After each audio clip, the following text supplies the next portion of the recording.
The story begins with a bright glow, when a genius appeared. He fought many heroes to take over the world. He was one of the first to create a door that led to another godless continent. Many different legends were told about him. In some of them, it seemed that he carved the story of his entire life on a piece of stone. Since then, he was recognized by all the deities and was sent to the Juxiao mainland to prevent him from becoming a sky god. But, unexpectedly for everyone, the previous generation of ancients fell. Due to this, the importance of the martial arts monument was lost. In the doctrine of extreme observance of Quanzhongjiao, the certification of the students of the academy was to be held today. The rules were quite simple. You had to hold your palm over the lingtai for the monument to light up. The teacher said that students who do not pass the certification will be expelled from the academy. This caused a huge wave of misunderstanding among his students. This was watched by a long-haired young man sitting on a tree, thinking about something. The last thing he expected was to be reborn as his follower. He smiled. It's probably fate, so he needs to take the opportunity to reintroduce himself to the world, as he thought. The young man thought about the 36 main deities. Apparently, these deities do not even know that he is still alive. With a wicked squint, he promised to sprinkle the gates of heaven with the blood of the deities as soon as he returned to Juxiao. Their days are coming to an end. Until now, he was addressing the deities, talking to himself, which attracted the attention of other students. Suddenly, disgruntled grunts were heard from the two young men, who were even beginning to think that Jian Chen was beginning to lose his mind. One of them speculated that Jian Chen was simply scared of the certification because even their teacher had failed to correct his character, so he would most likely be kicked out today. Teacher Ding Dian also turned his attention to the boy, but told him to stop fooling around and rather approach him. The guy took everything too seriously because he doesn't really fool around, so he sharply asked if it was addressed to him. Jian Chen suddenly stood up and confidently started walking towards the teacher. As soon as he stood next to teacher Ding Dian, the boy spoke to him and threatened to show how stupid he really was. He extended his hand to the monument, and as soon as it touched the surface, the monument began to move right before his eyes. A large stone crumbled sharply and loudly. Everyone around was shocked because they could not believe that the monument had really been destroyed.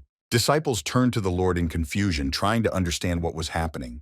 Jian Chen once shouted loudly that from this moment on, the teacher no longer had any power over him. Having calmed down, the young man just sighed and said aloud that the stone turned out to be strong enough. The teacher assessed the situation with shock because it was the most magnificent monument that could not be destroyed with the help of artifacts that did not even leave a scratch on it. He could not believe that the monument was destroyed without great effort. He did not want to admit that most likely the highest religion began to lose its significance. Suddenly, he heard his students who started to leave that place because now there is no way to pass the exam, and life on the farm now seems safer. Jian Chen looked at the students in annoyance. He didn't like their squealing, as he said, because it was just a stone, and they rushed at him like a chicken with an egg. Suddenly, someone grabbed the young man by his clothes, addressing him. The other boy confusedly reported that Jian Chen was most likely in trouble. It turned out to be Jian Chen's brother, John Li. The smooth body and the scar on his face only said that he was incapable of anything. That's what Jian Chen thought. But what was inside John Li looked promising to Jian Chen. Jian Chen reassured his brother, because there was no threat to them, let alone any trouble. The teacher began to call the remaining students to take the exam, but was interrupted by Jian Chen, asking if they still needed to take this exam. The teacher got angry because you can't just get up and leave because there are rules for teaching maximum compliance. You can only become a true disciple when you receive the blessings of the 9 gods, as the teacher said. But Jian Chen doesn't remember when he came up with these rules. The teacher was happy that there were still a few people left to pass the exam, but he was embarrassed because those 2 brothers failed. But the brothers didn't just fail the exam, they were dragged to some door. It must have been Jian Chen's decision. The boy grabbed the handles of the large stone door and pulled it towards him. Before them appeared the abode of the ancients, where statues of deities stood in a circle in a huge lit hall. Jian Chen looked at the statues and counted only 8 of them, which was quite surprising to him. He was embarrassed by this, and at the time remembered that when he was on Juxiao, everyone gave him nicknames in turn. Jian Chen seemed to have lost his mind and started tearing down the statues that seemed to be begging to be left alone. He smashed the statues one by one, so that his eyes, which were full of delight, shone. The young man reached one of the statues, finally began to raise his fist to swing. It was then that he saw the face of that little girl who seemed to be smiling at Jian Chen. The boy could not understand why it still existed. How could such ugliness still exist in nature? He wanted to destroy these statues to the end as soon as possible. Suddenly, something incomprehensible happened in the huge hall, which made the brothers look around. All the statues down to the last one were crushed by John Chen. The teacher and his students entered the hall, who immediately began to mock the brothers, because they thought that these two could not receive the blessing, that even a small child understood that these two fools did not deserve it. As soon as the teacher and students examined everything around in a little more detail, they could not believe their eyes. In a panic, they began to ask what the hell had happened there. Then with a sneer, the teacher turned to John Chen personally to see if the boy even understood what he had done.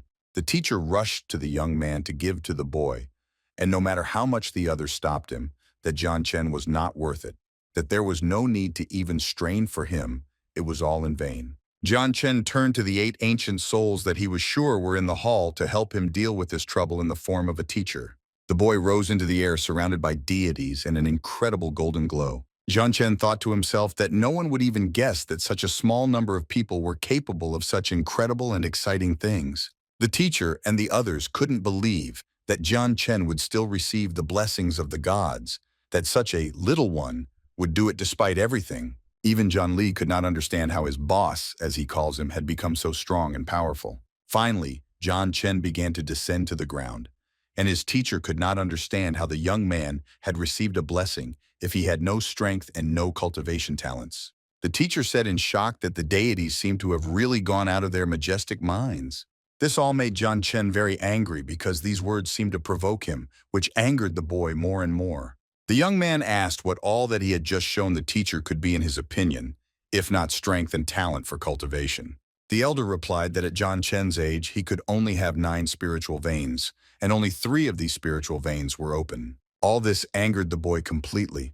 How can you underestimate him so much? He was very amused by the phrase about 3 exposed veins. John Chen seemed to explode, but threatened that if he wanted to, he would reveal all 9 spirit veins right now, confusing the teacher and the other students from the beginning. But then they began to laugh loudly and ringingly, because how can you speak such a ridiculous delusion with such confidence? The teacher was curious about this situation, because he did not understand how such a scum like John Chen could even possess cultivation. This all made John Chen himself laugh very much. He smiled very slyly after. The boy addressed the unsuccessful teacher and his bunch of losers in the form of his students.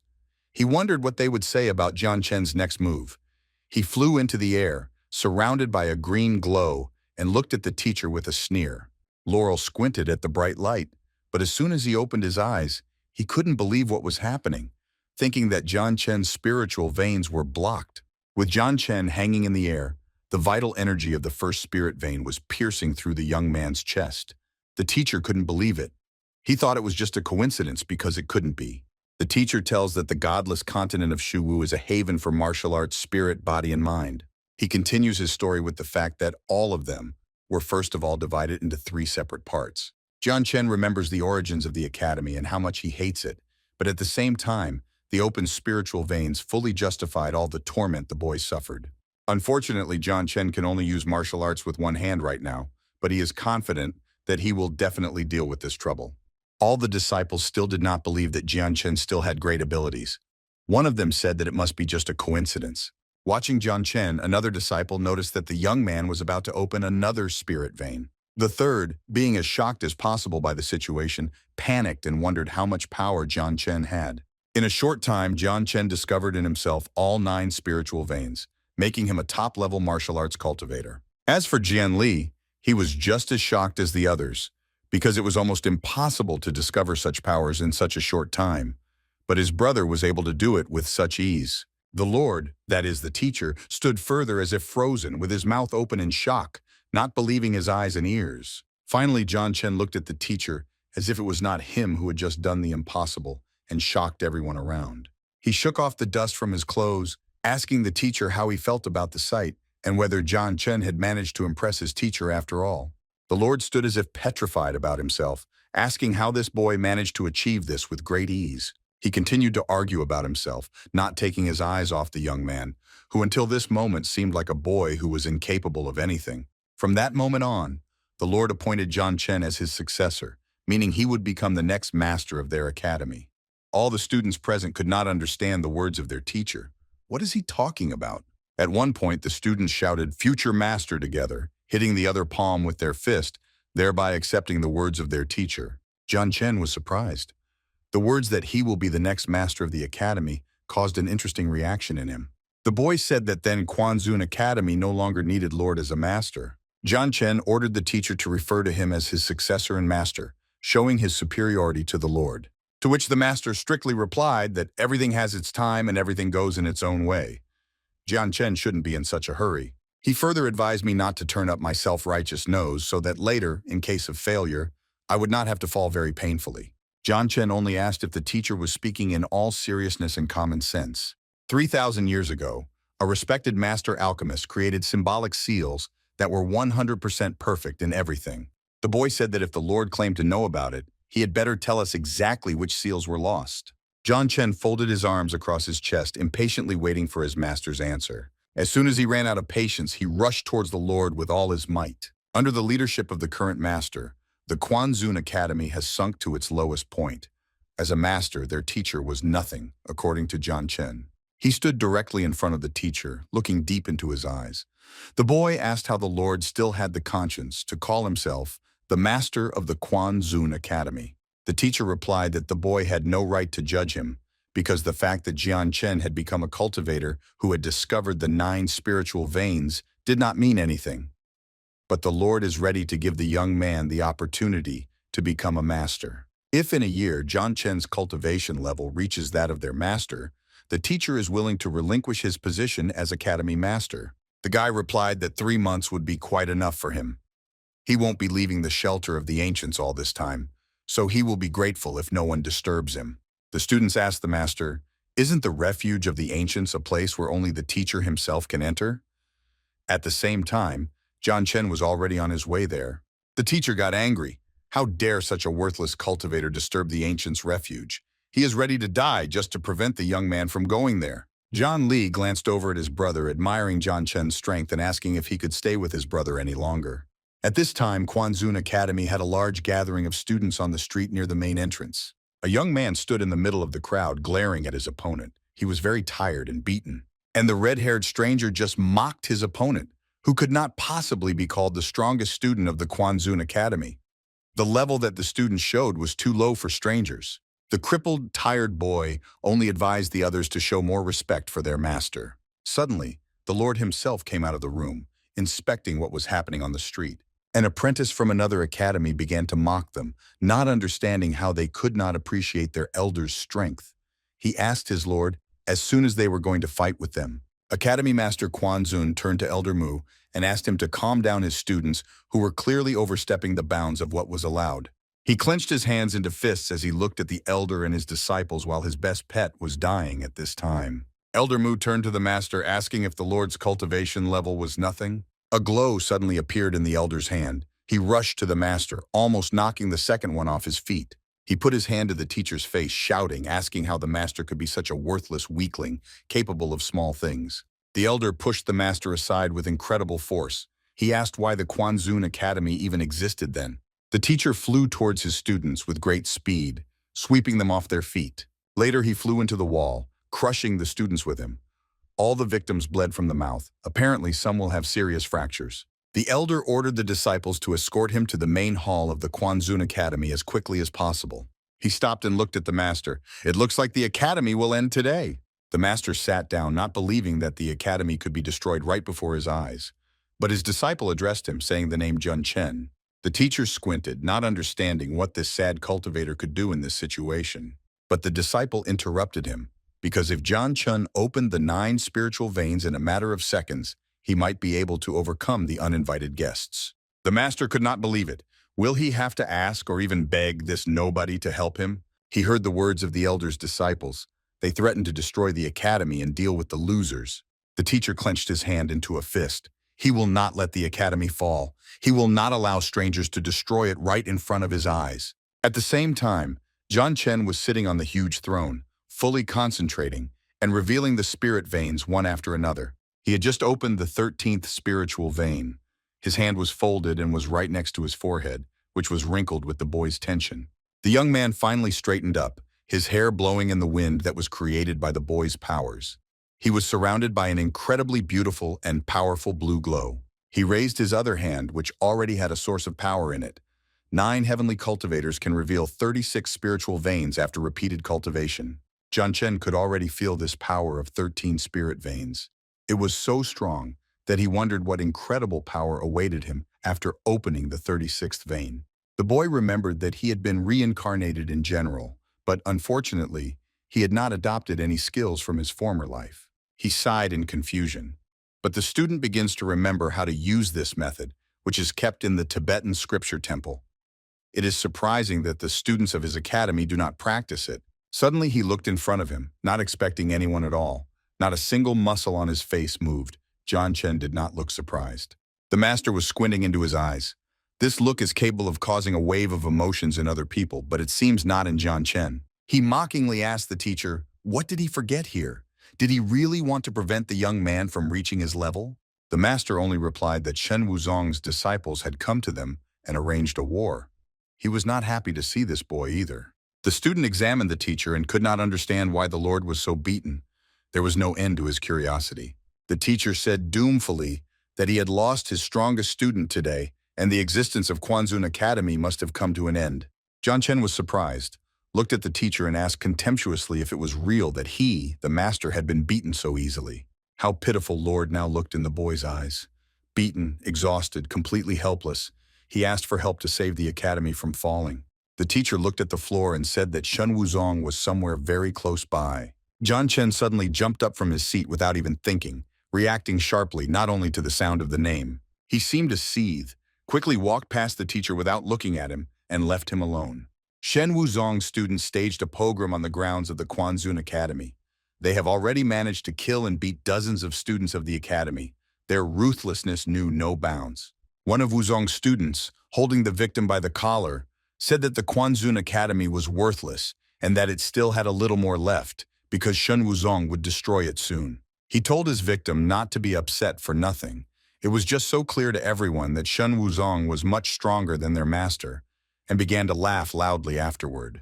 Jian Chen and the teacher arrived at the scene, and after looking at the situation, the teacher said that Wuzong's students were just obeying him, so if they lost, it would be the end of Quanzun Academy.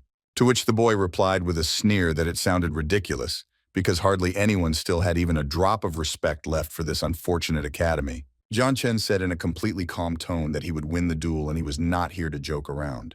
The young man straightened up, said that he would not lose for anything because he had already opened 13 spiritual veins, and his body was literally permeated with incredible power from head to toe. He took a confident step towards his opponents and called out to them to follow him. The boy folded his hands behind his back, waiting for the reactions of others and observing their reactions and behavior. At which point, that bunch of opponents began to openly mock Jian Chen, saying that he was just as much scum as everyone else in the academy. The boy got tired of these chatter. He asked if he didn't express himself clearly. He ordered those disciples to get up from their seats and come to him. He held out a hand, the fingers of which were all bent except for the little finger. Jian Chen asked not to waste his precious time, but to proceed to the duel. His opponent did not like this arrogance, and he asked in confusion who Jian Chen was pretending to be. The opponent's eyes lit up. He suddenly moved from his place and threatened to swat the boy like some worthless fly. Jian Chen only smiled at this. He wanted to know if Wuzong's disciple was completely serious when he said this phrase. The opponent had already almost flown to the boy. He was covered in fire and held his hands behind his head, ready to strike at any moment. The opponent hit Jian Chen with incredible force. Everything around ignited, shook, and flew in different directions. The cooled student of Wuzong flew to the side to the supportive shouts of his fellows. After the explosion, the master began to doubt and panic very much, because it is impossible to hope for something in such a situation. He thought that death had come to Jian Chen. The boy's opponent had already started mocking the deceased, but suddenly the expression on his face changed. Everything inside went cold. In the midst of the dust and smoke, a human figure began to appear. Then a man's voice rang out, who was unhappy that they wanted to kill him like a fly with such a weak blow. Hearing the voice of his student, the master opened his eyes, in which a small hope for the salvation of the academy was lit again. All of Wuzong's disciples were shocked. They couldn't believe that Jian Chen could survive such a powerful blow, let alone receive a single scratch on his body. Smiling, John Chen repeated that he was not going to wait for his opponents for so long, ordered them to join hands and approach him for a duel. Opponents showed interest in the boy because he behaved too self-confidently. They wanted to teach the young man some lessons, but threatened to kill him mercilessly. One of Wuzong's disciples released a flame-like glow in the air, directing it at John Chen standing across from him. The teacher behind the boy begged him to retreat, not to stand like a pillar, but to run as hard as he could to survive. But the boy had other plans. He even wanted to ask a question. John Chen pushed away the wave of flames with one hand while looking straight at his opponents. Smiling, he asked if the boys had eaten or not. At the same time, he stood as confidently as from the very beginning. The opposing students were completely confused and did not understand what was happening. They even began to think that John Chen was a real monster. The young man did not stop grinding his teeth. He said that now it was finally his turn to have dinner. He waved his hand and held it to the ground as if unleashing his newly discovered power into it. Everything around was surrounded by John Chen's forces. Everywhere you looked, there was a blue glow that lifted the breeze that lifted the young man's hair up. The opponents stood as if frozen to the ground. They were very scared, almost to death. They understood that this was not good. John Chen's wave of azure aura flew at the enemies with all his might, causing a gust of wind and making a ruckus. A stream of light swept one boy off his feet, lifting him into the air and twisting his body, leaving no chance of survival. Teacher Shen Wuzong saw all this. He couldn't help but pay attention to the boy who was unable to be defeated by the four brothers, and whose cultivation level simply frightened those around him. Shen Wuzong asked what kind of bastard was this that dared to so brazenly kill his disciple right in front of him. Wuzong walked over to his apprentice's motionless body to check the pressure and asked who had wanted to end their life here and now. Jian Chen only teased Master Wuzong that the latter could not accept his defeat. The boy thought to himself that this old man had a high level of cultivation, so he really wanted to fight him right now. Shen Wuzong began his mini-monologue with a phrase about victory or defeat, simultaneously grabbing a handle with both hands. He continued by saying that today he, Shen Wuzong, attacked the academy for only one reason. At the same time, he began to turn the handle. Concluded that he was only here because of the chairman's order to wipe the face of the Quan Zun Academy. At the same time, he turned the handle, which began to glow even more brightly. Soaring into the air, surrounded by aura and wind, Shen Wuzong shouted at the boy to either surrender or prepare to die. The students of Quan Zun Academy began to flee in fear, and they also called out to John Chen to flee with them, but they did not hear a response. The teacher of their academy had already lost his spirit by that moment. He thought that the academy could be destroyed only because of him alone. Jian Chen heard this and asked in his mind what kind of Ryumsa had become a master. This is a complete shame and disgrace. The young man called out to Wuzong that he had not forgotten anything on the territory of their academy and that he had nothing to do here. The teacher, in a panic, tried to shout at the boy to back off because he could not match the strength of another older master. But Jian Chen only waved his hand, asking if the master was afraid of the master who was just a senior. This made the boy a little angry. He turned to the teacher again. How dare he call himself a master? Finally, Jian Chen appealed to the old master to gather his men within 10 seconds and knock him out of here, or even just knock him down. The elder looked at the boys, saying that his generation was nothing but worthless. Shen Wuzong absolutely did not like the tone in which the boy spoke to him. How dare Jian Chen speak like that to the senior master? Wuzong began to spin around itself, creating a dangerous, deadly typhoon that was about to be directed at the boy. The teacher yelled at the student that their work was bad, but it didn't seem to bother the young man one bit. He continued to stand resolutely. Jian Chen extended his hand, which already had a layer of radiance in it, begging to leave this old man to him. The huge layer was sent to Wuzong's back with great speed, while he was not expecting any blows at all. As soon as the layer touched the old master's body, he only had time to think about how strong Jian Chen was. The shockwave knocked the old man back, accompanied by a blue glow all around and a loud noise. Shen Wuzong flew into the ground with all his might, hitting his back painfully. He didn't even flinch after that.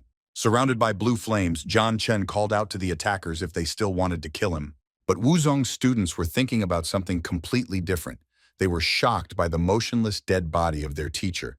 They couldn't believe it. Jian Chen was only glad that he had such an opportunity to finish off this old man, because otherwise, under other circumstances, he would not have had a chance. Frightened students' attackers began to run away with all their might, so as not to get hurt in this situation. The teacher looked at Jian Chen and asked how he managed to do all this. How was he able to overcome such strong enemies? In response, he received a threat that the same could be done to him. Jian Chen wanted to give the master a second chance, but it seems he still doesn't deserve it. The teacher got angry. In the sense that the master does not deserve a second chance? Does that mean Jian Chen fully deserves it?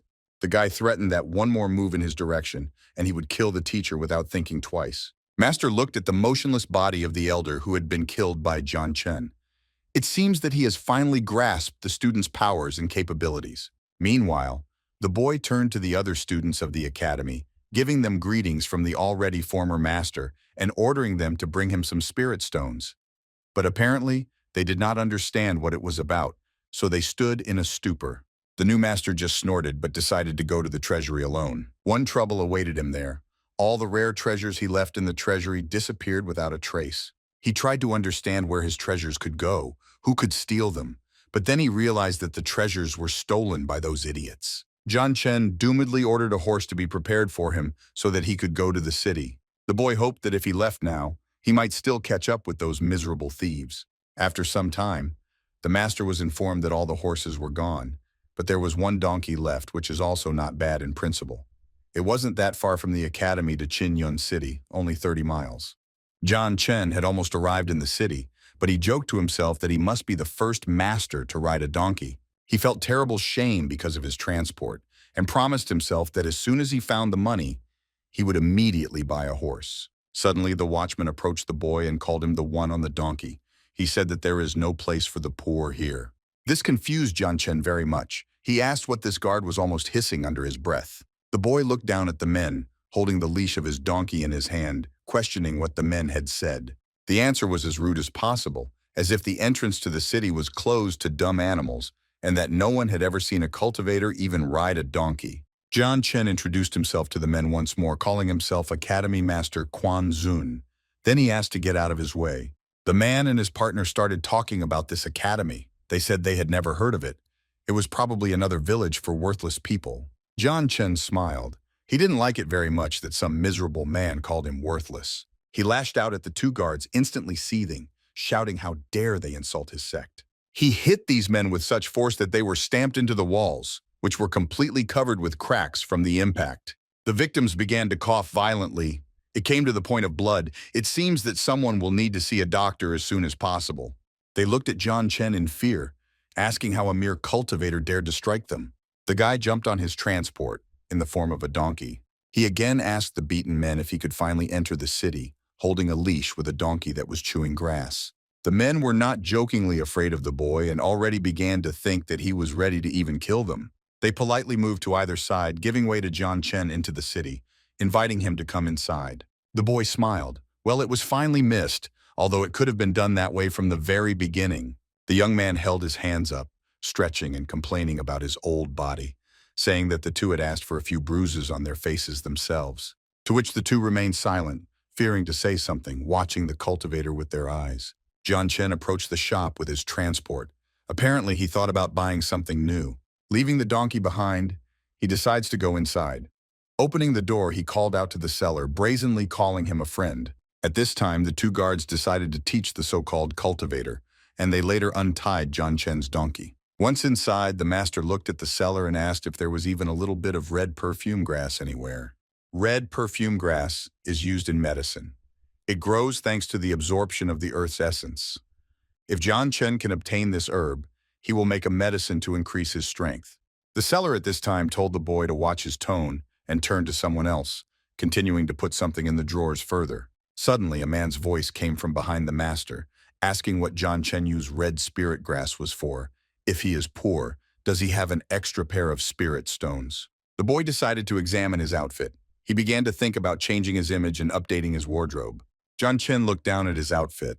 It was a little shabby, but it did not look rich. He turned back to the man who had allowed himself to insult the cultivator. Why was he the only one who thought that Jian Chen couldn't afford red spirit grass? Nahaba replied that it was the red spirit herb. It was very expensive, and he wanted to buy it for Sister Huir. He then said that spirit grass is quite rare. It only grows in one place in this city.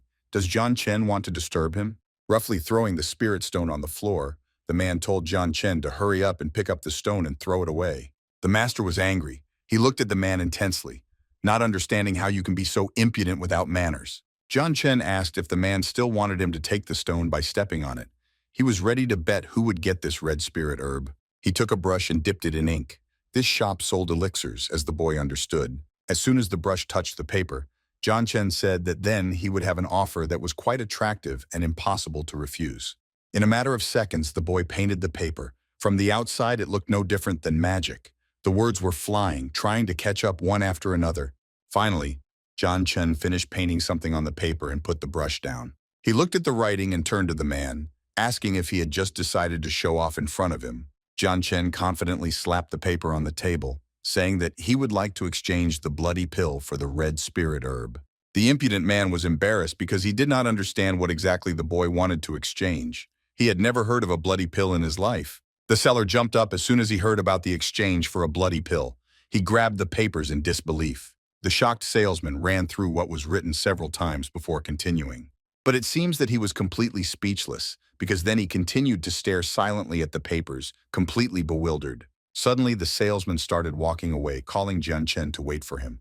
He needed to check if it was all true or a lie. John Chen stood there in a daze, asking what about his red spirit herb, to which he was told that if it turned out to be true, the seller would give the red spirit herb to him. Nahaba and his sister Huir continued to stand puzzled, analyzing the situation, but apparently they could not find a single logical explanation. Sister Huir grabbed the man's forearm with almost tears in her eyes, saying that he had promised her.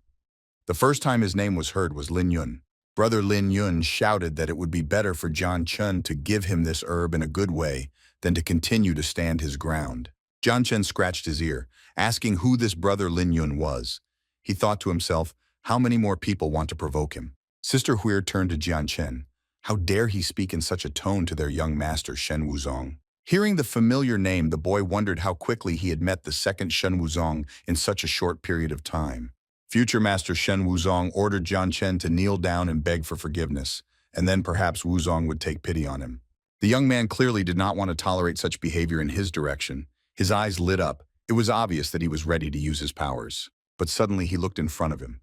Something really puzzled the boy, and he immediately forgot about his new enemies. Shen Wuzong burst out laughing as he pointed at Jian Chen, saying how pitiful the latter was. But suddenly everyone looked around and saw new visitors to the elixir shop. An old man and a girl entered. Jian Chen suddenly saw Tai Yin's power, which was already in its final stage.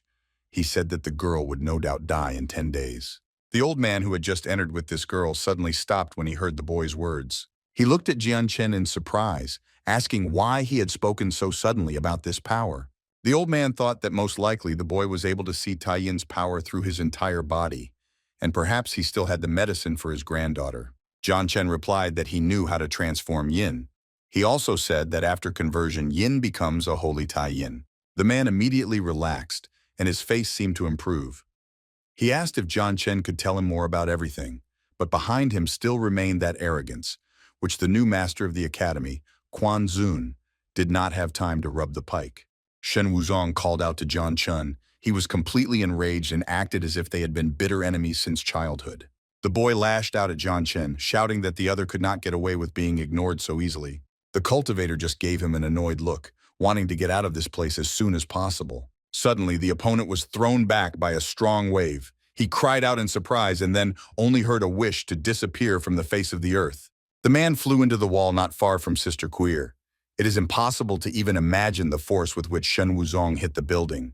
The old man, his granddaughter, and Jian Chen looked at this brat. What a pitiful nothingness he looked now. Noticing the old man's powers, Jian Chen wondered what kind of spiritual power it was. Apparently, the man was not far away from the 5 divine disciples. Sister Huir rushed towards Shen Wuzong, loudly calling out his name as the man glared wildly at his opponents.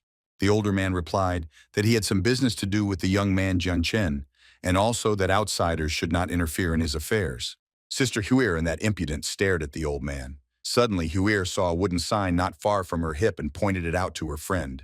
At this time, the old man with his granddaughter and Jian Chen had already left a little, and the man offered to sit down and talk about the right topics. Shen Wuzong sent Huir to their sect to ask the elders to take action on the old man.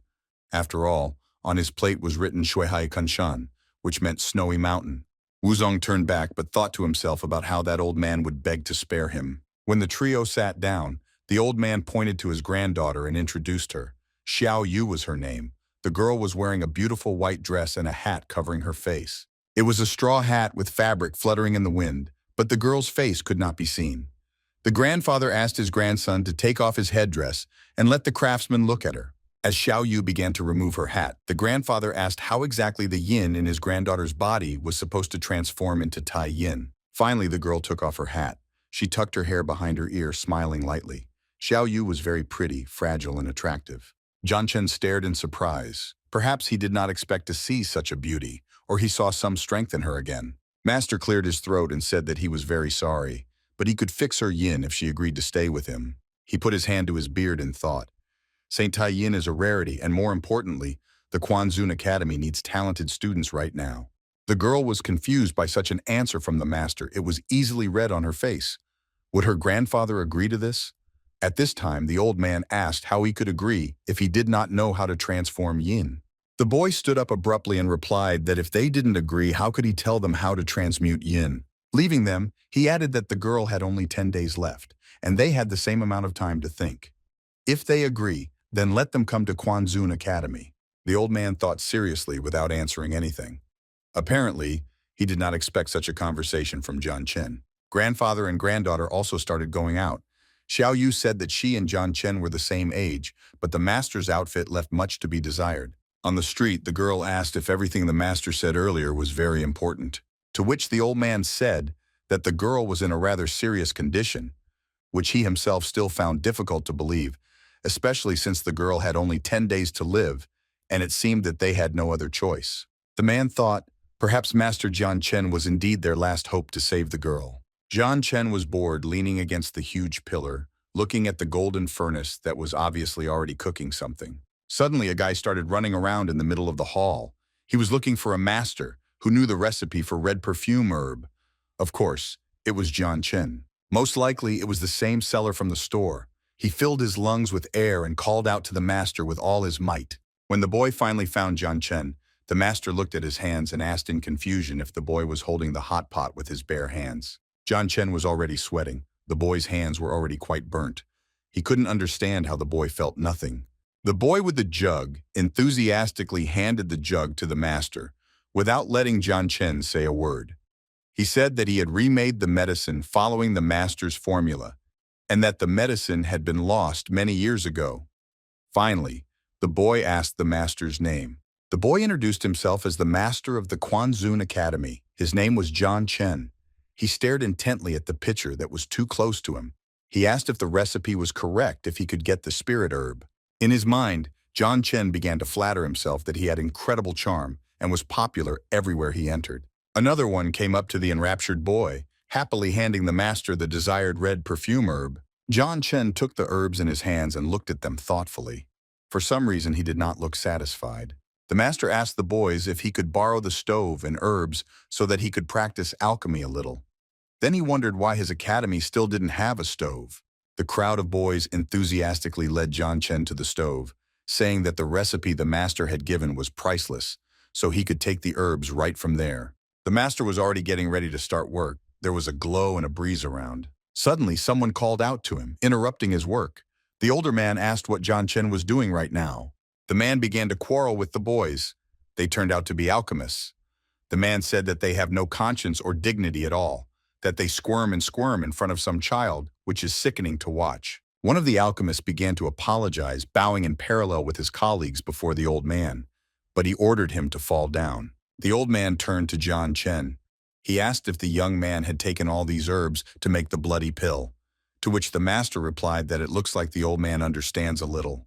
The man said that even he, an old man, could not make this pill, so how was Jian Chen going to make it then? One of the alchemists whispered in the master's ear that the old man was also a master. 10 years ago, the master Santong was a third-rank alchemist. Jian Chen thought, as he began to remember himself. The boy became a master of alchemy at the age of 15, and at 17 he was already a master of the 9th rank. The old man's talent was nothing compared to Jian Chen. Master Jian Chen turned back to work. He looked at the pitcher and finally threw some herbs into the furnace, which was more like a large cauldron. The old man told the craftsman to heat the furnace first and then add the herbs before starting the alchemy. He then said to keep an eye on the temperature, but then saw that Jian Chen didn't listen to him at all, which annoyed the old man. He ordered to stop and not play with alchemy. The younger alchemists whispered that the master must have been a liar or that they had messed something up themselves. But suddenly, the stove, which was surrounded by a golden glow, shook and made a small rumble. The alchemists stood mesmerized and watched what was happening around them. This was a sight. Suddenly, a beautiful, fragile pink flower jumped out of the oven. The old man could not believe his eyes. How could this happen? What Jian Chen did was just some kind of magic. The alchemists held their heads in shock. When they saw the flower, it was clear that Jian Chen was preparing an elixir that even a lower-level elder could not prepare. Jian Chen finally took out the pill. Medicines are usually divided into medium, high quality, and high quality, and in turn, high-quality medicines are divided into subgroups, yellow, black, and brown quality. The master tossed the pill aside. He had practiced enough in all disciplines in the past, but this time, he had made a mistake somewhere. The alchemist asked Jiang Chen why he threw away the pill if it was the best blood pill. In response, they heard that it was rubbish. The old man watched the situation, and the master in shock, he realized that this was not enough for Jian Chen. Suddenly, unexpectedly for everyone, there was a loud roar that attracted everyone's attention. The teacher could not believe his eyes and was surprised by something. His eyes were bigger than coins. A divine flower flew out of the oven. The furnace itself was surrounded by a golden glow, and the others couldn't believe their eyes, because a divine flower could only be obtained through the highest level elixir. Jian Chen folded his arms across his chest in satisfaction, asking if the old master still thought the boy was too cocky. The old man only replied that he apologized very much, because it was because of his superficial knowledge. He also invited Jian Chen to stay in his shop. The master was picked up by his disciples, who supported the offer, encouraging Jian Chen to stay with them, as the shop would then flourish. The young man only replied that there was no need for this, but he was very grateful for the fact that he was offered such an opportunity. Dali said that he is the master of the Quanzun Academy, so he has no possibility to stay in them and has no strong desire. The master left without even saying goodbye to the alchemists and the shop owner. The alchemists didn't expect that Jian Chen came from the Quanzun Academy, as it was rumored to have been destroyed. But if there was a master there, then they had nothing to worry about. The elder burst out of the city and began to head for the exit. He said that he decided to leave the shop to them, and he wants to clean his house and become a real teacher. There was no way Jian Chen could find his donkey on the street. He sighed. Most likely those jerks stole his donkey. It seems that the master will have to overcome these unfortunate 30 miles on his own. Suddenly the boy smelled an incredible aroma. Meanwhile, the guards who had just been beaten by Jian Chen were happily feasting on the donkey while sitting by the fire in a circle. Unfortunately, or fortunately, the cultivator himself heard it. He sighed in exasperation, realizing that this was his only way to get back to the Quanzun Academy. The guards noticed Jian Chen. They exclaimed that his donkey tasted really good and invited him to try it. The master got angry. He said he didn't want to scare these city guards, but he is the king of all deities. He sharply raised his hand, which already had a wave of powerful power flickering in it. As soon as Jian Chen waved his hand, his power sent a shockwave toward the guards, sweeping them off their feet. Another guard standing to the side called out to the master, asking how he dares to enter Qinyun City and go on a rampage like that. This guard swung at the master, sending the second straight to hell where he belonged. Jian Chen frowned at him. Apparently he was already fed up with people trying to provoke him and make him angry. He sharply repulsed this guard with his strength, so that the second one's blood began to spurt even in the air. Jian Chen looked at the undamaged guard and replied angrily that the divine wrath was terrible and no mere mortal could handle it. Staring at the master, the guard couldn't believe what had just happened. He continued to sit on the floor without getting up, wiping the blood from his face. The locals approached Jian Chen and said that it was forbidden to use force in Qinyun's place, not to mention that the city guard was the object of his malice. Now, no matter how skilled he is, it will be difficult for him to leave the city. Someone shouted at Jian Chen, calling him a bastard, as soon as he dared to use his strength and even so cruelly in Qinyun City. This someone was the head of the royal guard. With his arms crossed on his chest, he looked at the boy, asking why he was ignoring him. The townspeople watched them enthusiastically, discussing the situation. It looks like a fight is brewing, and Jian Chen is in a pretty miserable state, because he is at odds with one of the 4 guards. Finally, Jian Chen spoke up. He asked if there was anyone who wanted to fight them. He looked at the guard. He should probably be able to handle him, but this guy looks quite capable. Well, now Jian Chen can use martial arts. He began to raise his hand, which was oozing with power in the form of a golden glow. Next, the master stood in a posture of combat readiness. thereby calling on the guard to fight him. He couldn't wait to have fun. Suddenly, the guard leapt at Jian Chen, asking if he was waiting for his death so much. A glow in the form of a large lion's head appeared on his hand. The boy smiled. Finally, he will be able to have fun to the fullest. The young man did not look scared at all, but more enthusiastic. Everything around became a shadow for Jian Chen. The guard seemed to be frozen in place in the air. The master turned his back to the guard, crossing his arms in front of him. His fists were filled with radiance. Afterwards, Jian Chen turned around, spreading his arms. Everything around him burst into flames, and a strong wind blew up. The shockwave swept the guard off his feet, painfully knocking him to the ground. The man cried out in pain. He started bleeding profusely. The guard opened his eyes. He glared at Jian Chen, still lying in a pool of his own blood. How battered he looked now. The master turned to leave him and added at the end that next time the watchman would not come so easily. Jian Chen thought that the guards had relied too heavily on their strength to stay in this city for so many years. As soon as the boy started to turn his head, he noticed something. He huffed, staring intently ahead. Suddenly, a blade from a sword flies in front of his neck with incredible speed. Fortunately, Jian Chen had time to deflect. That Shen Wuzong from the shop was standing in front of him, pointing his sword at him and threatening that Jian Chen was too insolent in the shop, and no one would save the master's ass now. Jian Chen gave an annoyed look at this nobody and said that Shen Wuzong had annoyed him 3 times already and offered to tell him what consequences awaited him. Young Master Shen Wuzong was approached by men asking if he wanted to hurry up. Then this brat turned to Jian Chen, asking if his knees were already shaking with fear. One of the men swung at Jian Chen, his eyes glowing blue as he used his power. This force was directed at Jian Chen, striking him. It's surprising that he couldn't resist this force this time. The shockwave pushed the boy back a couple of meters, but he was able to stand. Master Shen Wuzong told Jian Chen that he was giving him one more chance, and he should kneel down and kiss his shoes. Then maybe the master would forgive him.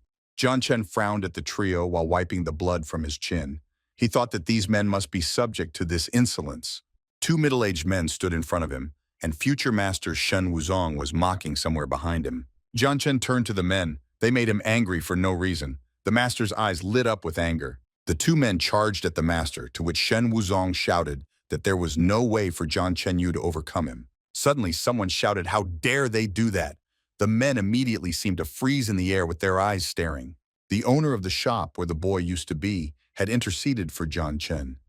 He pushed the men back with his strength. He asked what right they had to attack the master. The store owner ordered the men to leave.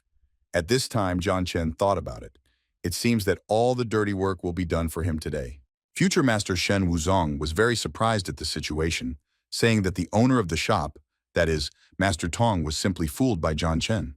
Master Tong got angry and started to roll up his sleeve. Who dares to insult his distinguished guest? The man promised to kick the ass of anyone who said a bad word to Jian Chen. Everyone around started discussing the situation. Someone asked if Jian Chen was some kind of VIP. Others asked why Master Tong had such a good attitude towards a new master of some academy. Shen Wuzong turned to the shop owner. He had met Jian Chen before, and he was just a new master of the Quanzun Academy, and there was nothing special about him. So why did he become a VIP client? Master Tong replied that Jian Chen had incredible abilities. He then asked Wuzong if he really thought he could compete with the people from his shop. Nahaba thought to himself that most likely the reputation of Master Tong's shop could suffer quite a bit due to the fact that the master himself was so fiercely protective of the boy. Shen Wuzong said in a dignified tone that they had always only had a positive attitude towards the store. Today, they just wanted to give a small gift. Wuzong walked away as soon as he turned around. The smile falling from his face, he beckoned to the men under him to follow him. Finally, the alchemists from the shop arrived at the place where Tong and Jian Chen were. They were carrying loads of things on their shoulders and on a wheelbarrow, and said that they were barely able to keep up with the master because he had foolishly chased after Jian Chen. The alchemists called Master Tong happily because they managed to tear themselves away from him quite a lot when they were dragging all these things with them.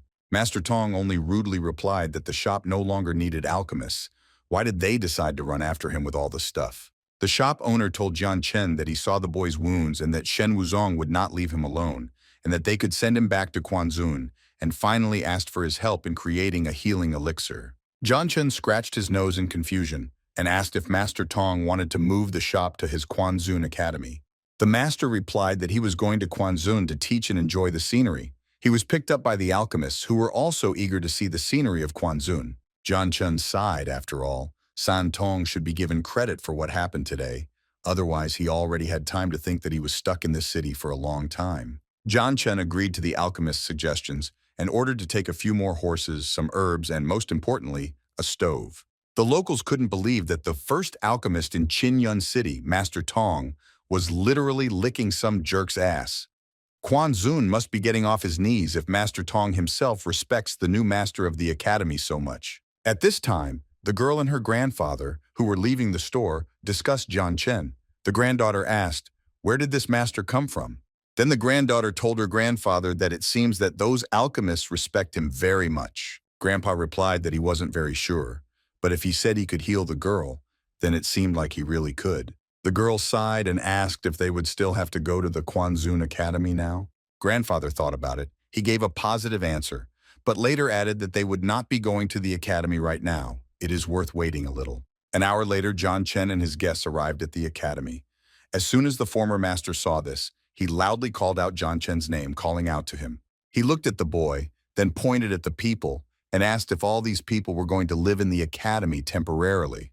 John Chen folded his hands on his chest in fear and replied that it would certainly be so, he thought.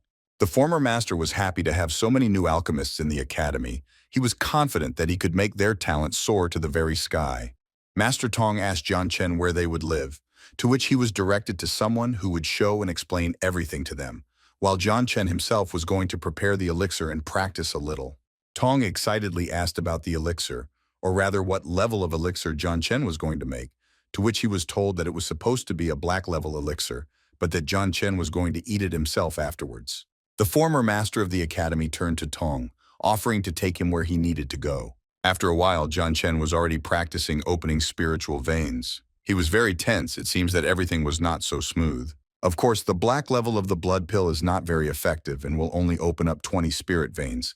But luckily, those alchemists had brought with them a bunch of everything that could be used on occasion. Suddenly, John Lee bursts through the door, calling him boss, and then falls to the floor, distracting John Chen from his work. John Chen ran to the boy, helping him to his feet. He anxiously asked what happened. John Lee replied that all the students were panicking and running away because Shen Wuzong's men had broken into the academy gate. John Chen was furious as soon as he heard that name.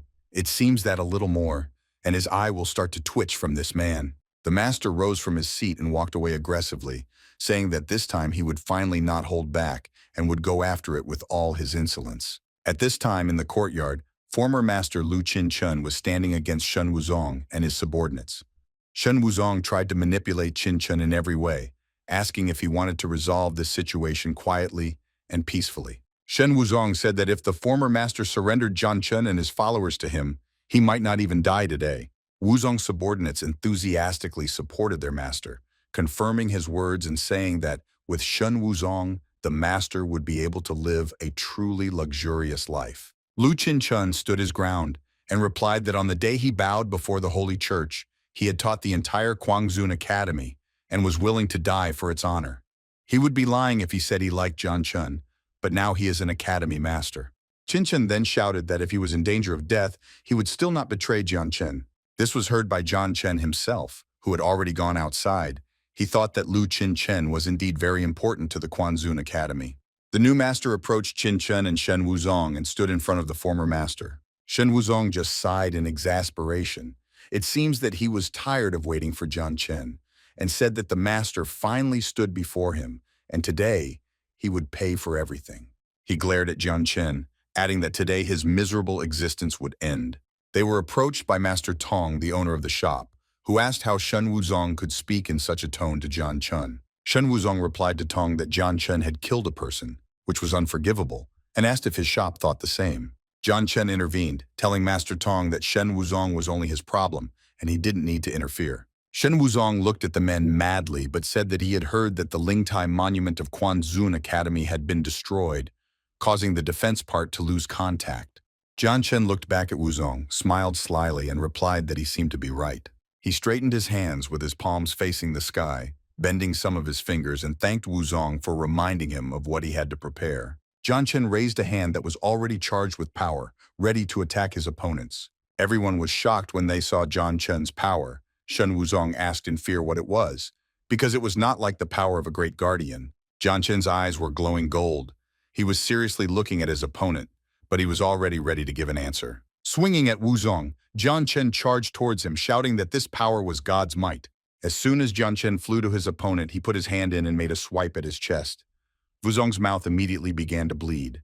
Wuzong let out a loud cry of pain. The forces that hit him formed into some kind of symbols around his chest. Kaba asked what Jian Chen had done, cringing in pain and a panic. Suddenly, he stopped feeling his cultivation. It seemed that it had disappeared. Jian Chen replied that if Shen Wuzong dares to attack Quanzun within 10 days, then he should not even dream of getting his strength back or try to regain it. Jian Chen pondered. The spiritual messages left by the disciples have disappeared, and it looks like all the preparation has been completed. Shen Wuzong began to laugh. He asked if the spiritual seal that Jian Chen had placed on him was really that strong. He couldn't believe that Jian Chen's cultivation was so much stronger than his. Next, Master Wuzong strained as he tried to cultivate. He looked in front of him with a frown, asking where Elder Yuan Jin was. Suddenly, Wuzong's face contorted. Blood began to ooze from all his orifices. He started shouting loudly. Shen Wuzong clutched his head in fear and pain. He could not calm down, but screamed to the last, asking to stop everything. Jian Chen began to explain what was going on, but later realized that no one but him understood what was going on. Therefore, he briefly explained that the seal in Wuzong's body was valid for 10 days. Then it would simply disappear. But if Wuzong attacked Quanzun, he would have to die. Suddenly, someone shouted that if the seal was only valid for 10 days, then their Shen Wuzong would be safe. Hearing this, Jian Chen smiled as he slyly asked if Wuzong was really in any danger. He folded his hands. Symbols appeared around them. He activated his cultivation again, glaring at Wuzong. Suddenly, Shen Wuzong let out a cry of pain, clutching his head and begging for it all to stop. Jian Chen folded his arms, increasing his cultivation by many times. In a fit of anger, Jian Chen shouted for everyone to be kicked out of the academy immediately. Shen Wuzong did not stop screaming in pain and anger. His subordinates tried to calm the master, saying that they would send him home. Finally, the rivals left the academy. The street even got lighter after they left. Lu Qinchen turned to Jian Chen, asking what would happen in 10 days. Most likely, they would want to come back and destroy the academy. Jian Chen reassured the elder, assuring him that if they returned again, he would finish each and every one of them without the slightest hesitation. The master called Tong to go with him to Qinyun City, to which he was asked what the master was going to do in the city at such a time.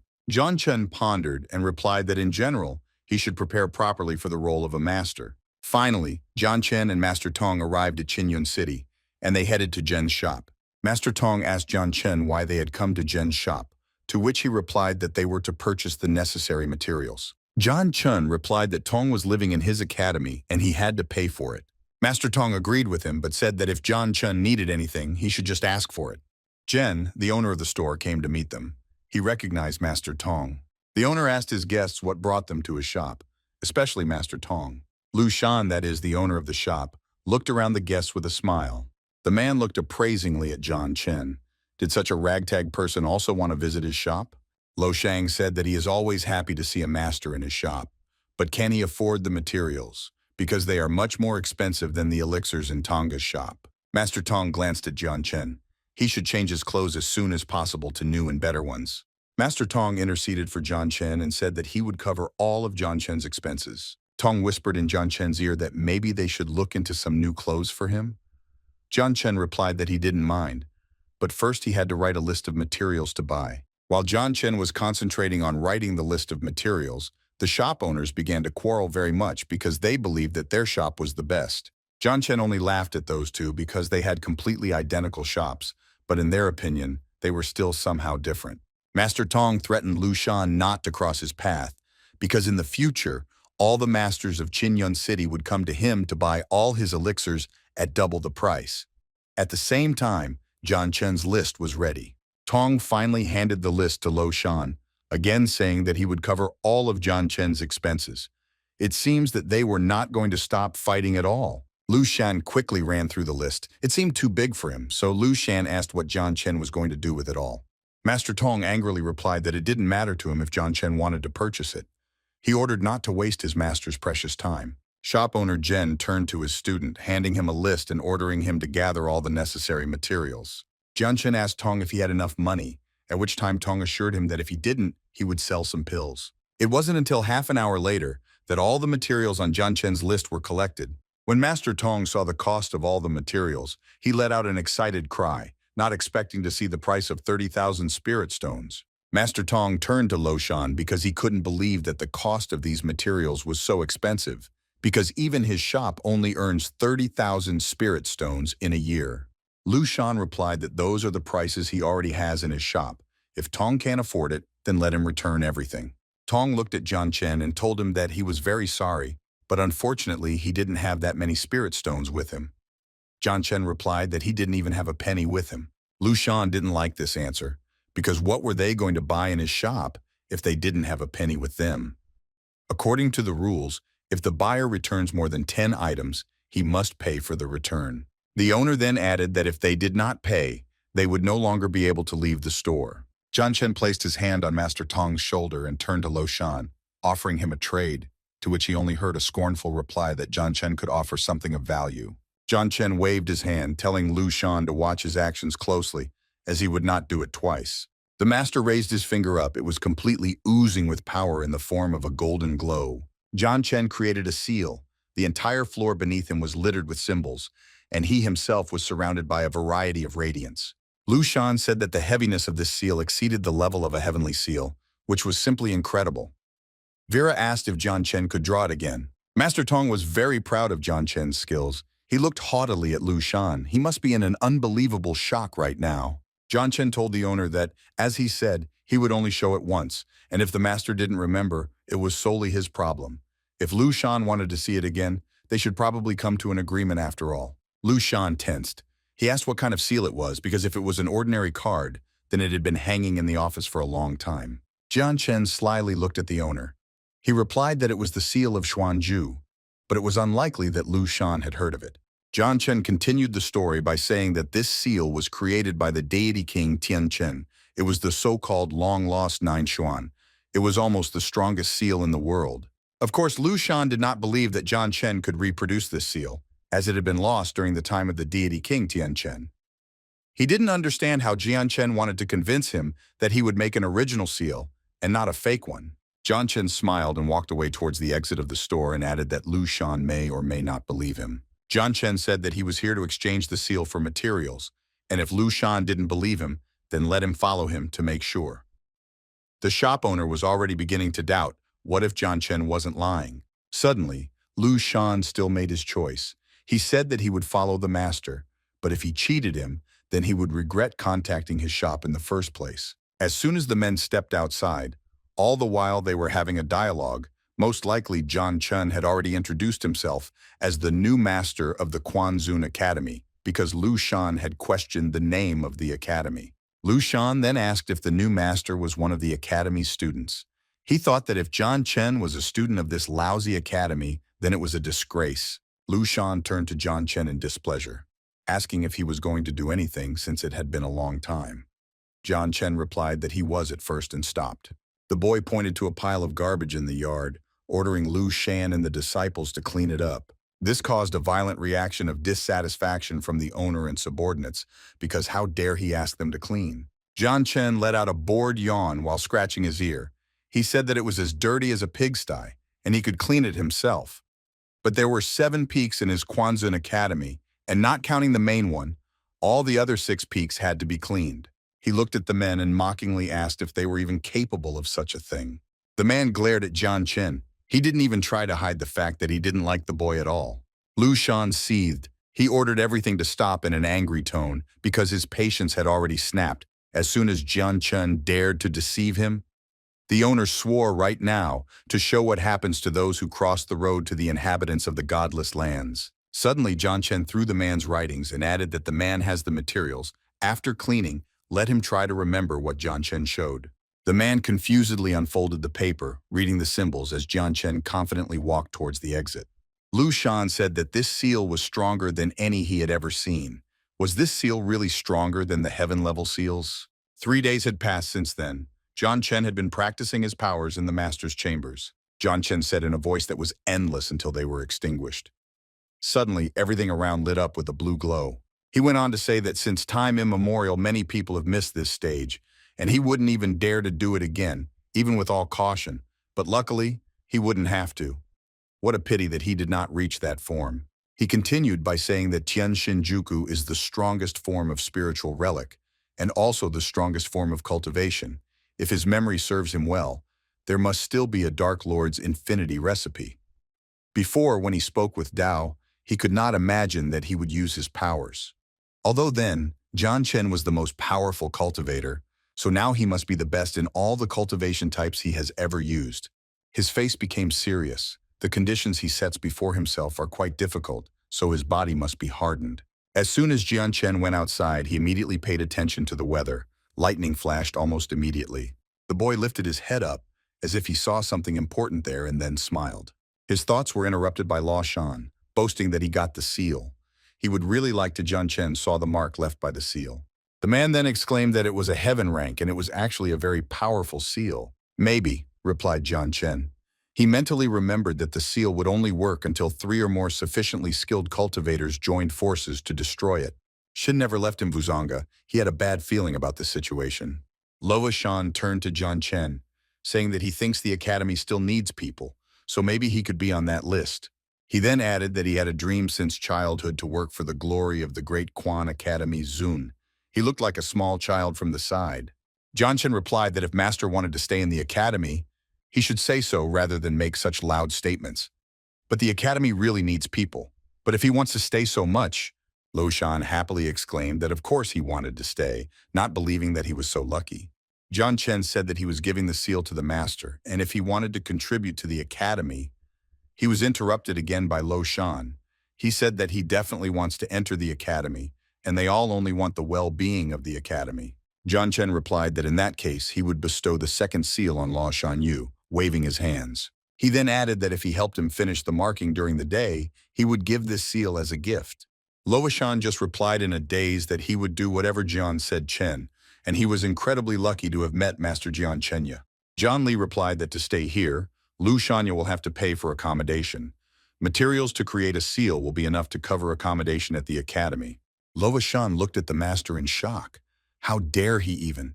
Ver could not understand how much Jian Chen will need these materials. Jian Chen took out some papers from his pocket and added that he remembered that he had prepared a Dan Dao cultivation training course. Master Tong almost swept Lo off his feet. Shanya, he said that no matter how many other master materials he could present to Quan Academy Zun, has so many elixirs that no one has ever even dreamed of. Lo, upon hearing this, Shan said in his defense that he could offer the master all the valuable materials absolutely free of charge, and he wouldn't even have to do anything. They would be delivered to the academy himself. Jian Chen laughed at Master Tong. It seems he was expecting Jian Chenya from the outside. Jian Chen thought that nowadays there are quite a few talented people, let alone good studies. He needs to find more students to start a school. He remembered the grandfather and his grandson. He had no idea when they would come, when after transforming Tai Yin, Yin will become a saint. And now the place of Lord Tai Yin is vacant among the heavenly deities. To Jian Chen was happily approached by John Li, who called him boss. John Li stopped abruptly, remembering that John was now Chen as a great master. He went on to say forgive him for that, and then said he heard that Tong Lao was looking for Jian Chenya. Jian Chen approached his brother, taking his hands. He called his brother a fool because it doesn't matter who he is now. He still remains his friend.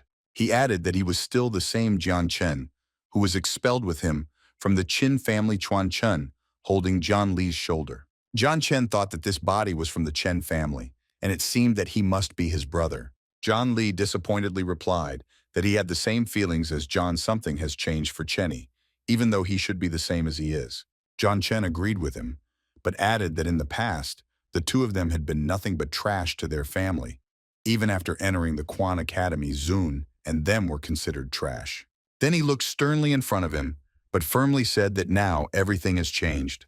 Jian Li replied that he only had 3 spiritual powers unlocked, and he was afraid that he would not be able to obtain even a single relic. But if he had the chance, he would like to obtain the Dao relic and see the world. Jian Chen, hugging his brother by the shoulder, asked if he wanted to join the Dao. Jian Chen heard a tentative but positive response, to which he said that Jian Li could achieve more than that. He began to tell that there is a Holy Spirit hidden very deep. In ancient times, he met only 3 such, but he has no idea how to open it. But over time, the Holy Spirit became the most useless body form in the world. John Chen pointed his finger at John Lee and said that he was a holy spirit. The master went on to add that he only knew 3 people in the northern lands who knew how to reveal the Holy Spirit, and he is one of those 3 people. John Lee asked again, meaning John Chen, he says, can reveal John Lee's Holy Spirit if he claims that this spirit is inside his brother. John Chen said that he could create a flame that would reveal the Holy Spirit. After John Lee accepted it, he would be able to reveal the spirit, and if not, John Chen gave his brother a frightening look and added that if he didn't, he would die, and asked if he wanted to try. John Lee was scared to death. He doubted at first, but then he thought that this was his only way to catch up with his boss. Clenching his hand into a fist, John Lee replied firmly that he was willing to try. John Chen was still holding his brother's shoulder. He looked straight into his eyes and nodded in agreement. He said that after he was done with the elixir, he would come to John Lee. But he thought that if John Lee wanted to reveal his Holy Spirit, he needed the extinguished flame herb to create the pill. And this grass grows only in the western forest. It's been forever since John Chen was there for the last time. He wonders what it will be like to be there now. Finally, John Chen arrived at the western forest. Everything around was covered with golden leaves that lightly fell to the ground every second. Jian did not have time. Chen went deep into the forest, as he had already met hunters who looked like a group of bandits who kill people for treasure. The leader of these bandits mockingly turned to the master, asking if he was lost in the western forest. John Chen coldly replied that there was nothing like that, and in general it was this man and his girlfriends who stood in his way. John's fearlessness, Chenya. The boss jabbed a finger at John Chenya, saying that to be honest, he was simply going to rob the young man, began to demand something valuable. His friends began to support the boss so that he would just take what he wanted. John Chen just smiled. He turned to the gang and asked if their parents had suddenly taught them manners, and he is very poor in general. Hearing this, the boss swung a mosque at the boy, wishing him a quick death. Suddenly, someone from behind thrust a sword into the boss himself, which surprised everyone around because this is the last thing that could be expected in this situation. The bald man, that is, the boss, spitting blood from his mouth, shouted that it was an attack. Everyone turned back to see who stuck the blade in the back of the boss of these gangs. As it turned out, they were disciples of the Xinjiang sect, which meant Star Sword. They said that no one had the right to kill others. The bald boss squinted. He didn't expect that almost killing the poor man almost killed him. What a disgrace. The leader of the bandits, already walking away, shouted back that John Chen was very lucky that the Xinjiang sect disciples came here and saved his ass. John Chen, smiling, was about to say that the gangsters were lucky after all, and they killed him. The disciples of the Xinjiang sect turned to John Chenya, asking how he was and if he was injured.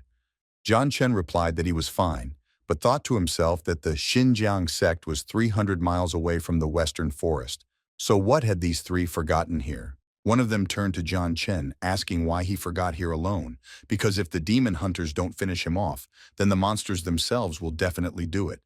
I would prefer John Chen would rather get out of here. The young man ordered his 2 companions to walk away with him, leaving John behind Chenya alone. John Chenya was surprised by the boy's arrogance, but that was the last thing to worry about. The western forest is south of Chin City Yun.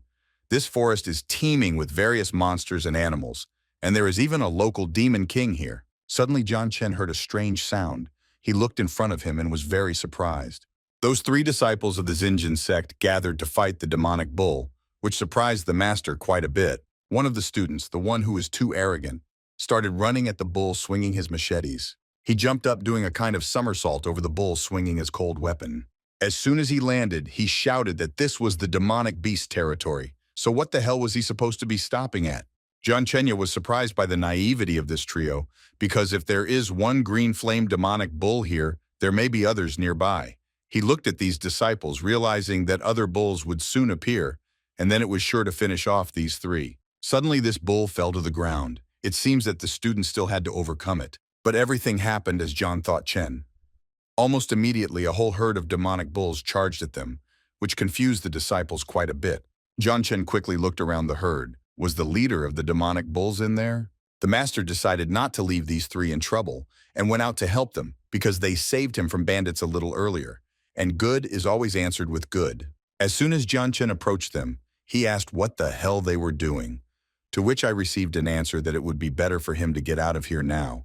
The one who knocked down one of the bulls turned to everyone and told them to run as fast as they could because there is a whole herd of bulls with a leader here and he will not be able to hold them all.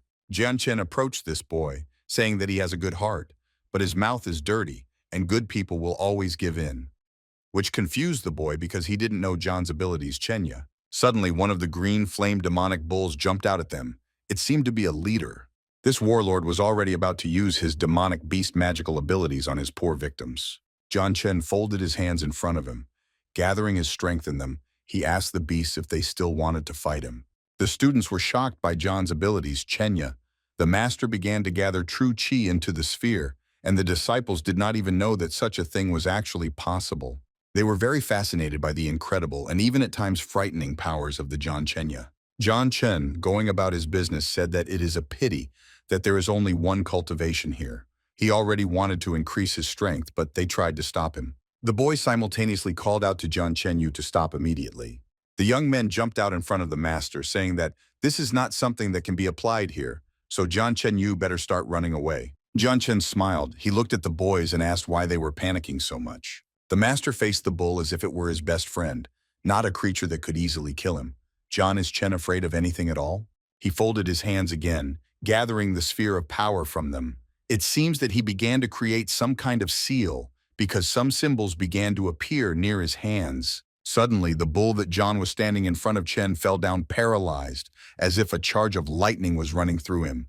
The students looked at the bull in surprise, then at Jian Chen, and asked if he knew the hidden technique of 1,000 beasts, and whether he was a disciple of the 1,000 Beasts sect. Jian Chen just stared wearily into the void. Jian Chen shouted that these students are taking too long to calve, and he is not that good at taming a herd of rabid animals, so the students should get out of here immediately and right now. Jian Chen began to run away, followed by the students of the Xinjin sect, who asked what would happen if they did not leave. Jian Chen only replied that in such a case, they only have one way, to the other world. Finally, they broke away from the bulls. They stopped under some tree, trying to get their breathing rhythm back to normal. The students began to panic, because it seems that they will not be able to defeat these bulls, so they better run away. Jian Chen interrupted them and reassured them that they were safe now, as these bulls attack within a radius of about 5 miles, and they had run away far more than 100. The Trinity was shocked because Jian Chen had enough strength and energy to run away, and even he was counting miles the whole time. Jian Chen replied that it was just the basics of the basics, and they were deep in the western forest right now, and he still had some business he needed to complete, so he had to leave the disciples, but he assured them that they were safe now. The students sincerely and gratefully thanked the master for saving their lives and wished him luck. Jian Chen left them, but thought that these bulls could run peacefully in the depths of the forest, but they appeared from outside, and these disciples from Xinjiang, who appeared in the wrong place, at the wrong time. Is it just a coincidence? Not paying attention to what was happening around because of what he thought, suddenly Jian Chen smelled the pungent smell of blood. Almost immediately he saw some creatures under the bushes, roaming around the motionless bodies of dead people. One of these corpses was looking directly at Jian Chenya. It will be quite a frightening and unpleasant sight. After examining the corpse from a distance, Jian Chen noticed that all the blood had disappeared from the corpse, which could only mean one thing. And this means that this is the work of the hands of a damn witch. Jian Chen swore to himself that as soon as he found her, he would immediately destroy her. Jian Chen thought again. He became curious because he had not been in the western forest for about 3,000 years. And now all these strange events are starting to happen around him. Wandering a little further into the western forest, Jian Chen saw bandits surrounding a girl from all sides. The bandits tried to interrogate this girl, whether it was she who killed the people who were lying nearby. But even if she didn't kill them, that doesn't change the fact that she used demonic techniques. The girl answered that since the creation of the world, good does not exist without evil, and she can bear responsibility for her actions. It seems that the Shen sect Wuzong positions herself as righteous, but what are her disciples doing now? They look like bandits. The girl examined the opponents, but assumed that they really wanted to intimidate her with her own strength. The disciples replied that the only thing they wanted was her death in the name of Shen Wuzonga, and immediately pounced on her. Jian Chen stood stunned but looked at this situation. He could not believe his eyes and ears. He thought it was the Shen boy's turn Wuzonga to die. He crouched to hide. Suddenly, a young man approached the sect's disciples and the unfortunate girl, licking his lips. He told the girl that there was no use for her to hold dialogues with these vile hypocrites. Jian Chen frowned at that boy. He immediately recognized which sect this young man was from, the Dao Jingju sect. They use demonic techniques. Most of these lifeless bodies are his handiwork. The girl turned to her acquaintance so that he would not interfere. One of the students of Shen Academy Wuzong shouted that another devilish bastard had come to them, and they wouldn't give him this witch for anything. Chongju, that is, this young man, flew up completely enveloped in a red glow. He asked what kind of mess they had made here. At this time, blood began to disappear from the bodies of the students. Since time immemorial, most cultivators who have turned into demons have become bloodthirsty killers. They cultivate by absorbing human blood in their souls.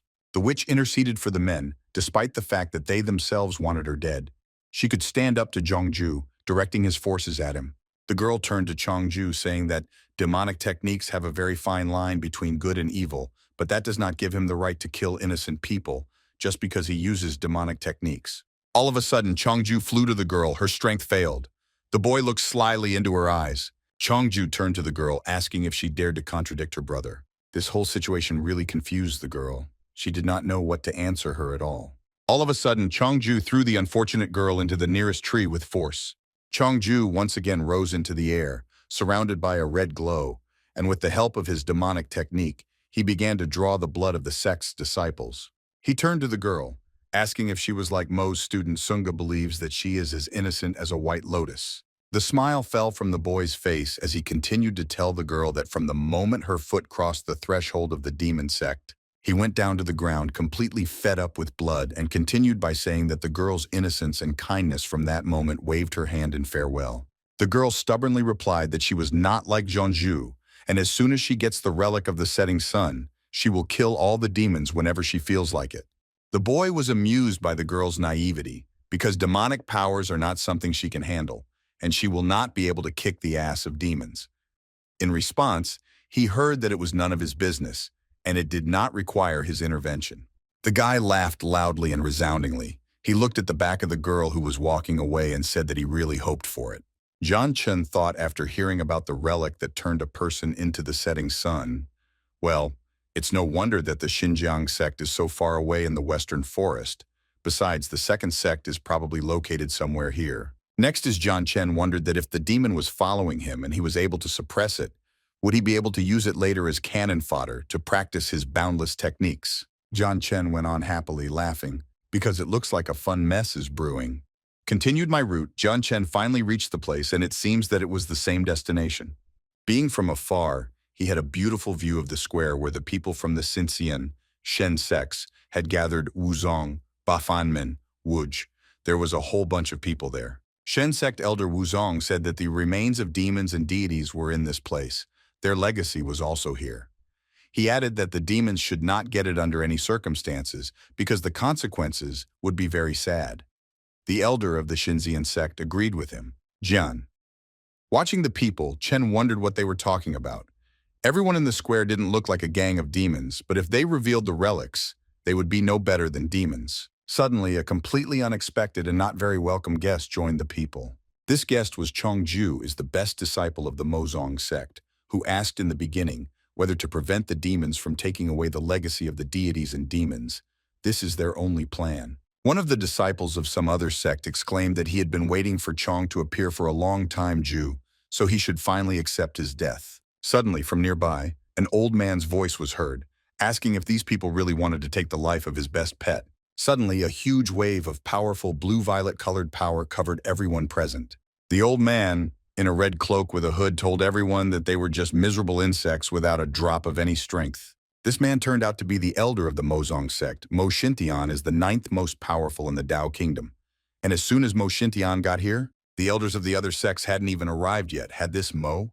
Is Xintian going to end them all just like that? Looking beyond all this, John Chen unconsciously began to say aloud that it was worth noting that the setting sun relic was slowly being revealed. And how could Mozong only send out one heavenly 9? Mo Xintian froze in place as if something confused him. Suddenly, he asked if anyone else was present. Sect Elder Mozong sent his demonic forces towards John Chenya, asking how this insect allowed itself to eavesdrop on him.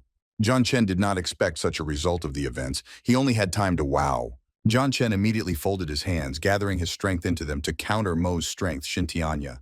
On time, John Chen blocked Mo's attack, Xintianya, because his powers would have affected the master. Sect Elder Mozong couldn't believe his eyes. Who was this young man who was able to block his attack? Jian Chen descended to all the elders, their disciples, and Mo Xintian, thinking how lucky he was that Xintian didn't use his full power. Jian Chen boldly introduced himself to everyone. He gave his name and added that he was the Supreme Lord. Shen sect elder Wuzong squealed, hearing the boy's name. So who put the seal in his body? The elder said that Jian Chen and his worthless academy will be destroyed by him personally. To which there was a defiant reply that Shen Linyun's life was still in his hands, and as soon as he dared to threaten Jian Chenyu, sect elder Mozong thought that Jian Chen, in his position, cannot properly assess the situation, which is what the sect master is provoking. Shen sect elder Wuzong said that it was only 3 days past the 10-day deadline, and he would spare him for today. But as soon as the seal expires, he will personally come for Jian Sol Chen and will destroy Quan Zun. He intervened in this conversation Chongju. He said that all these dialogues were about nothing and shouted at Elder Shen Vuzonga, wishing him a quick death. Jian Chen completely calmly blocked Chong's attack Ju and repelled her. Jian Chen asked if Chong had any Ju something against heaven. After all, it seems that he was not worried at all about the possible consequences. Songju only laughed and replied that he was hiding his energy and only a deity could help him. Suddenly, John's eyes, the Jew, widened in shock at what he saw next. Jian Chen said that the foundation of cultivation is the heart of a person, and that person should not treat life with such disdain. Chong's hands, Jew, were already in the blood. He went against the heavens, so Jian Chen will help him a little. Jian Chen created the heavenly seal, shocking everyone around because for 1,000 years, only one cultivator could master this seal. This symbol could lead directly to heavenly tribulation, so Chongju and Mo Xintian will not have transfusions. To which these two only contemptuously asked Jian Chen has to hurry up and say one last thing. Jian Chen laughed. These two are so arrogant that they look at him like an insect. Demon and deity, like good and evil, are two sides of the same coin. Everything these two have done has already violated all the righteous covenants of earth and heaven, and now they are lamenting the decline of heavenly sorrow. Chongju used his cultivation to direct his strength towards Jian Chen, threatening to kill him. Jian Chen asked if Chong it wasn't enough for Ju to see heaven's sorrow that he still dared to attack him. He said that it will not be so easy to get rid of him. Suddenly, from the sky on Chong, hundreds of bolts of lightning were directed at Ju, striking him one after another. His teacher, Mo Xintian, could not believe that there was a person who could fight back, and such a devastating one. If Jian Chen will continue to attack with lightning, then he will have to play the box accurately. Everyone around was simply shocked by Jian's powers. Chenya. He should not stay here at all. Unexpectedly for everyone, Elder Mo Xintian folded his hands in front of his forehead, asking for a sincere apology, because even if he did not kill, like his best student, his hands were still elbow-deep in blood. Jian Chen said that in return, he demanded that the elder become his servant. If the elder does not agree to Jian's terms, Chen, then he will end up the same as his student, Zhongju. Everyone around could not believe what they heard. As soon as Jian Chen dared to treat the elder, even one so powerful and strong, in front of everyone, Elder Mo Xintian pledged his blood and heaven that he would respect Jian Chen and put his needs above your own. From now on, his body, soul, and life belonged to Jian Chenyu. The blood that came from Mo's wound, Xintianya, turned into a golden leaf, that is, a written oath. Jian Chen clearly liked people like him. Clutching the letter in his hands, Jian Chen reflected that this trek was not in vain. He had obtained the servant he expected from his endless cultivation. Jian Chen waved his hand. His power spread behind his hand in a golden glow, and his eyes glowed a matching color. Everyone around tried to reach Jian Chen, saying that his academy is following the righteous path. But suddenly he decided to enter the path of demons, that the cultivation of Mo Xintianya is strongest in these places, and so on. Jian Chen replied that for him there was no such thing as good or bad, and he was not going to do the work of demons in the name of the righteous path. One of the elders turned to Jian Chen, saying that if he kills Mo Xintianya now, they will turn a blind eye to it and act as if nothing happened. Everyone else picked up the elder and started saying that Jian Chen is a demonic bastard who uses demons as his servants, that he is possessed by a demon in human reckoning, and that Quan Zun had already turned into demons too. Even if Jian Chen is also possessed by the devil, so what can they do against him? However, Jian Chen, it seems, would still do one demonic thing. He somehow even looked madly at everyone and asked if they wanted to know what this thing was. To Jian Chen was approached by a deputy elder from the Wuj sect. He advised him to watch his words, otherwise he would make enemies in the form of the entire Wuga sect. Jian Chen grimly asked if he should take this as a threat to him. The deputy elder said that all he had to do was wave his hand and his men would blow up Quan Academy Zun in the shunt. Jian Chen said that he doesn't like killing people, but that doesn't mean he isn't ready to do it. He turned to his new servant, asking if he could destroy Quan Academy Zun at the click of a finger. Suddenly, the deputy took a few steps back, completely frightened. Mo Xintian pointed his hand at the deputy and used his demonic technique on him. All the disciples and elders behind tried to shout at Jian Chen so that he would come to his senses and stop this action and merciless killings. Jian Chen ordered to kill everyone to the end because when you cut down a tree, it is advisable to cut down the roots as well so that they do not sprout later. Mo Xintian agreed with his master's order in shock, thinking that a moment ago he said that he didn't like taking people's lives, and now he was saying to kill them all with such ease. Everyone present still tried to refuse Jian Chen from his plan, promising that their conflict will be exhausted, that they will forget it as a terrible dream, and so on. Jian Chen, realizing that the situation is unchanged, said that it looks like they have only one correct way out. He ordered Mo Xintian to act, tensed visibly and fearfully as soon as the Mozong sect elder took just one step towards them. Jian Chen smiled. It seemed that this situation only brought him pleasure. He asked if the others already sensed their doom. Jian Chen said that he was just as doomed to eternal wandering in the heavens as Mo was. Did Xintian have the courage to threaten him? Pupils of Xinjian Academy, whom Jian Chen had saved earlier, they called out to him, trying in vain to answer. Jian Chen gave them an annoyed look back. He was tired of hearing this whining. He ordered them to stop talking. The disciples looked at Jian in shock. Chenya. They could not understand what happened to him.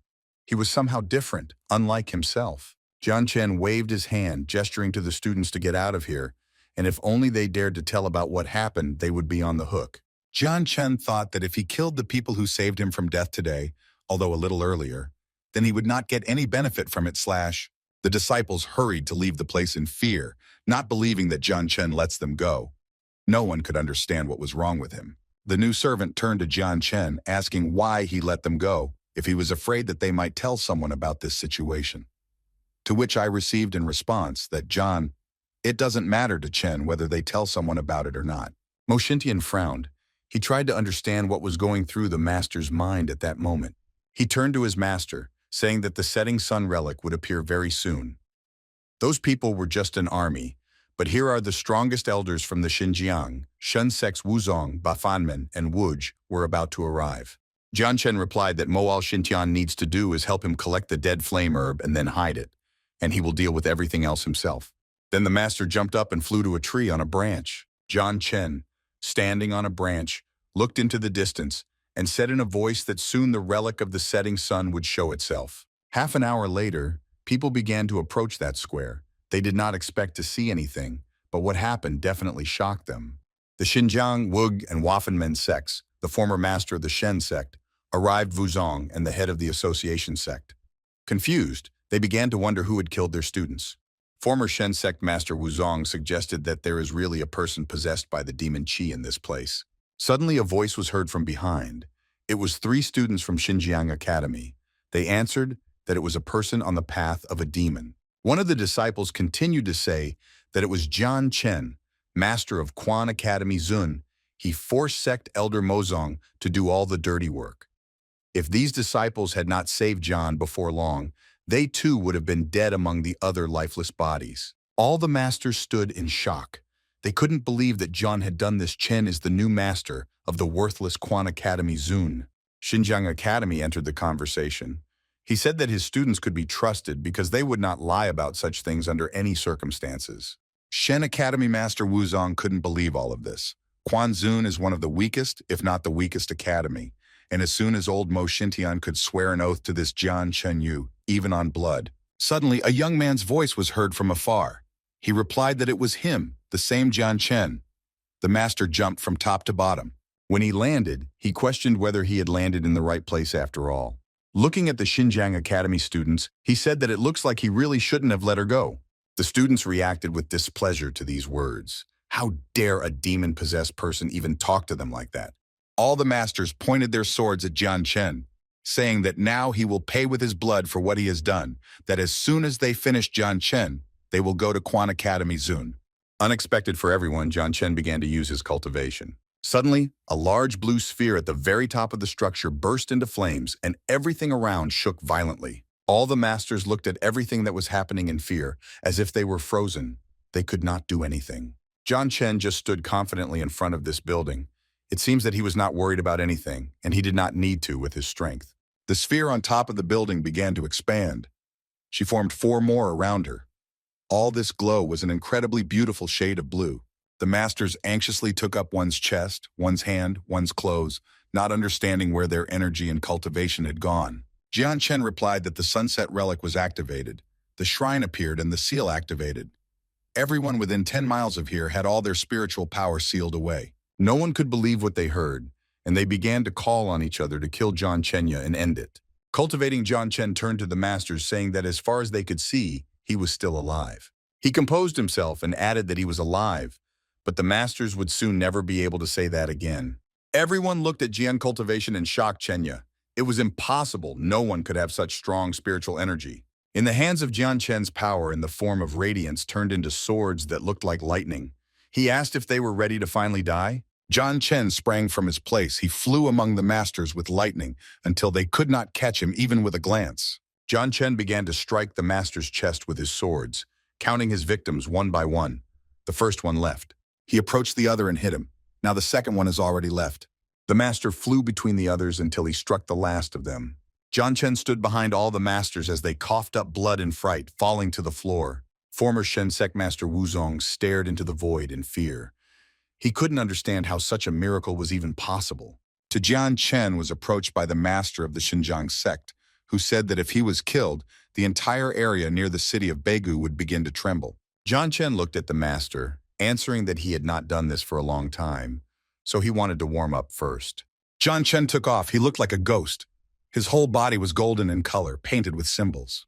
Jian Chen swept the masters from under their feet one by one, and they only had time to scream and beg for mercy. Some offered to become Jian's servant Chenya. The guy only replied that not everyone can become his servant and advised him to be a little more patient. Jian Chen glanced at the former Shen sect master Wuzong, then asked what he could offer Jian Chenya in return. The former master fell to his knees, offering to sell his life, promising to obey Jian Chenyu in everything so that he does not order. Jian Chen pointed a finger at the master's forehead, replying that it didn't matter to him whether the master was sincere or not. He would face the same fate as the others. The former master fell motionless to the floor. Blood flowed from his head, which later became a huge puddle. Jian Chen just sighed, replying that he didn't need it, because he was doing it to save his ass. He was then approached by a master from the Wuge sect, who said that all of his ancestors in this world belonged to the Wuge sect, and that he could be useful. Jian Chen smiled. He was satisfied with the master's answer, so he offered to make a contract. He put his finger to the master's forehead and created a contract. Next, as Jian Chen turned to the 3 disciples, he advised him to get his feet out, but quickly. Newly converted servant Zhen Chenya turned to him, saying that the sunset relic had already revealed itself, and asked if Jian was interested. "I want to see what kind of inheritance there is." Jian Chen looked at the servant, but suddenly asked what his specialty was. The man, that is the servant, thought darkly that he was scared that he could not read his master, but he can feel his mighty power, but it is even better for him. After some time, they finally arrived at Mount Quan Academy Zun. One of the servants asked Jian Chen, why does he hit him again and again? Jian Chen wasn't too worried about this. He just asked if he didn't want the relic of the demonic sunset. He asked why the man did not want to accept heavenly sorrow to wash away all his sins. The tired man, now almost without any strength or energy, only asked if he could not do it. Jian Chen, not the least bit concerned, replied that whatever he was giving the servant was his gift. If the man does not want it, then no problem. But then the only thing that will give is Jian Chen, it will be a relief. Suddenly, a noise was heard from the academy, which attracted the attention of both men and distracted them from their conversation. Jian Chen left the servant alone, went to check what happened, but it seems that Xiao's seal Xuan was broken. The guests of the academy were a grandfather and his granddaughter. They were conducting some kind of dialogue between themselves, which sounded like some kind of action plan. As soon as Jian Chen began to approach everyone, and the former master addressed him, saying that these guests had broken the seal, he thought that it looked like they were Jian's enemies, Chen, about whom he told. Jian Chen looked at the guests and asked if they had come after all. He couldn't believe that they were there just to see Jian Chenya. The seal was broken. Looks like they needed help. The old man apologized for the inconvenience he had caused, but he did it for the sake of his granddaughter's well-being. At this time, the granddaughter doubted whether John was real. Chen will be able to help her. John Chen told them not to worry about it, but to begin with, he expected money up front, which shocked his guests a bit. The grandfather and granddaughter stood shocked, not expecting such a slightly cheeky answer. John Chen, and said in a rude tone that he had to destroy the defense of the academy. Can't he get some money? Moreover, the fee includes consumables, John's labor, Chenya, and moral damage. The man just cried with laughter, especially he remembered how he first saw this Jian seal Chenya. He reached out to John. I buy the ring, showing it, and saying that its value is estimated at 30,000 spirit stones. He asked if that would be enough. Hearing the price, the former master and servants opened their mouths and eyes wide, not believing what they heard. It was a really large amount. Jian Chen just smiled and added that the man still does not understand all this. The old man did not want to waste time, so he asked that if 30,000 is not enough, then maybe 3 million spirit stones would be enough. Everyone else almost fainted when they heard the said amount. John Chen knew that this man was rich. He should have given a price of 300,000. 3 million is certainly good, but at what price? John Chen raised the cost. John Chen decided to pull himself together and cleared his throat to regain his serious look. He replied that this would be enough, and as for the girl, his conditions remain the same. She must stay with him so that he can help her. The servants and former master began whispering to John in shock. Chen Yu, does he really want to steal the girl because he is the master of the academy? And why does she want him? The girl definitely didn't like it. She angrily replied that she didn't want to listen to these silly conversations anymore. John Chen said that going by her appearance, she could either be a servant or a disciple of Jian's Chenya, if she doesn't mind. Her grandfather didn't like this very much, so he asked if John Chen understands what abilities the girl has. John Chen replied that he could give the girl whatever she wanted, but whether to stay with her or not was up to them to decide, and he will take a bath while he goes. This girl is the daughter of the city lord Hai Baidi. She is a disciple of the Julu sect. Her grandfather said that it is better to be ashamed all your life than to die, with which the girl agreed.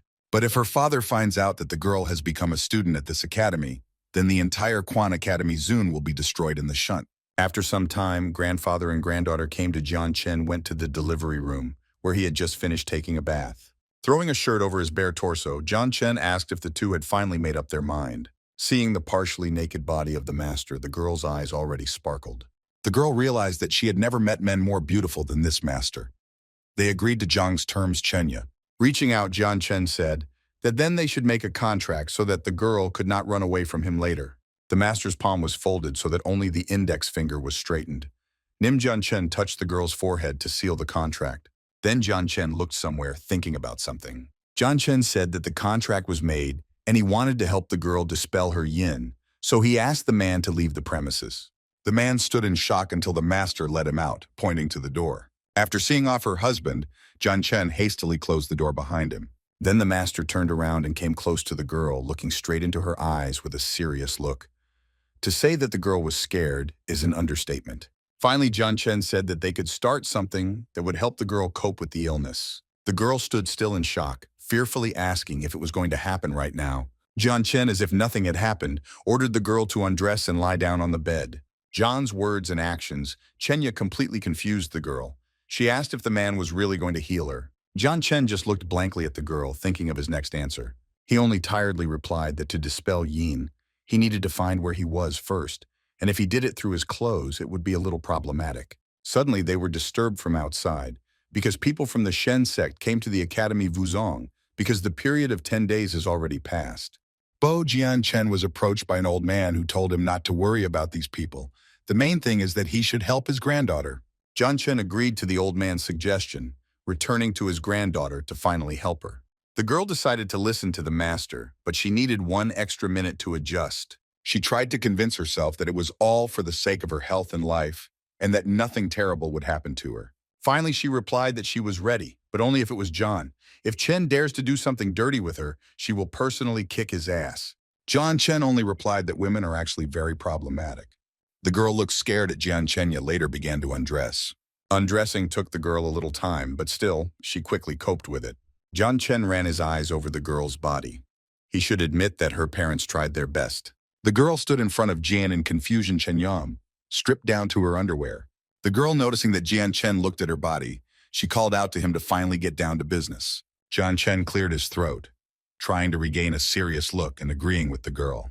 Jian Chen unexpectedly grabbed the girl's hand, which definitely scared her. John's next move, Chen, was that he threw the girl on the bed. Frightened, she just had time to ask what he was doing. Jian Chen made hand, forming a gun with his fingers. He said that first he needed to find the vein into which the yin flowed. The girl asked and Jian Chen hurried up. The whole situation was very uncomfortable for her. Jian Chen touched the girl's stomach, to which he heard from his side that his hands were cold. The girl was as embarrassed as possible, and she wanted to finish as soon as possible. Finally, after some time, Jian Chen managed to find the vein through which yin flowed.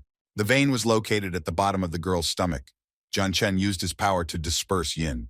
Suddenly, the girl's eyes widened with unusual sensations. The girl bent over, shouting, "It seems that these feelings were not the most pleasant." Trying to catch her breath, the girl said that she had never felt such cold in her life. Jian Chen was still focused on the girl. It seems that he managed to help her. The girl lay down on the bed, still trying to catch her breath. Jian Chen angrily ordered the girl not to move, because it was making it very difficult for him to finish his work as soon as possible. At that time, the girl was shaking from the wild cold. She asked Jian Hurry Chen. After a while, the girl felt relieved, so she asked if Jian had finished Chen.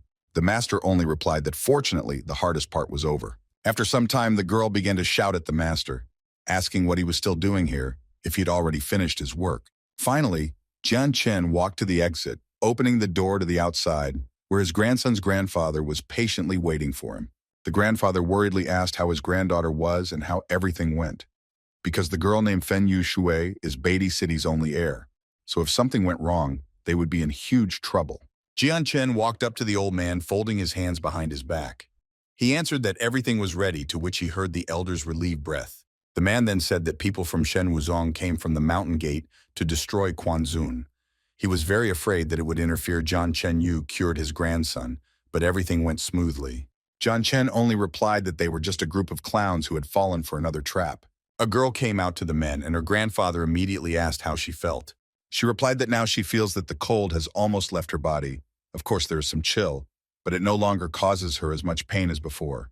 Grandpa said that even he couldn't handle this disease, so if Jian did it Chen, then the girl should listen to the master in everything. He was sure that Jian Chen will teach his grandson a lot. The girl showed a gesture of agreement and nodded her head to her grandfather in response. At this time, grandfather wondered where this Jian had come from Chen. How was he able to heal his grandson so easily?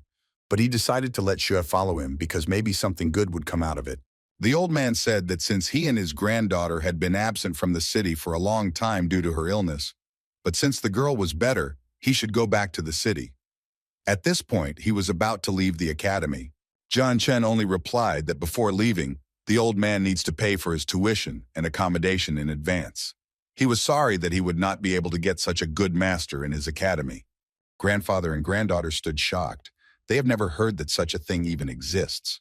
What does living and tuition fees mean? Jian Chen angrily yelled at the man that he got rid of his granddaughter's body from Yin, and they don't even want to pay for her accommodation at the academy. Did the man want Jian Chen taught Shu everything without getting a dime? He was not going to be her nanny at all.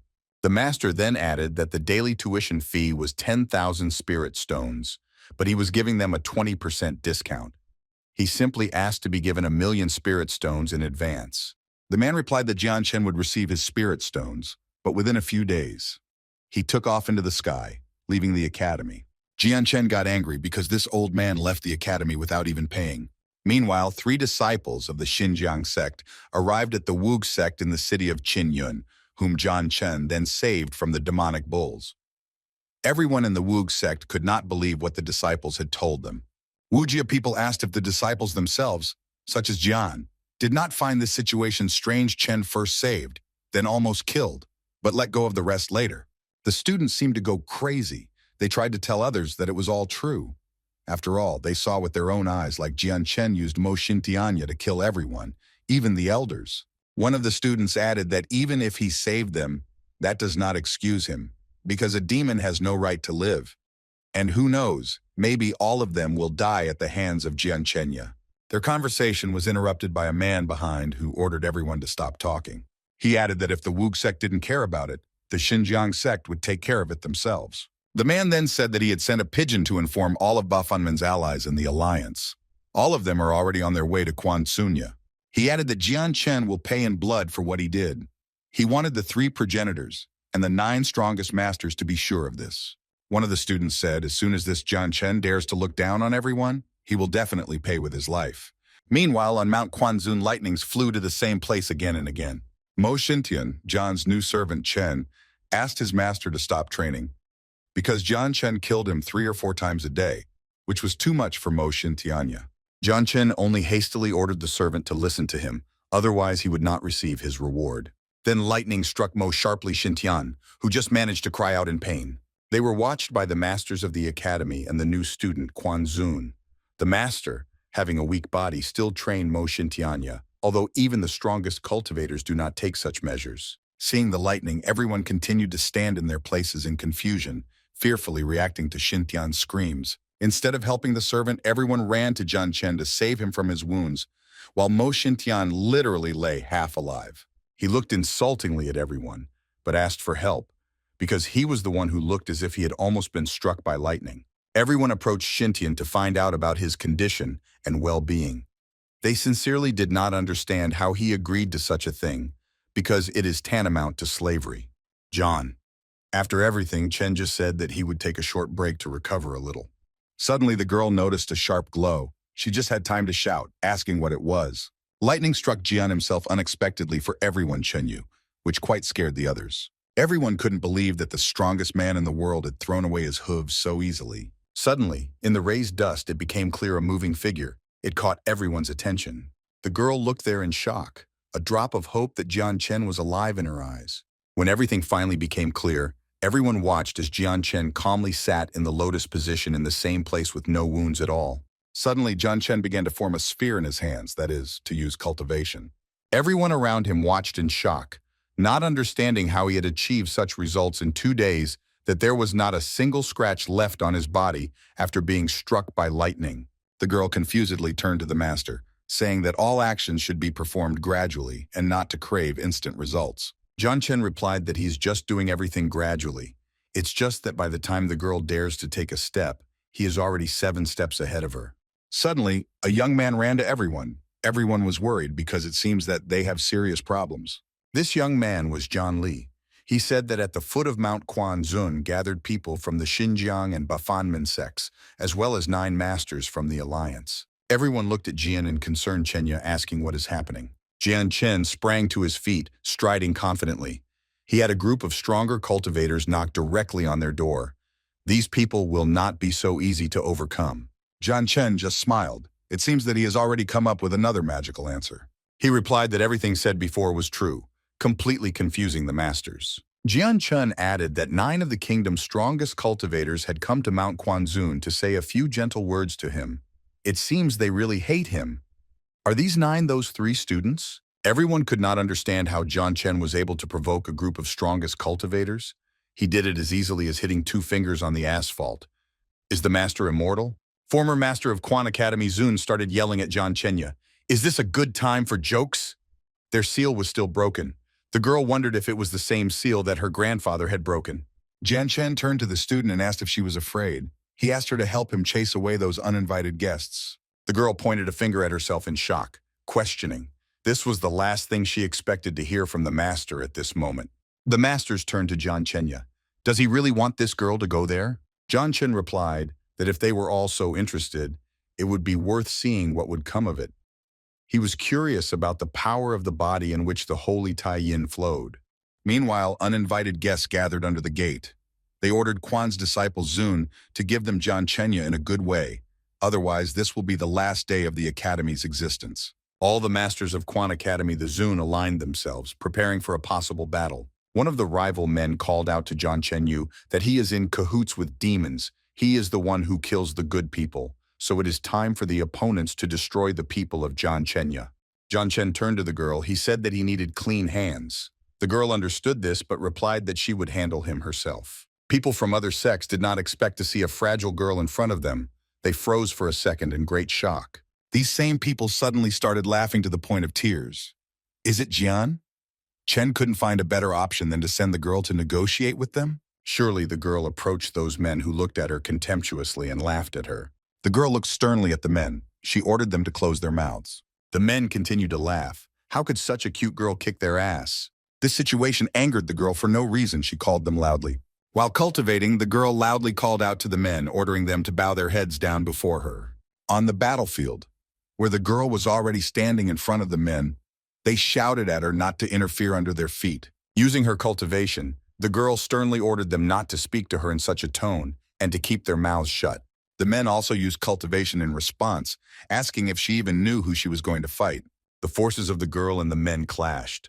It's not even fair that one girl fought against several older men. The men mockingly asked if the girl really thought that with her insignificant strength, she could bring them to their knees. Suddenly, the girl's strength overcame the man's, causing the latter the greatest shock. The girl looked maliciously at the old people, but answered that they still don't have the right to open their mouths. Suddenly, with the help of cultivation, the girl destroyed the men with a shockwave. They fell to the bottom without understanding at all how such a worthless girl was able to defeat them. Finally, the girl added that in order to know the full power of martial arts, you need to be able to transform your true chi into spiritual power. She went on to add that even though those men are cultivators, their true energy is simply negligible, and they still have the audacity to open their mouths. Jian Chen shouted to the student that if she had already heated up, then let her go back. All the other masters couldn't understand if the girl was really that strong. The girl was a little upset when she returned. Had she and her powers and abilities been discussed by the masters all this time? Some of the opponents could not understand from which pores Quan Zun managed to gain such power. After all, the 9 best cultivators had been defeated. They weren't even half as strong as the girl. Jian Chen only watched his opponents from the sidelines. Bai Fenyu's strength was not enough, and it would still be problematic to kill them all now, because they can barely stand up for themselves. The opposing elders ordered their disciples to leave Quan Zun after realizing that they were much weaker. The elders turned to Jian Chenya, promising that they will not leave it so easily. One of the masters was approached by his colleague offering one idea, but this time they should leave Quan Zun. The master began to whisper his brilliant idea to the other, while the other listened intently. After listening, the master turned to Jian Chenya that not this time he will let him go, but only this time. Fenyu turned to her teacher, saying that the problem was solved. The girl watched as Jian Chen had been using lightning techniques for the past few days, so she asked Jian Chenya should teach her something, hearing in response that she must know something new because she was already incredibly strong. The girl only asked in Jian Chenya like a master, so that he would come up with something for her. Jian Chen gave the girl a stern look. He said that it wasn't that he didn't want to teach the girl something. He added that the fact is that her grandfather still hasn't paid for her education, and he too, although he is her master, also needs money. It was no joke that the girl was angry, how much she wanted to stab this undermaster. Jian Chen thought, because based on today's events, it is worth noting that the forces of Quan Sunya are still small. The only trump card is Fenyu. Jian Chen should increase the power of the academy to the maximum, because at stake is the disclosure of Jian Li's ancient sacred body.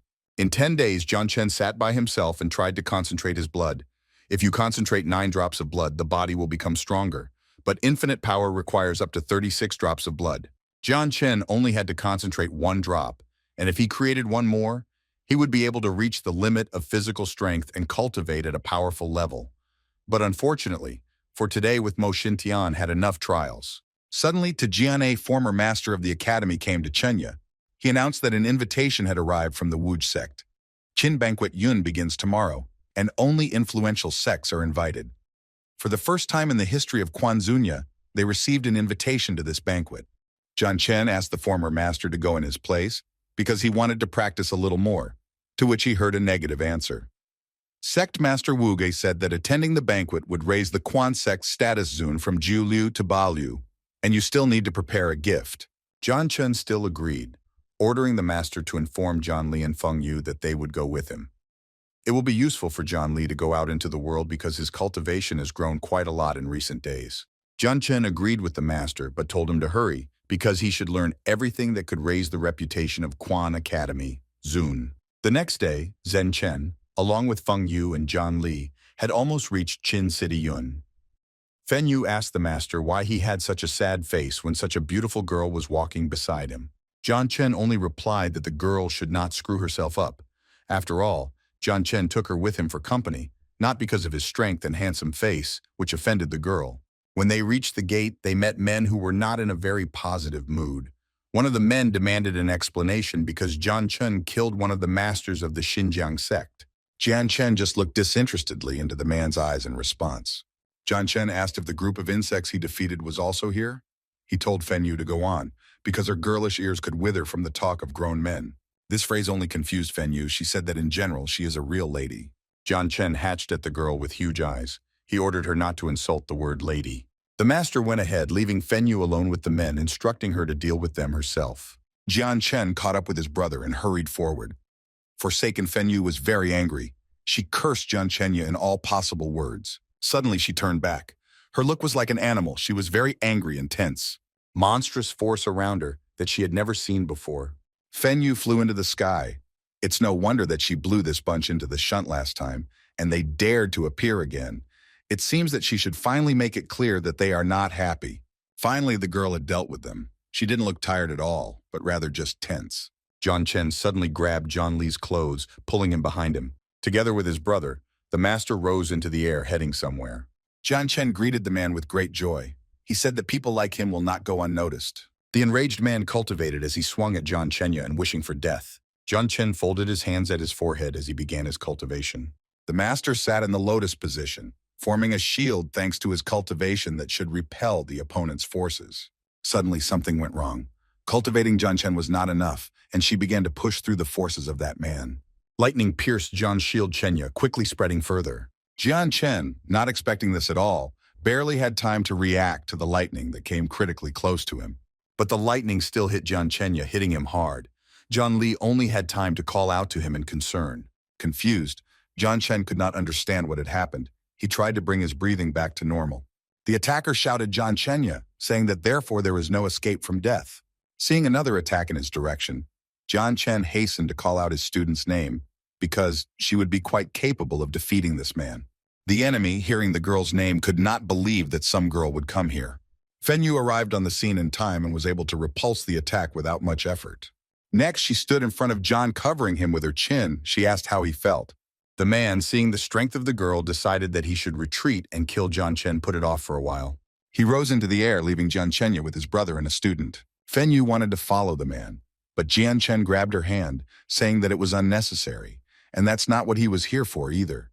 He wanted to look at this Qin banquet Yun. Jian Chen helped brother Zhang Li up, encouraging everyone that he didn't have long to go. At the entrance of Jian Chen was met by the master, who joyfully greeted the guests. As soon as Jian Chen came a little closer, the master announced that he had been hunted, to which Jian Chen replied that he had already noticed it. He thought about the fact that the three progenitor sects of the godless continent had gathered for this banquet, Wuj, Ange, and Dange. But apart from them, something told him there were hidden sects of hired killers. The other master said that he had sent patrols to look around the area, so Jian Chen should not worry about his life. Jian Chen only asked if this man knew who started all this. The man replied that he did not have an exact answer, but it seemed that it was these three academies. Seeing Jian Chenya, everyone began to whisper worriedly. As soon as Master Wu Mu could invite the Quan sect Zun, after all, the fall of this sect is in the interests of Master Wu Jia. Master invited Jian Chen and others to go to the second floor. Everyone around began to grumble displeasedly, disagreeing with the master's decision, to which he replied that his academy was organizing a banquet, so it was up to him to decide what rules to set. He shouted, ordering everyone to be quiet. Let them dare to criticize something again. He said to put Quan Zun to the second floor is Wu Jia's personal decision. Does anyone disrespect the decision of the Wood sect?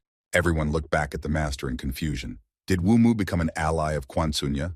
Everyone, trying to soften the situation, decided to agree with Master Wu Mu. One of the men asked the master what the prizes of the Qin banquet where Yun will be this year. The man replied that this year there will be not just one prize, but a large number. But the main gift of this banquet will be a drop of Qilin blood. Everyone, including Jian Chen, not believing what they heard, returned to the master. Master Wu Mu only replied that it was just some drop of Qilin blood. Everyone around whispered in disbelief. A drop of Qilin blood is an incredible rarity that can regenerate an ordinary person. Qilin is a mythical creature that no one in the world has ever seen. Even Fen Yu didn't expect to see her here. Jian. This did not surprise Chen in the slightest, because it is just an ordinary hybrid. Remembering his former life when his strength was above the 9 heavens, He just yawned disinterestedly. John Chen turned to his brother. He said that if John Lee took a bath with this drop, his body would become many times stronger, and he would become almost invincible. It was very motivating John Lee. John Chen, pointing to the ring, said that John Lee must get it by his own strength, because he has discovered new spiritual veins in himself, and his strength should be enough. John Chen, proud of his brother's progress, smiled. Too bad he was busy with his training. Everyone around enthusiastically began to ask for a start. Everyone was eager to start and find out who would win. The master smiled and replied that if everyone wanted to start like that, then they would do it right now. Master Wu Mu jumped onto the plate standing in the middle of the hall where they were. He went on to say that the rules are the same as before, and that whoever wants to get the drop should just step up to that plate and accept the challenge. He asked who wanted to go out first. Jian Chen just asked aloud who would dare to go out first. He glanced at Fen Yu from the corner of his eye, but if she comes out now, it will be very easy, and the drop will not escape anywhere from them. Suddenly, a young man jumped onto the plate. It was Lin Mo of the Xinjiang sect. Lin Mo looked firmly at Jian Chen. Unexpectedly, a dozen powerful cultivators died trying to kill him. Jian Chen began to say that he had let him go before, but this boy was still trying to stick his little claws into his neck. Unexpectedly, Lin Mo sharply pointed at John Lee, saying that he wanted to fight him. He thought to himself that he did not want to fight with Jian Chen Yom and die so early. Jian Chen crossed his arms and asked in disbelief if he really wanted to fight John Lee. Seeing Lin Mo's serious intentions, Jian Chen turned to his brother, giving him some instructions, which said that the boy should conserve his energy, because he had to reveal the strength of his body, but it should also be done wisely. Lin Mo turned to Jian Chen. He said that once he defeated his disciple, he would defeat John himself, Chenya. But suddenly a fist comes to the boy's forehead with incredibly great force. Lin Mo immediately flew to the side. It is impossible that only one blow to the face can lift a person up several meters. Lin Mo stuck to the wall. John Lee just looked at him in confusion at this time. Some began to whisper. So much empty talk says that he will overcome and suddenly gets punched in the face. What humiliation Lin Mo must feel now. John Lee turned to his boss in fright, saying that he didn't know how it happened, but the power literally burst out and he couldn't help himself. John Chen only replied that in that case, he would have to teach him well. John Chen turned to the Xinjiang sect master Yang Xuan, who suggested another round, saying that John Lee was his weakest disciple. Yang Xuan got angry because John Chen won only one round and he is already suffering. He sent his disciple next. But John Lee was able to overcome that student as well, only he already had a nosebleed. Everyone looked at John Lee in fear. What kind of guy is this that without using martial arts can release such a colossal amount of energy? John Lee returned to Jian Chenya. He said that he does not want to fight anymore because the strength in his body is getting stronger and he is afraid that his next blow will kill someone. For what John Chen replied that he didn't mind if John Lee killed someone here. Master Yang Xuan seemed to be mad. He couldn't believe his disciples had been defeated, so he called Lin Xiao next. Lin Xiao stepped onto the plate in front of John Lee. He told him not to take offense at him if he suddenly killed him. Everyone around them was shocked because it was rumored that Lin Xiao had reached his highest body form at the age of 10, and at the age of 15, he had killed a large number of other disciples. Lin Xiao was recognized as the best disciple of the Xinjiang sect. John Lee asked if he really needed to compete further. John Chen replied that he could accept defeat because it would not take away so much of his strength. Lin Xiao turned to John Lee, saying that he would not give up so easily. Lin Xiao cultivated with the Heavenly Blade Dance technique, a rather powerful technique that caused a great flow of swords towards the victim. John Lee was not jokingly scared. If he didn't want to surrender, he would have to fight. Out of fear, seeing Lin Xiao's technique, he punched again. John Lee's powerful punch swept Lin Xiao off his feet, knocking him back so that his spine nearly flew out of his body. Flying several meters back, Lin Xiao nearly knocked over the disciples and masters watching from behind the plate. Lin Xiao collapsed in the middle of the crowd. His bones were broken. He himself was lying in a pool of his own blood. John Lee began to complain that he didn't do it on purpose, but just had to defend himself. He didn't want to be blamed because he had no choice but to defend himself. John Chen replied that how would Lin Xiao blame him if he had been lying dead for so long? Everyone around was indignant because how is it that John Chen just laughed at the situation instead of ordering John Lee? John Chen only replied that his disciple was only defending himself, and Lin Xiao continued to attack him, so Lin Xiao ended up gluing his fins together. One of the masters said that in the existence of Quan, there is no need for Zun. John Chen took this as a challenge, so he was willing to give it a fighting chance. Qian's disciples Chenya lay down worriedly. They were still not used to such a temper of their teacher. One of Jian's students, Chenya, tried to dissuade him, but the master replied that he would not be a master if he did not defend the honor of his academy. Xuan quickly and unexpectedly jumped onto the plate. Young Xuan pointed his sword at Jian Chen, challenging him to a fight.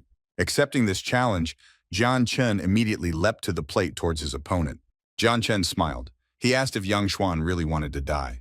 Jian Chen said that of all the people he had met, Yang Xuan was the only one who did not dare to humiliate him. Although at this time, Yang Xuan spoke negatively about the academy and Jian himself, Chenya. The phrase Jian Chen confused Yang Xuan. He asked what he meant. Jian Chen replied that even though he was Master Quan Zun, but Yang Xuan is much stronger than him, and even suitable as his mentor. Then he asked if Yang Xuan knows so much, shouldn't he be smarter? Everyone around began to discuss Jian's words Chenya. And indeed, although they are both masters, Yang Xuan has much more power, which seems a little unfair. Yang Xuan said that he didn't care about Jian's cultivation level Chenya. He offered Jian Chenyu, if he is so afraid, fight at half strength, so that they are equal. Yang Xuan only haughtily straightened up in front of Jian Chenyom as soon as their match was announced. Jian Chen thought that he just wanted to deal with him quickly, but this Yang Xuan was also too cocky. A huge crowd of people gathered around the plate to watch the duel between the two masters. Jian Chen invited Yang Xuan to start in the first, joking that the seniors should yield. Yang Xuan did not like this arrogance of Jian Chen, so he immediately pointed his sword at him.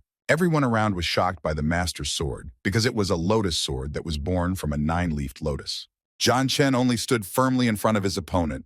No sword is able to scare him even a drop. The audience only laughed and wished Jian I wish him luck, saying he only has a few minutes left to live. Yang Xuan flew into Jian Chenya, created a huge explosion. Dust rose into the air, and an incredible noise was heard. Spectators looked at the explosion in shock. This is the end of Jian Chenyu, because no one has yet had to repel direct attacks from the lotus sword. Yang Xuan smiled and looked into the smoke pile, saying that he hoped to fight all the Quan Zunem, and Jian Chen died so quickly. Suddenly, Yang Xuan's dime-sized eyes opened wide in complete shock. Jian Chen stood steadfastly in his place, his arms still crossed over his chest, as he had been since the beginning of the battle. Jian Chen smiled and asked if this was all that the so-called mighty lotus sword was capable of. Yang Xuan couldn't believe that Jian Chen was able to avoid such an attack from the lotus sword. He asked how many drops of Jian's blood Chen concentrated. Jian Chen only laughed in response, and slyly asked his opponent to guess the number of drops. The audience stood shocked. Looks like Jian Chen had concentrated no less than 18 drops of blood, and his body was like a deity. Yang Xuan flew into the air angrily. He said that despite the amount of drops that Jian had concentrated Chen, nothing would stop him from killing him anyway. Grinding teeth, Jian Chen only called out to the master and began to prepare himself for this battle. Jian Chen burst out of his seat, heading towards Yang Xuan to strike him. Forming a kind of sword with his power, Jian Chen waved it, then asked Yang Xuan if he really wanted to see what true cultivation was. As soon as Jian Chen struck a blow at Yang Xuan, and the latter's mouth suddenly gushed blood, Jian Chen landed on the plate as soon as he finished this duel with Yang Xuan. He turned to the crowd, smiled, and joyfully said that now the victory was his. The spectators stood in horror, staring at Jian Chenya. They couldn't believe that such a powerful master like Yang Xuan had been killed so easily. This was observed by Li Yunshan, the new head of the alliance. He had already thought about the best way to end it, Jian Chenya. Li Yunshan summoned Jian Chenya to the death battle, stepping out on the plate to the young man. Li Yunshan angrily shouted at Jian Chenya, asking who he imagined himself to be. Jian Chen smiled haughtily but replied that he imagined himself to be the new Quan Master Tsunya. Jian Chen walked up to Li Yunshan, crossing his arms and facing him straight and confident. Li Yunshan stood glaring at Jian Chenyu directly in the eyes. Jian Chen asked if it wasn't reckless to fight someone who would be much weaker than him in strength. Li Yunshan replied that people like Jian Chen can only talk nonsense, reducing himself to an absolute. The master began to cultivate, wondering who this bastard thought he was. He wouldn't let Yang Xuan's death get away from him for anything. Jian Chen was artistically offended, saying that in general he is sensitive to insults, and what's more, every second person wants to send him to the other world as soon as possible. Li Yunshan was not joking, every muscle on his face visibly tensed. Jian Chen suddenly stepped off the plate, climbing up to his students. Jian Chen approached Bai Fengyu and said that this old man is too weak, so he leaves him to her. Jian Chen put his hand on the girl's shoulder and happily introduced her to everyone. He asked permission for the girl to fight instead of him, although at this time, The girl did not really want to enter the battle in front of so many people because it would disgrace her image as a lady. Li Yunshan pondered. Is it Jian? Does Chen send some girl to fight with him? Jian Chen turned on his artistry again. He started speaking his thoughts out loud that sounded like he was manipulating the girl, saying that maybe he should raise the tuition. The girl agreed to this battle, saying that even though her city is rich, she still won't take a fee even greater than the previous one by 100,000 spirit stones. The girl went down to Li Yunshan on the stove. She suggested starting as soon as possible. Li Yunshan pounced on Fenyu, swinging at her and shouting at her to prepare for her death. But it is not for nothing that Jian Chen sent Fenyu to this battle, because her strength is enough to defeat such an old man. Using her cultivation, Fenyu forcefully pushed Li Yunshan several meters back, lifting him up. Shaking off the dust from her hands, the girl began to grumble under her breath, saying that as soon as this old man dared to raise his hand on such a beautiful lady. The spectators stood in shock. They couldn't believe that the new head of the Li Yunshan alliance could be defeated so easily by a girl. Master Wu Mu addressed the audience, announcing that Li Yunshan had been defeated and asked if anyone wanted to step onto the platform and fight Bai Feng Yu. Some man shouted that he accepts defeat, because if you continue the fight, which makes absolutely no sense, a lot of people can die. Jian Chen turned to Wu Mu. He said that the banquet was coming to an end and asked if they should end the fight if no one else wanted to fight his student. Wu Mu replied that the Qilin drop was undoubtedly transferring to the Quan Academy Zun, and then came down from the plate to the audience, saying that he had more to say. He raised his hand and announced that today was Qin City's Wuji sect adolescence declares Quanzun sect of the 8th rank. The onlookers confusedly replied that in order to raise a sect to rank 8, there must be at least 2 Taoist cultivators in it, but in today's battle, they only saw 1. The others began to disagree with Master Wu Mu's statement, saying that someone like Jian was worthless. Chen cannot obtain the title of rank 8. Some began to say that the Wuga sect should act according to the rules, not Master Wu Mu's whims. Wu Mu became angry. He did not like such a negative reaction of the people. A little more than a dozen people entered the hall. Among them were Quan Academy Master Zun, who asked if there was still 1 Taoist cultivator in the academy. They were Master Santong and Lo Shan. They bowed in greeting. Li Yunshan looked at the masters in disbelief. He couldn't believe that they were now the masters of Quan Academy Zun. The masters proudly announced that not so long ago, they and their students entered the Quan Academy Zun. People began to support Quan Zun, saying that he is supported by Dange and Zhenge. Master Wu Mu asked if anyone else had any objections. Hearing no response, he announced a Quanzun sect of the 8th rank. Jian Chen almost cried with joy, because after receiving this rank, his academy would be able to take a certain amount of spirit stones from the Wuga sect, and the higher the rank, the more money could be taken. Fenyu only replied that Jian Hechenya is really a big mess about money. Jian Chen only angrily replied that the girl would never understand what it was like to have no money. This made the girl laugh. On the way to the academy, the masters turned to Jian Chenya, asking if he can take them as his students. Suddenly, a man stood in front of them, answering that their talents were not enough. Jian Chen, seeing him, asked why he continued to pursue them. The man across from them straightened up and laughed back. Chuvik began to say that Jian Chen, Master Quanjunya, was born with rather weak cultivation abilities. Jian Chen smiled when he saw the man's face. He asked if it was Ange himself. Jian Chen tensely asked what this man had to do with his future. The man smiled and simply replied that he was just curious. But now it has absolutely no meaning because Jian Chen will die now. The man began to cultivate, creating a seal right next to Jian himself, Chenya. Jian seeing the seal, Chen began to worry because it was a hidden dark seal that dulls human senses. The man swung at Jian Chen, wished him to die quickly, trying to reach the young man. Jian Chen slyly replied that he did not think so. He still managed to dodge the man's blow. The man seriously said that these efforts are Jian Chenya are completely useless and do not make any sense. Suddenly, her conversation was interrupted by something or someone flying directly at them from above. In the middle of the dark, purple smoke, an adult male figure began to be seen, standing unsteadily at all. It was Mo Xintian. He turned to the assailant and said that he did not remember at all giving permission to kill Jian Chenya. Jian Chen just smiled and folded his arms across his chest, saying that he had said that it would not be so easy to kill him. Mo Xintian asked if he needed to kill this man now. In response, he heard that first they needed to know who had sent the man. Mo Xintian jumped up and walked towards the man. His powers were a monstrous purple color, and his eyes glowed the same purple with blue tints. Seeing that Mo Xintian flies at him, the man started to run away. Cultivation Mo Xintianya scared him no joke. The speed and strength in his hands seemed simply incredible. which made the attacker incredibly scared. Mo Xintian grabbed him by the neck, to which the attacker barely asked him why he, being a master, obeys Jian's orders, Chenya. At such insolent impudence of Mo Xintian was furious, but still wanted to know who had sent him. The man was barely breathing under Mo's stout hand. Xintian said that he could not tell because he would betray Ange. After that, the unthinkable happened. The man took out a fireball and hurt himself. Mo Xintian froze in place. You could tell by his face that he did not understand what had happened. Jian Chen observed as Mo Xintian leaned over the attacker's body and was incredibly calm.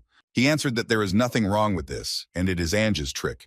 They are faster, will kill themselves rather than betray their sect. Jian Chen understood that it was necessary to make a seal as soon as possible so that no one else would approach Quan Zun Ta, gave the order to Mo Xintian to find out who sent the attacker. Mo Xintian, the answer is that the only thing he knows about Ange is that they consist of hired killers, but he does not know where Ange is. He got angry and decided that for this, he would return to Mo Zong and ask the demons for help. Getting annoyed, Jian Chen said to find out what kind of sect is trying to kill me no matter what the cost. Mo Xintian wondered if it was really that serious, or if Ange was just another annoying bug. He understood that after all, if Ange is already destroyed, it will be an extremely big problem. Turning to Jian Chen, asked for 6 days and said he would try to return as soon as possible. But Jian Chen had a different plan, and setting up a footstool, knocked Mo over Xintian on the ground. He spoke slowly. I need to concentrate 36 drops of blood, and mockingly asked if that would be a problem. Mo Xintian replied that it would not be a problem, but tears of regret came from his eyes. He asked God to give him the strength to endure all the trials. Meanwhile, John Li was training, and the students were watching him. Jian Chen approached him incredibly proud of himself and waited for the right moment. With a very satisfied face, he said that he has 36 concentrated drops of blood and now possesses an infinite technique. Mo stood behind him, Xintian, then asked if he could start looking for Ange already. Jian Chen said that the training is almost over so he can be free, which he was happy about. Jian Chen had almost forgotten that he wanted to summon Fenya to teach her how to use her power to its full potential. Zhen Li sat and tried his best to understand what was happening. He was very confused. Tears came to his eyes because he could not believe that this was really happening. Until suddenly he began to call for the boss to quickly run to his aid. He realized that his strength was out of control. The master came incredibly quickly and, putting his hand on his shoulder, tried to understand what was happening to Zhen Li. Suddenly he realized that it seemed that this force was too powerful, and if he had come a minute later, he might have been late. But he didn't let Zhen Li understand that something had happened, so he answered in a calm tone that everything was fine. Their conversation was interrupted by Fenya with her dissatisfaction with the fact that the master never came to her alone, and she hoped that he wanted to help her with the power of Tai Yin. The master said that she won't succeed the first time, and that's normal, but you need to try to release your ego, to which Fenyu offered to fight her. The master liked her words, but replied that he wasn't going to fight her, instead offering to fight John Li as he too has control issues. John Li thought and was afraid of such a proposal because he thought that she would finish him off in 1 second. Meanwhile, Fenyu was already in a battle mood and yelled insulting words calling Zhen Li a fat man. She was very afraid of her own words and thought that as soon as she met Zhen Chenya, her IQ immediately dropped. Feng Yu thought she was a lady and politely asked John Li if she was really that strong for him. Zhen Li tried not to pay attention to her and asked the master if he could not fight with her, to which the boss replied that then he would be in her place. Zhen Li was afraid that because he couldn't control the power, he would hurt the boss. At this time, Feng Yu tried to persuade the boss to fight her. The master smiled and replied that he was in good shape to torture the two, and it was a good chance to test how good the cultivation method was. Zhen Li said that it was necessary to start, and Fenyu was very happy that she would finally have a chance to teach him. Finally, she reminded the master that if something happened to him, not to blame her or Zhen Li, who meanwhile shouted that he did not want to hurt the master. Of course, the master had nothing to answer to these words, so he simply smiled. He quickly jumped up to Zhen Li and shouted that he should not wait long and better start already. The master delivered a merciless blow from which Zhen Li flew away and could not defend himself in any way. He tried to stay on his 2 legs and barely recovered from the blow. After that, he asked the boss what he hit him with, as he had the impression that it was a blow with something iron, to which he replied that it was only a fist. The boss said to attack and tried to anger him by shouting, "Show what you are capable of." Zhen Li put all his strength into his attack, but nothing succeeded. The master easily managed to fight back. Moreover, it didn't look like an attack, just like being merciless again. Devastating blow of the master. He was surprised that this was all Zhen Li was capable of. The master said that this was enough and sent him to treat his wounds and think about what mistakes he had made in today's fight. And he himself was satisfied with the cultivation method. Zhen Li said that this power is difficult to control and that he feels as if he is ready to go to another world. The master returned to Fenyu ready for the next match and signaled with his hand that he could attack. Fenyu's face was confused. No trace of her self-confidence was left. Now she was worried for her life, but there was no other way out. Therefore, she collected her thoughts and tried to remember everything she could. Here Fenyu is ready to fight with the master, although her fear did not leave her for a moment. She is ready to strike, and at that moment they made eye contact with the master, and he spoke. The master said that water martial arts were no longer a relevant tactic, and that she should no longer use them. But confidence returned to Fenyu, and she said that these are the strongest martial arts, and even in the city of Baidi, they have no equal. The master listened to her very carefully, thinking about how best to teach Fenya so as not to inflict a devastating blow. He reached out to be ready, but wasn't sure what force to use against his unequal opponent. The master thought to use this to clearly show all the shortcomings of her technique. After some time, he needed to think. He now knew exactly what he needed to do. He cried out fire and began to display his mighty destructive power. You could see in Fenyu's eyes that she did not expect such a turn of events and tried with all her might to take the blow correctly. It seems some tactic did work because she stayed on her feet ready to continue the fight. And it was at that moment that the master delivered another blow that made Fenyu simply lose the gift of speech. She crossed her arms in front of her, trying to resist this force, and covered her face and squinted, after which there was panic in her eyes and a complete lack of understanding of what had just happened. She could not believe that this was reality. Fenyu stood naked and shocked by what the master had done. Was it done on purpose? But looking into the eyes of the master, you could understand that he himself did not expect what happened and realized that he had overdone it. Fenyu stood with her hands covering all her private parts and shouted angrily so that the master would not look at her. At that moment, the master was thinking how to fix the situation and began to take off his cloak as well. It was difficult to understand what exactly he wanted to do. Fenyu couldn't believe her eyes. She didn't understand why the master was also undressing, so she shouted at him. He replied that since such a situation arose, it would be fair if he also undressed and was on an equal footing with her. This made her even more ashamed, and she replied that it would be unnecessary and there is no need to do it. Fenyu wanted to come closer to assure the master that this was not necessary and to stop him. But failures did not leave Fenya today, and on her way there was a stone on which she got caught. At that moment, she did not believe that all this was really happening. Not even a minute passed when she got caught and fell with her naked body right into the hands of the master. His hands touched her breasts, and he thought that he was very pleased. They were very soft and springy in Fenyu. Fenyu was shocked. She couldn't take her eyes off the master's hands, and it seemed like she couldn't move. A minute after they were no longer alone, someone began to descend to the ground, and while they could not see who it was, their privacy was violated by Lovashang and Tongsan, who had some very exciting news to share. Seeing them, the master immediately began to ask for help for Fenya, clothes and healing elixirs. The master was upset because he understood that she could be seriously injured, and he did not want that. But at the same time, the thought that they got closer made him happy, and he decided that the risk was worth it and decided to get out of there. Tongsan asked the master why he was running away from such a beautiful student. Did he do something? And the master got angry. Tong decided to change the subject and tell the news they had come with, that Manhua was starting to recruit students, and suggested that the master go and have a look. The master began to mention that Manhua is a famous academy located near the city of Bagua. He thought about such a possibility, but he began to doubt whether he needed to become an apprentice if he was already a master. Tongsan was surprised that the boss did not know that the academy belonged to Sifang Xinyu, and many people dream of getting there, to which the master asked who created this Sifan Xin. When he heard that it was a god named Shenian, and that he had created it 2,000 years ago, these words surprised him greatly. All Sifan Xin includes 4 parts: Beiming, Nanhuang, Denli, and Shishui. And only the most gifted people from these 4 sects can enter Sifan Xin. The master wondered if Nianshan really created Sifang. Accordingly, Xin left his entire inheritance there as well. Master asked if Tongsan could enter Shifang by himself, Xin.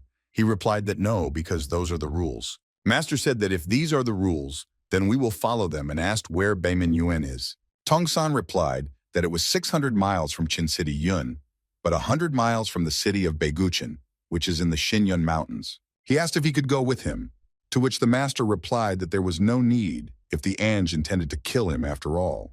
The master was about to leave, but before that he decided to give instructions. He said that Xiaoxi's swan is restored, and Tongsan and Lashan remain here, and the academy will be fine during my absence. In the city of Qin, a lot of people were walking around Yun.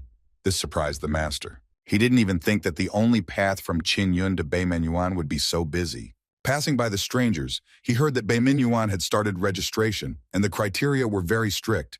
The cultivation level must be impeccable. One of them said that it seems that a large number of young masters are gathering there, and he hopes that the masters from the World Bank will also be there. His other interlocutors decided that he had drunk too much and tried to shut his mouth. The master thought about the stranger's words, and especially about the World Bank. He heard that the people who cross their path are unlikely to be able to live peacefully on the godless continent.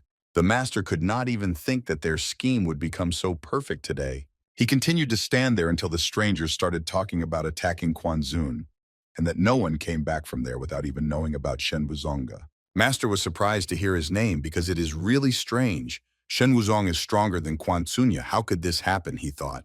Suddenly the crowd started clamoring to disperse and let Lord Duo through Shao. The master continued to stand and did not understand why he had to run away and who he was. The lord on the horse aggressively began to shout at the master and demand to give way. This angered the master, as even dragons do not block his way. And here is some horse on a horse. His strength began to awaken, and he already understood at that moment that he would not tolerate such an attitude towards himself. The master delivered a devastating blow so that the rider flew off his horse. The lord was shocked by such impudence. Who and for what reason allowed himself such behavior? People began to run up to the lord and check if he was all right, and called the master names for daring to raise his hand against the lord. The lord got up and started shouting and asking how he dared to threaten to kill him. The master was amused by this. It seemed strange to him and still did not understand what kind of worthless lord was in front of him. He called him a flea and joked that maybe he should just be killed. While the whole army was already trying to capture him, he was just surprised that someone wanted to kick his ass. From the first second, he was filled with strength and anger that you just can't get rid of. The powerful blow did not make him wait long. It seems that they did not expect such a turn of events. No one was able to resist or at least withstand the blow of the master.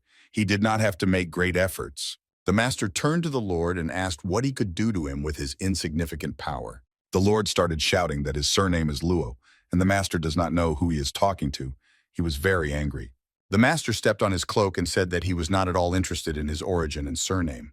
He glared at him and struggled to find words. The master shouted that the mere existence of this worthless lord annoyed him. The lord continued to threaten. He said that he is the son of one of the founders of the World Bank, and if even a hair falls from his head, the master's ticket to the next world is secured. The master was shocked. He took into account the level of his power and realized that he did not need to be enemies with the World Bank. But he slyly remembered that now he has a completely different appearance to Quan. Tsunya does not apply in any way. The master arrogantly replied to the lord that he was not interested in whose son he was and introduced himself as the young master of the Tongqian Temple. The lord did not know about this temple and did not even understand what kind of sect it was and why he had never heard of it. The master became angry as he called the temple a sect. The lord did not understand what he had said. Suddenly, two young men came up from behind during the fight. These were the great disciples of the Jianizong Yi Changfeng and Ji Sex Kunmei. One of them asked the Lord why he was fooling ordinary people. The master thought that the Beigushan sect had sent their stronger disciples, while the Lord was screaming at the disciples to shut up. Ye Changfeng said that he has been shouting for days that he is the son of one of the founders of the bank and tried to embarrass him. The master thought that it was all a lie, and asked the Lord why he arranged this whole circus, to which he replied that no one would do anything to him anyway. Ye Changfeng said that although he is not one of the sons of the World Bank, he is Bailey's successor, he. Therefore, I advise the master to simply forget it because this situation is not worth paying attention to. The master thought about why he should pretend to be the successor of the World Bank because it makes no sense. Changfeng threatened the Lord that if he continued to do foolish things, he would not be able to return to Haya, where his father had banished him from. The little lord was very angry at such words. He replied that it was none of his business and ordered him not to poke his nose. He said that he did not believe in any Tongshan temple and would send people to check everything, and if he lied, then the Lord would kill him. The master just smiled. He thought that by the time he understood everything, it would be too late. The most important thing now is to get to Beimingyuan. After one day, he still reached the city of Beimingyuan. He was amazed by the large number of people and wondered how he could get there. Ye Changfeng said that he had no right to enter the city, and the Lord continued to scream about the temple and killing the master. The Lord's companions offered to discuss why they had come all the way here. The Lord answered without thinking long to get the inheritance of the spiritual mind. Ji Kunmi mentioned that before the recruitment of the Beiming sect did not interest so many people, it seems that it was all due to rumors about the inheritance.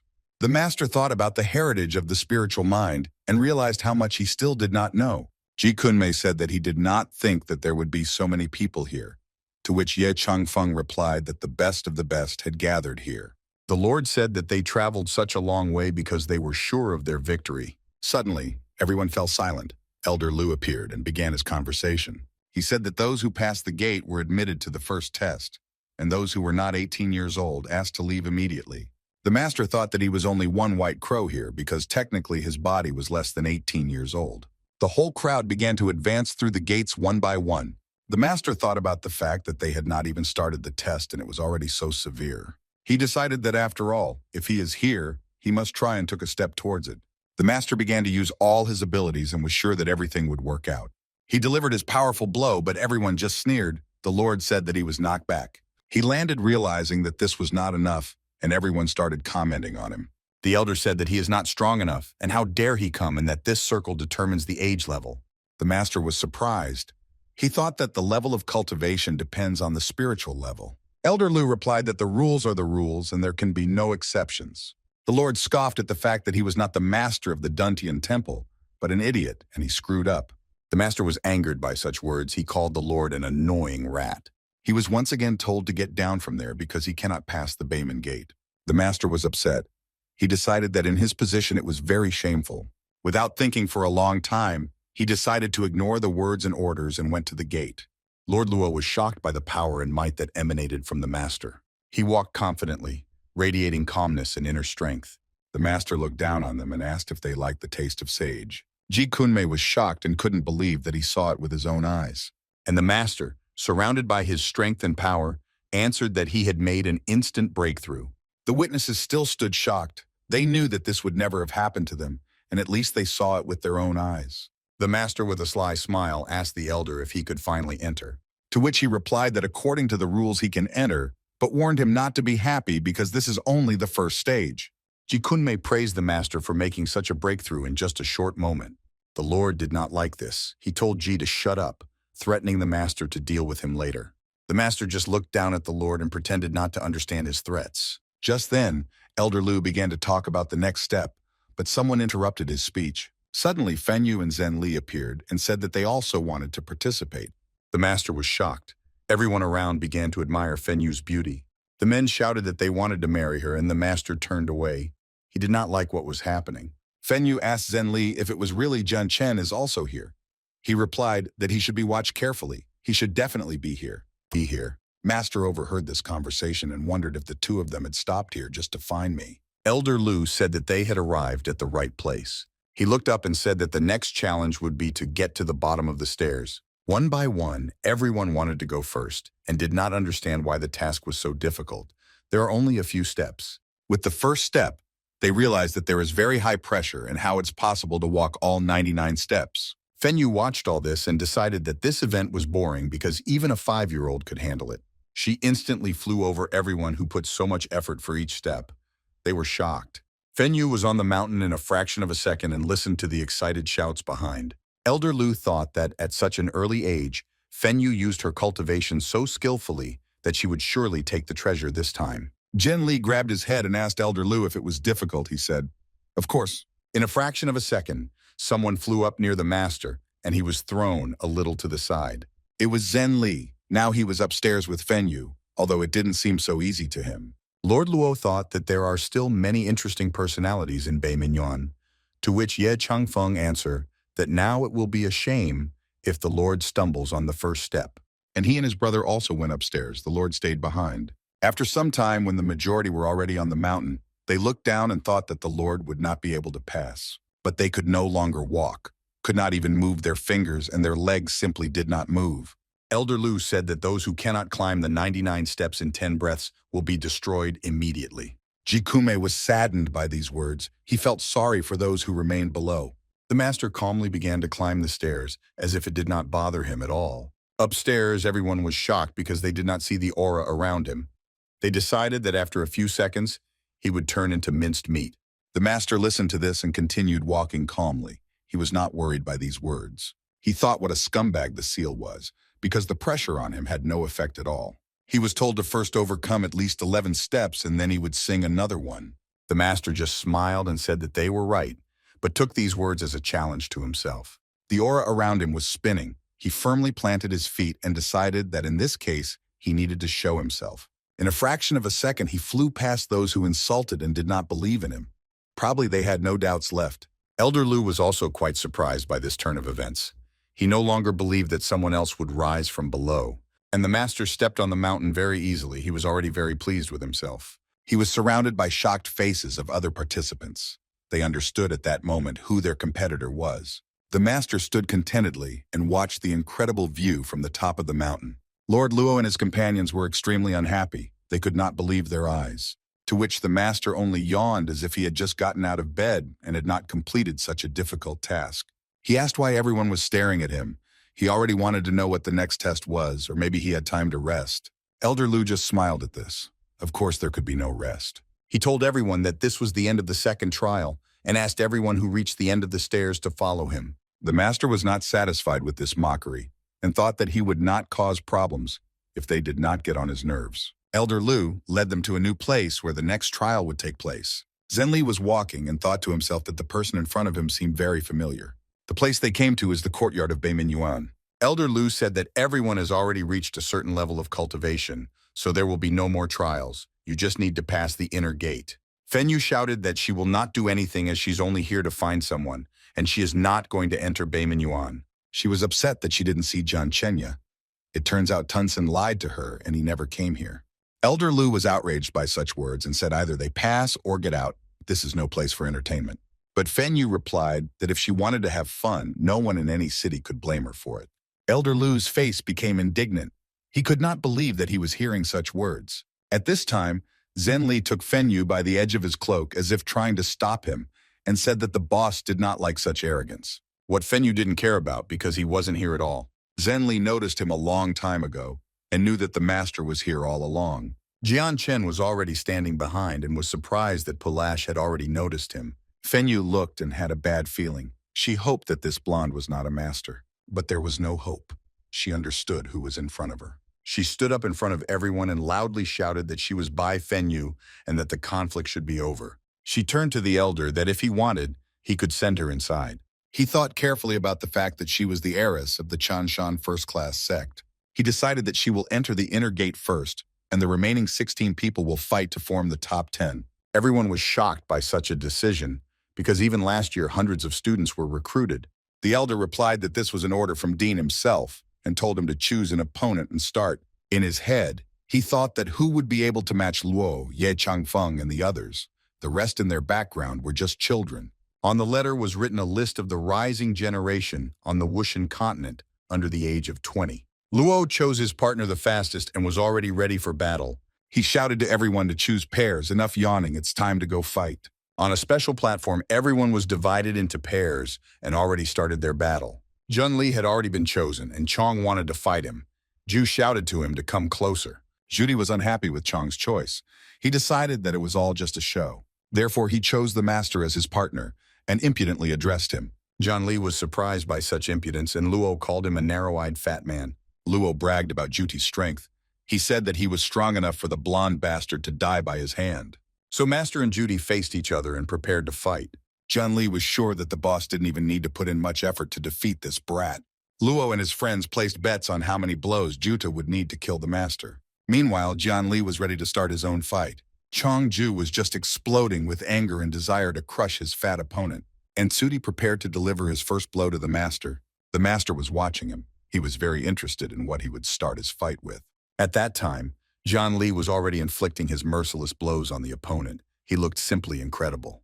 The master also dealt with his opponent perfectly. The blows did not cause him any damage. Chongju was shocked. He definitely did not expect this from the so-called fat man. Sudi also understood that it would not be as easy as he thought. Unfortunately, the praises were in vain. Meanwhile, John Lee continued to show his power. He must have been incredibly proud of himself at that moment. Juti suffered from the blows of the master. His pride suffered even more at this moment. This longed-for moment of victory came. John Lee couldn't believe himself. He did it. And the master also felt the victory behind him. There was incredible thirst and confidence in his eyes. Luo and his companions just stood in silence and watched such an incredible fight. They were speechless. His jaw dropped to the floor. This was definitely not what he expected and hoped for. Elder Lu looked at the master and couldn't believe that this guy had defeated Juti in a matter of minutes. Master slyly asked if the trial is over, then he can enter Beiman. The elder knew that according to the rules, of course, he could enter and told the students to lead the guests to the dormitory. At that moment, he did not understand what was happening. It seems that something was a deception. In the dormitory, the master had already settled in his room and was waiting for the guests. The master was shocked that they didn't notice him and didn't even say hello. John Lee asked who would teach them now. The master was lying down and was angry that they had come here too, because he had not asked them to do so. He said that if you don't change anything, they will train here too, and asked to leave his room. Suddenly, at the same moment, someone with wood chips broke the door with his foot. The master covered his ears from the loudness, which was wrong again. There was no way he could rest. There was rage in his eyes. Who would have the audacity to behave like this? The master was already ready for a new struggle. Who had the right to break into his room like that? John Lee and Feng Yu were also interested in this character, and they tried to hold back their emotions. It was a resident of the dormitory. He said that according to the new rules, students must pay for their stay. He said that he came here personally only to collect money and asked him not to delay. John Lee discussed with Feng Yu whether they would really let the boss pay this arrogant brat. The master told John Lee to ask him if he really wanted to take the money from him. John Lee realized where this was going and asked the master if he was trying to pick a fight. The student with the club was ready to strike and screamed that they had come across the wrong one. The master sat calmly. He gathered all his strength into a heap. John Lee squinted. He knew that there was no need to provoke the boss. You could see in the student's eyes that he was really scared, but it was already too late. He could not defend himself from the master's powerful blow. He flew to a sufficient distance and began rehearsing to the master how he even dared to touch him. He began to rise little by little, and the master asked who he thought he was. The master asked if he looked like a major, and how he had the conscience to extort funds. The student replied that he didn't care who they were or where they came from. As long as they were in Beiman, they had to obey the rules. The master turned to John Lee to explain everything to the man. John Lee very politely began to speak apologetically for the boss to order. The boss ordered to disappear and delivered a strong blow. The student covered himself from the blow and shouted what right they have to do such a thing. Suddenly his face turned blue. He whispered something about cultivation. John Lee asked if the boss still wanted to fight, to which he replied that canceling his cultivation base would be enough. The master's face changed. He seriously thought about something. He told John Lee to stop and wait a moment. The master took him by the shoulder. A completely different idea had already appeared in his head. He told John Lee to go to the next door and use this power. Suddenly, there was a loud bang. Someone screamed loudly. It was John Lee. He was holding the door in his hands and showing off in front of the boss. Feng Yu said that while they were suffering fools, it was time to return to the courtyard. The master replied that until she finds a sponsor, she can forget about rest. There were mixed emotions on her face. On the way, they were met by Luo, who also tried to remind the master and John Lee about the rules and asked them to calm down. He said that they will not be punished for oppressing the old students. But what will happen if the older ones come and want to take revenge? The master replied that he should look behind himself, because of the fact that he and Heihe no one will lick his ass. Luo got angry. Suddenly, someone spoke up from behind and said that this year's students are all abnormal. It was Bai Yi's subordinate. Now that Bai Yi is defeated, he wants to take revenge for him. He stood calmly while everyone around whispered how bad it was for the newcomers. Luo understood that it was not his place now and left, shouting various insults under his breath. John Lee asked the boss if he needed to deal with the situation. The master ordered John Lee to go home because he was not his level and asked the subordinate if he came for revenge. He replied that if the master cancels his cultivation, he will allow him to leave the city alive. The master replied that he has the same conditions or there is another option to fight. From his look, you could understand that he did not like such audacity at all. He was ready to attack in a few seconds. His face became aggressive. The master watched his movements and understood that a fight was inevitable, to escape from the first blow very easily. But the attacker was not going to stop halfway and was already swinging the fan again. The next blow and the master again managed to dodge. Everyone watched from below and were shocked at the speed of the attacks and how the master managed to avoid them. All of a sudden, Baya's subordinate seemed to start using some other powers. The master was surprised. In his eyes, there was a lack of understanding of what was happening. He looked at the master with a very sly look, as if he knew more than the others. At this time, he struck the most powerful blow. Sparks were burning from his hands. The master could not restrain such a blow. He was thrown back by a powerful wave, and the subordinate, it seems, was not at all going to stop there. He directed all the power into the ground, but why did he do it? The master was trapped. At that moment, he realized that it was not power at all, but magic. He knew that it is very difficult to get the title of a sorcerer, and that he has more spiritual power than an ordinary person. The sorcerer triumphed. The smile never left his face. But the master is also not a simple person, and he knew another way to overcome this insolence. He used the most powerful weapon and broke his trap completely. The sorcerer could not believe his eyes. No one could do such a thing before. The master has freed himself and is now ready to fight again. He demonstrated his strength, showing that no tricks would work on him. On his face was the pleasure that he was able to rub the nose of this NATO sorcerer. But that's not all. The master gathered all his strength again. The sorcerer could not understand what else he was going to do with him. The master shouted that he wanted to nullify his cultivation, and at that moment he struck another blow that no one expected. Suddenly, someone stood in his way and told him to stop. Outraged by the fact that he was not allowed to complete the matter, he wanted to know who was stopping him. It was an elder, but why did he decide to interfere? The master said that the elder had no right to interfere, to which he asked why he continued, if he had already won, all the brothers in Beimingyuan. While the sorcerer was on his knees, the master tried to prove his point. He asked the elders if he would intervene if there was a master in the city of Charodia, to which the elder replied that there was no need to compare himself to his grandson. The elder turned and ordered to end the mess. The sorcerer stood with a satisfied face. Everyone understood that Elder Lu was simply too protective of his grandson. But the master was angry. He understood what an injustice this was. He thought that Elder Lu was not the only one with authority in Beimingyuan. He was saddened by the fact that Bai Yi has at least some support, and he does not. It can be understood that the master would also like this. Panic began in the dormitory. Everyone was talking about an urgent meeting, which no one had convened before. The master sat thinking about everything that happened and his feelings that arose. He too heard the noise in the backyard and listened. He was also interested in what kind of urgent meeting there was. John Lee said that he heard it was related to a tournament held in the city every 3 years. He also added that apparently the 3 who won the victory will be able to enter the Sifan temple. Master was already getting up when Jian Li offered to go see what was going on there. All the students had already gathered in the courtyard and were ready to listen to what had happened. Ye Changfeng could not find Luo and asked everyone why he did not come. Someone said that he had problems with his cousin. The master heard this and was very interested in the cousin of the young Luo master. Meanwhile, the elder announced information about the tournament on the walls of the Nanming Academy and said that he had a list of those who would participate. The people immediately began to discuss the information, but probably no newcomers will be allowed. The master listened to the list and was not surprised that Bai Yi, the elder's grandson, was at the top of the list. Chu Feng was announced as the next participant. The elder continued to name the best students of the past 3 years. Muli was third on the list. He liked it. The next lucky person who will be able to participate in the tournament was Qilin Han. Next, the elder called the name of young master Luo. The students didn't like it very much. They didn't understand how a newcomer could be admitted.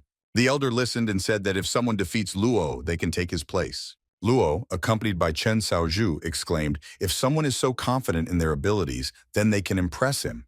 The master was struck by such naivety and self-confidence of the young master Luo. He felt some special energy from cousin Luo. Shenlin Yun said that he has a desire to compete for Luo's place. The young master immediately delivered a devastating blow without waiting. Satisfied with himself, he asked the crowd who wanted to compete with him next. The elder did not understand this senseless confrontation against the famous disciple. Chang Feng next. Another lucky person was Ji Kunmei. Shu Tunji was incredibly happy to hear his name. It seemed to him that he was always underestimated. Jiang was also pleased Liu that he will also be a participant in the tournament. The elder read the list and did not expect to see the name John there Chen. The master decided that he needed to continue to hide his identity. Luo squealed in displeasure at being allowed to participate in the Beimingyuan tournament. He said that he does not agree with this and wants to fight with him. The elder thought about the situation. Such chaos cannot be allowed in the city. He did not like that everyone was trying to question the decision. He ordered to stop because the last place is behind him and this is not negotiable. But it seems that no one was going to stop, especially Luo. This was not expected for the elder, and he did not know how else to object to them, and continued to open his mouth without a word. Luo and his friends continued to scream that Jian Chen is not worthy of his place. It was clear from the master that this situation did not suit him at all, and he shouted that he did not want to go. The disciples surrounded the master and called him a fool to refuse such an honorable place. Jian said Chen Yu that taking part in the tournament will only benefit him, and if he achieves good results, he will have an award. He thought that if he revealed his identity, Ange would definitely know his location. The elder said that if he refused, he would be expelled from Beimingyuan. Jian Chen thought that if he did not use this chance, he would let all his efforts go to waste. Therefore, he decided not to argue and let it be their way. He agreed for the opportunity to enter Sifang. Jin Li was very happy about it. The elder left them saying that they should come to the same place in 3 days. The master did not like how rudely the elder spoke to them. He took John Li by the shoulder and said that he would teach him the heavenly and earthly techniques when he returned home. He added that one of these techniques should definitely be enough for his opponent's level and help him win. John Li did not understand why so unexpectedly. The master replied that the tournament could depend on him. He hit him on the head and said that he cannot reveal himself otherwise. What is the meaning of the whole tournament? Fen Yu approached them and said that it is necessary to reveal the identity. It is enough not to do what Jan would do Chin. The master asked what she was doing here, and Fen Yu said that she had found a patron, and that was Elder Bilu. Jian Chen said that she cannot be in front of others as a master because she is his student. 3 days later, everyone gathered at the same place. The elder said that Manhwa Yuan was the strongest unit in existence, so it wouldn't be surprising if they took first place. Luo replied that Elder Lu is wrong because he is participating this year. The elder recalled that the strongest group had reached the highest point at the Wen level, so he doubted Luo's words. The master thought that this time it would be easier to deal with them. The chief elder came to the meeting, and with him Long Tang. He turned to Elder Lu and said that he hadn't changed at all. Long Tang added that the disciples hadn't changed either. They were just as weak. Shu Tunzhe and Luo got angry and threatened to kill him with their bare hands. The elder ordered them to stop, and the chief told them not to pay attention to the children. They all went together to prepare for the tournament, but on the way, Luo and Long Tang kept clinging to each other. The head elder came to the center to announce the start of the tournament. He coughed so that everyone paid attention to him and quieted down. He began his speech by saying that it is a great honor for Manhwa Yuan to host the Sifang tournament this year. He wished everyone good luck and reminded that no one should pursue the goal of taking someone's life. Elder Lu said that all the participants will receive tablets on which the turn and the name of the opponent will be written. The students caught their cards. Some of them were already surprised by the name on them. Fen Yu signed and tried to support her. He said that he did not expect it and asked him to give his best. Fen Yu replied that he would not let him down. The master looked at his card and said that he was in the top 70 students on the Chin list adolescents. Jian Li couldn't tell if it was bad. The master tried to calm him down and said he would win. Jian Li saw that he had the first number and told the boss that he could not do it. His opponent was the 9th strongest on the Chin list Yun. The master realized that he was unlucky. Master reassured Jian Li that he had the strength and the chance to defeat Long Tao. Jian Li stepped forward and promised the boss that he would do his best. The elder gave permission for the fight to begin. Long Tao decided to go first and threw his first punch. Jian Li did not understand what was happening. He did not feel his strength. Master saw that Long Tao was suppressing his power, and he could not do anything. Still, Jian Li somehow managed to hold back the blows. He defended himself with all his might. The master came to the conclusion that Long Tao could suppress the enemy's cultivation, but not completely. Jian Li's face showed fear. He was afraid of losing this fight, although he tried to hold back the opponent's blows as much as possible. Oh no, it looks like he can't help himself. Long Tao must be trying to push him out of the wrestling ring. Indeed, according to the rules, Long Tao of Manhwa Yuan wins this matchup. Jian Li told the boss that he felt something was wrong. He didn't understand how a Yuan-level cultivator could have such true energy. The boss said that this is 100% Dao level. Jian Li was furious. While Long Tao was enjoying his victory, Jian Li couldn't calm down at such a deception. Wang Teng and the elder watched over everything from above. He was sure that this year the first place in the Sifan tournament is his only. Jian Li was upset that he missed the chance to win the tournament. The boss assured him that they would take their first place. He did not want to do this, but if there is no other option, then he must participate. He knew that now he had to do it himself. The elder announced that Tuba would compete next Chengzhan from Nanhuan Yuan, and his opponent will be Jian Chen of Beimin Yuan. Everyone around him discussed his low spiritual level, how weak he is. Tuba Chengjian asked if there was anyone in Manhua worthy to compete with him. He told the master to lie on his knees and be defeated, then he might leave him alive. Of course, Jian Chen did not agree to such proposals. They looked mercilessly into each other's eyes. No one was going to give up. Tuba was ready to strike first. For this, he had his own technique. His eyes lit up. He flew with his hand ready to strike mercilessly. Everything around Jian Chenya was on fire. He was ready to fight back. Wang Tang and everyone around were very surprised. They had never seen such martial arts before. Jian Chen flew up and tried to suppress Tuba's power. Tuba Chenjian had never seen such a thing either. He wondered what kind of power it was, pushed off the ground with a light step. There was an aura of protection around him. The opponent remained below. The master looked at him and made it clear that this was only the beginning. He was just warming up. He fell to the ground. Everything around him glowed with fire. Tuba could not understand what kind of spell it was. Jian Chen put up barriers and carefully watched what his opponent would do. Meanwhile, Tuba was adjusting. He had great strength and had something to answer for. He flew up and raised a storm around him, ready to strike at the master. He tried to put up barriers, but for some reason he did not have enough strength. The barrier was weak, but it was only the beginning. Confidence was felt in his eyes. He was accumulating strength in his hands. No one knew what the master was trying to do. Some thought it was the legendary power of lightning. Tuba thought that it could be a storm disaster. Jian Chen exploded with power. His eyes were filled with blood, and around him burned fire and the glow of power. Powerless, Tuba Chengjian slept on his knees with his head bowed. The master mockingly asked him why he was kneeling. His eyes were burning. He wanted to continue the fight. But Tuba surrendered. He was taken by the hand from the battlefield. After such a battle, everyone around understood why exactly the elder had sympathy for Jian Chenya.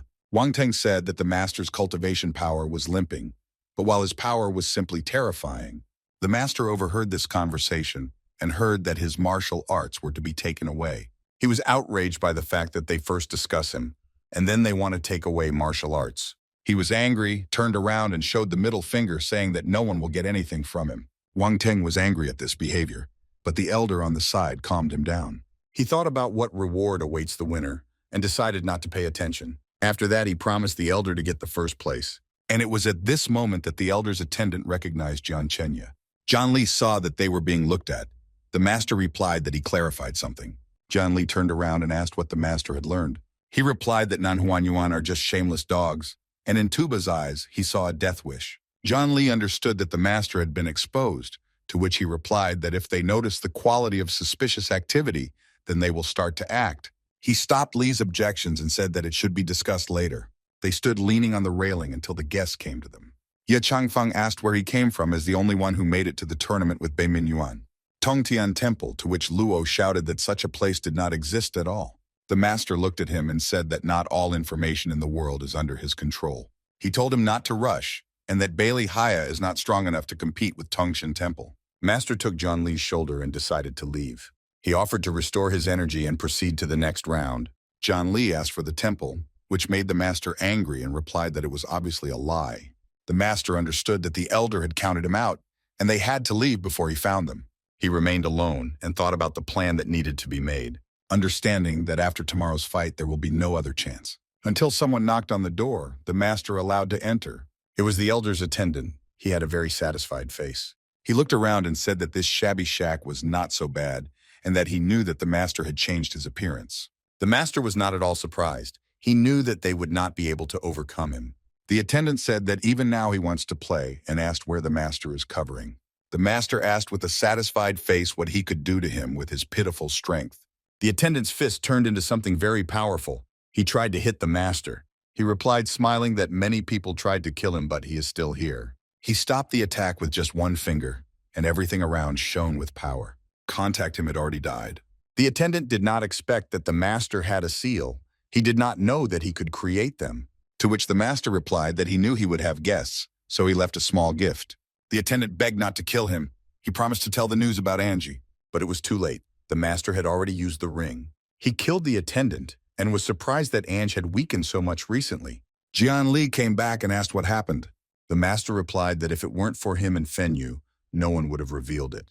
He turned around and ordered Jian Li to study the earth and heaven techniques all night. Finally, Jian Li asked what the master was going to do about tomorrow's match. He thought about his opponents and said that he was afraid to use all his strength to the end. At that moment, a slight smile appeared on his face. He said that we will think about tomorrow's problems tomorrow. The next day, the second match began. Everyone was discussing that Baiminyuan would never be able to win. Everyone around tried to advise the master to surrender and maybe come out alive then, to which he replied that he would not give up without a fight.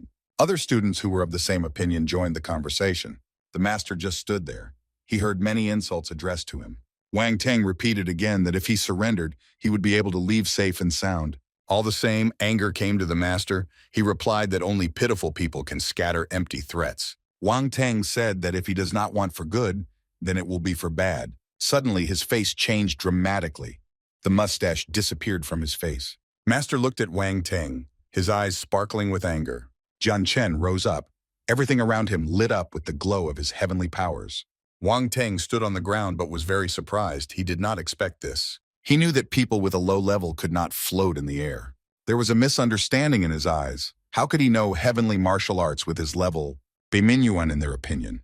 They all together decided to strike the master from the air. The master gathered all his strength into his fist. He knew that he would be able to resist them. He rose above the ground. The flame was burning in his hands. What kind of power is this? He spread his hands, and it seemed that there was immeasurable strength in each of them. Suddenly, someone raised his hand. Was it a cry for help? Tuba Chinjan shouted for help. He knew that the master could use lightning. The head elder couldn't believe it. His attacks became stronger and stronger. The master watched what was happening. What would be his next step?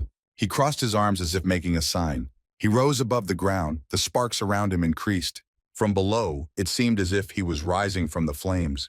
And from above, it is as if he is surrounded by a layer of heavenly forces. It seemed as if everything around him was creating some kind of sign in the sky. This sign became similar to dark, almost black clouds. The elder could not believe his eyes. Was this a miscarriage of justice? He tried to shout to the students that this is the fury of the stormy skies and they should run away. The master looked at them again. What does he want to do? Can they all die? He raised his hand surrounded by incredible power and said that it was too late to run away. He clenched his fist tightly. Lightning appeared in the sky. Suddenly, instead of a black cloud in the sky, a bright flower appeared. It was red in color. Everything around shone and reflected lightning. This extraordinary power was called the Cry of the Lotus. The master's eyes were burning with fire. A black cloud covered the students. Lightning struck all around. The master quietly whispered that they would meet in hell. The elder watched it, but no one could do anything. One by one, Chen called up bigger and stronger skills. The students begged for mercy. There was hopelessness in their eyes. But he wasn't going to stop. He clenched his fist and called down the wrath of the stormy heavens. The elder shouted to stop. He asked not to kill the students. Elder Lu understood that this had to be stopped because it would not end well. The master said he would stop, but they had to answer one question. His foot touched the ground. The elder said to ask more quickly. The master squinted. He was interested in one thing. Who won this match after all? The elder understood that if he recognized him as the winner, he would actually give him the first place in the tournament. Henchmen of the elder shouted that of course he had won and asked to take away the seal. But the master wanted to hear these words from the chief elder. And he hit the ground and acknowledged Jian Chenya as the winner in the second match. Zhen Chen said that it should have been done earlier because it is not so difficult. With a single movement of his hand, all the charms disappeared. The students fell to the floor. They thought that this was the end of them. The master turned and prepared to leave the place, until the elder whispered that the final match would still take place tomorrow. Jian Chen was surprised. He could not believe that the result was not yet clear. He realized how shameless the Nanhuanyuan were. He broke into a smile because all this only confirmed his strength. He won today, so it would be better to give them one night to heal their wounds, and tomorrow they will fight again. Although the other students did not seem to like this idea very much. Pupils from Shixueyuan decided not to go to the final match. This was the decision made by Dongliuan. But still, someone still has the courage to fight. The elder announced that the two from Nanhuanyuan would participate. The master left them and hoped that they would have enough strength one day. The elder clenched his teeth. It seems that the situation did not suit him at all. The last thing he said in aggression was the name Jian Chenya. The master returned to the dormitory, where he was already waiting. Jian Li told the boss that he admired him more and more. He was smiling. His eyes were shining. He wanted to be like that one day. At this time, their peace was interrupted by Elder Lu. He came to advise Jian Chen at the expense of tomorrow's match. He said that he is an elder, and his orders are not discussed. He must lose in the final. Jian Chen did not understand why the elder decided that he had the right to give orders to him. Lu called him reckless and said he gave him a chance. Leaving their room, he added that the master would pay if he refused mercy. John Lee didn't understand why Elder Lu said that. Master knew that Manhwa would never give up, but he wasn't going to either. When suddenly something happened, he was no longer alone. It was spiritual pressure. They were already waiting for him outside the door. Elder Shu disappeared last night. What happened? The elder said that John Chen can't go anywhere until they figure out what's going on. Master came out and asked how Elder Nanhuanyuan's disappearance had anything to do with him. He asked as such an ordinary person how he could kill such a respected elder. He was told that he was the most suspect, so he couldn't go anywhere. The master did not understand if they really wanted to say that he would not be able to participate in the final match. The elder replied that he was suspected of murder, so there could be no question of any participation in the final. No one knows what happened to Elder Shu, but if John Chen will not be at the match, then the victory will be for Nanhuanyuan. John Lee didn't know what to do. It was clear that Elder Shu had been killed on purpose. John Lee did not understand whether the boss wanted to participate, despite the ban. John Chen only said that they needed to rest very well. A day later, everyone gathered in the same city for the final. Luo couldn't find John Chenya because if he does not appear, they will not be able to participate either. Ye Changfeng noticed that John Lee didn't either, but thought that they couldn't sleep. Elder Lu was happy about this. He decided that his intimidation had worked. The Nanhuanyuans were also pleased because it only means one thing. Suddenly Zen appeared behind them, Chen. He apologized for being late because he had business to attend to. Elder's eyes Lu was furious. His plan didn't work. Elder Nanhuanyuan also couldn't believe that this snitch didn't obey their orders. Nanhuanyuan's disciples were definitely not happy to see him, because then it would not be so easy for them. John Chen decided to show that he will not get out of the game so easily. It occurred to him that the murder was the work of Nanhuanyuan's disciples. In his opinion, this was predictable because only they needed this accusation. The elder reminded for killing, he was as angry as Jian Chen left without permission. Jian Chen took a step closer as he thought about the evidence. After all, if there is no evidence, then he can also say that Nanhuanyuan is sabotaging his participation. The elder's eyes flashed with rage, and his face shrunk. He screamed that John's words, Chenya, is nothing but meaningless delusion. The master replied that in that case, the people from the Siphon Temple would also be interested to learn about it. The elder understood what Jian was getting at Chen. After all, if the Siphon Temple finds out about this, it will be the end. Jian Chen stood calmly. He knew that the truth was behind him.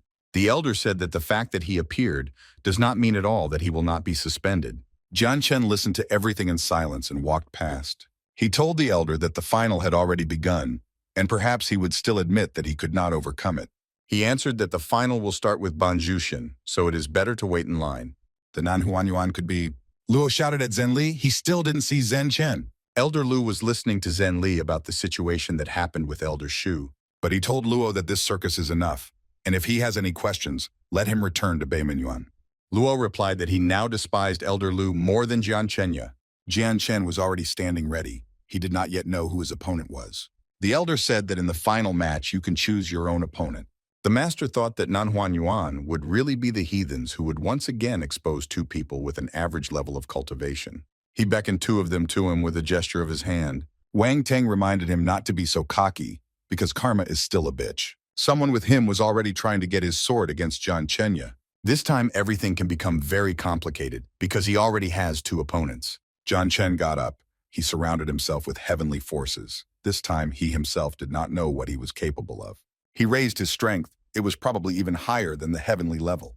No one had seen anything like this before, as if a higher dark force was standing over him. His eyes became bloodshot. He rose even higher, and he whispered to them to hurry and die. The master found some incredible power. It seemed as if a demon was standing behind him. He approached them and instantly passed through Wang Teng's body. His eyes silently begged for help, but he could no longer utter anything. Van Teg fell dead to the ground, no longer breathing. Seeing this, Long Tang begged him to let him go. Now he didn't want to fight. John smiled. Chen asked why he was so afraid. He raised his swords and crossed them. The sword was as if on fire. Blood was dripping from its end. The master stood over the body of the defeated Long Tang. He too was now dead. Lord Luo stated the fact that he defeated his rivals and called him a demon. John Chen turned to the elder and said that he will take first place in the Sifang tournament. He replied that he could only dream of such a result. The master looked at him with contempt and asked if he had even a drop of dignity.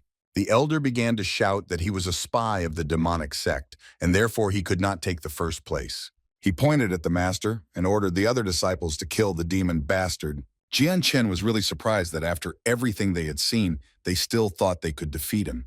Luo shouted that he was not blind and saw everything with his own eyes. Song of what he addressed to Elder Lu about what Jian Chen was named after the Tao demon. While the disciples were all arguing among themselves, Elder Lu could not believe everything that was happening. John Lee ran as fast as he could to the boss and begged him to run away as soon as possible. The boss looked at him and asked him not to worry.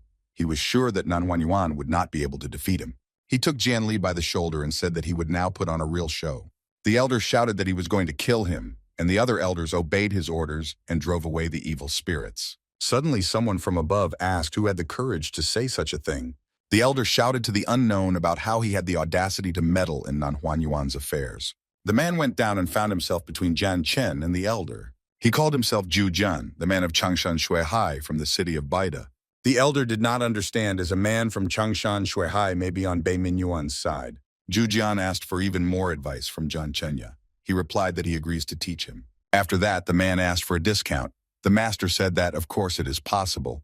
Jian Chenya pointed his finger at the pack led by the elder and said that he would drop 20% for it.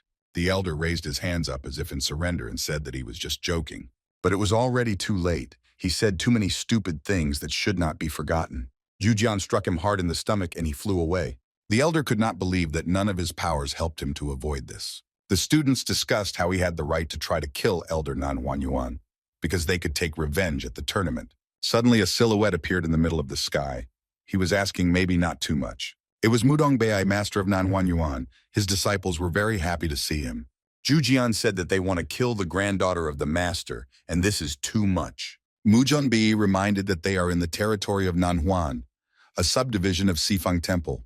He also said that a messenger from the temple was about to arrive in Nanhuan. Jian Chen stood listening to Master Nanhuan. He seemed a little tired. Suddenly, a carriage appeared in the middle of the sky, pulled by 3 animals that looked like horses. It was clear that a messenger from the Siphon Temple had arrived.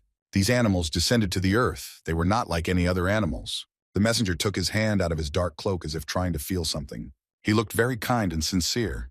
There was no malice in his face. Muran Bey was especially glad to see the messenger because he thought it was help. He knelt down, introduced himself, and greeted the messenger. He did not pay any attention to Muran and simply passed by. Muran Bey did not understand why he did not stop and say nothing. Shaolin, the messenger, knelt down next and greeted the elder. He could not understand that his uncle had forgotten. He asked him what is the current situation in the tournament in order to understand the situation. After which he asked who was in the top 3 of the tournament. He was lied to that it was the students of Nanhuan. Jian had taken first place Chen. Bai Shaolin asked what the problem was. Murong Bei replied that it was Jian Chen is a member of the demonic sect. After that, he added that he also threatened to kill the headman. Jian Chen could not believe that he was really considered a member of the demonic sect. Elder Lu told Shaolin that the real demon was right behind him. Shaolin remembered that if Jian Wen Chen became a demon, Fenyu was the first to know about it and told. After that, he became angry. He knew his cousin Fenyu's master could not join the demonic sect. He asked Muran Bey if he knew who was in front of him. He said no. He then introduced Baidi, who is also known as Jiang Yi, then added that the lord of Changshan City is his son. Muran Bey was sleeping on his lap. He was shocked that Baidi himself was standing in front of him. Shaolin asked if he was superior to their elder. Muran understood that this was the end. Drops of sweat were running down his face. Probably everything will end today, he thought. Shaolin asked who among the students were the finalists. Jian Chen answered him and reminded him that they were cunning. Together, they approached the lying opponents. Shaolin came closer. They turned out to be alive. One of them was screaming. Suddenly, there was a misunderstanding in his eyes. He could not understand what was the matter. He didn't know why their spirits were fluctuating, but he thought that it was Taoist cultivation. Shaolin thought that he had better act in this situation. Suddenly, he turned around and threw his hand. Muran Bey tried to protect himself by raising his hands and covering his face. Shaolin called him an abomination because Taoist cultivation is forbidden in Sifang's rules.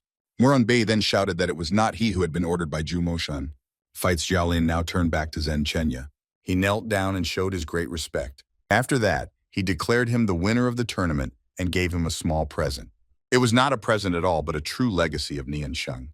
Jian Chen held his winnings and couldn't believe his eyes. He knew that not so long ago, God Nian Shen had descended in one of the 4 directions to leave a legacy. He wondered if the day of his death was approaching. Suddenly, a flash appeared in the sky. It looked like a falling star. Jian Chen watched and could not believe that his theory was true. Shen might have fallen with the star. Shaolin was saying goodbye to Jian Chen and Uncle. He needed to quickly tell the Sifang temple that Chief Nanhuan. The uncle told the nephew to visit the city of Baida more often. Jian Chen turned to Elder Lu.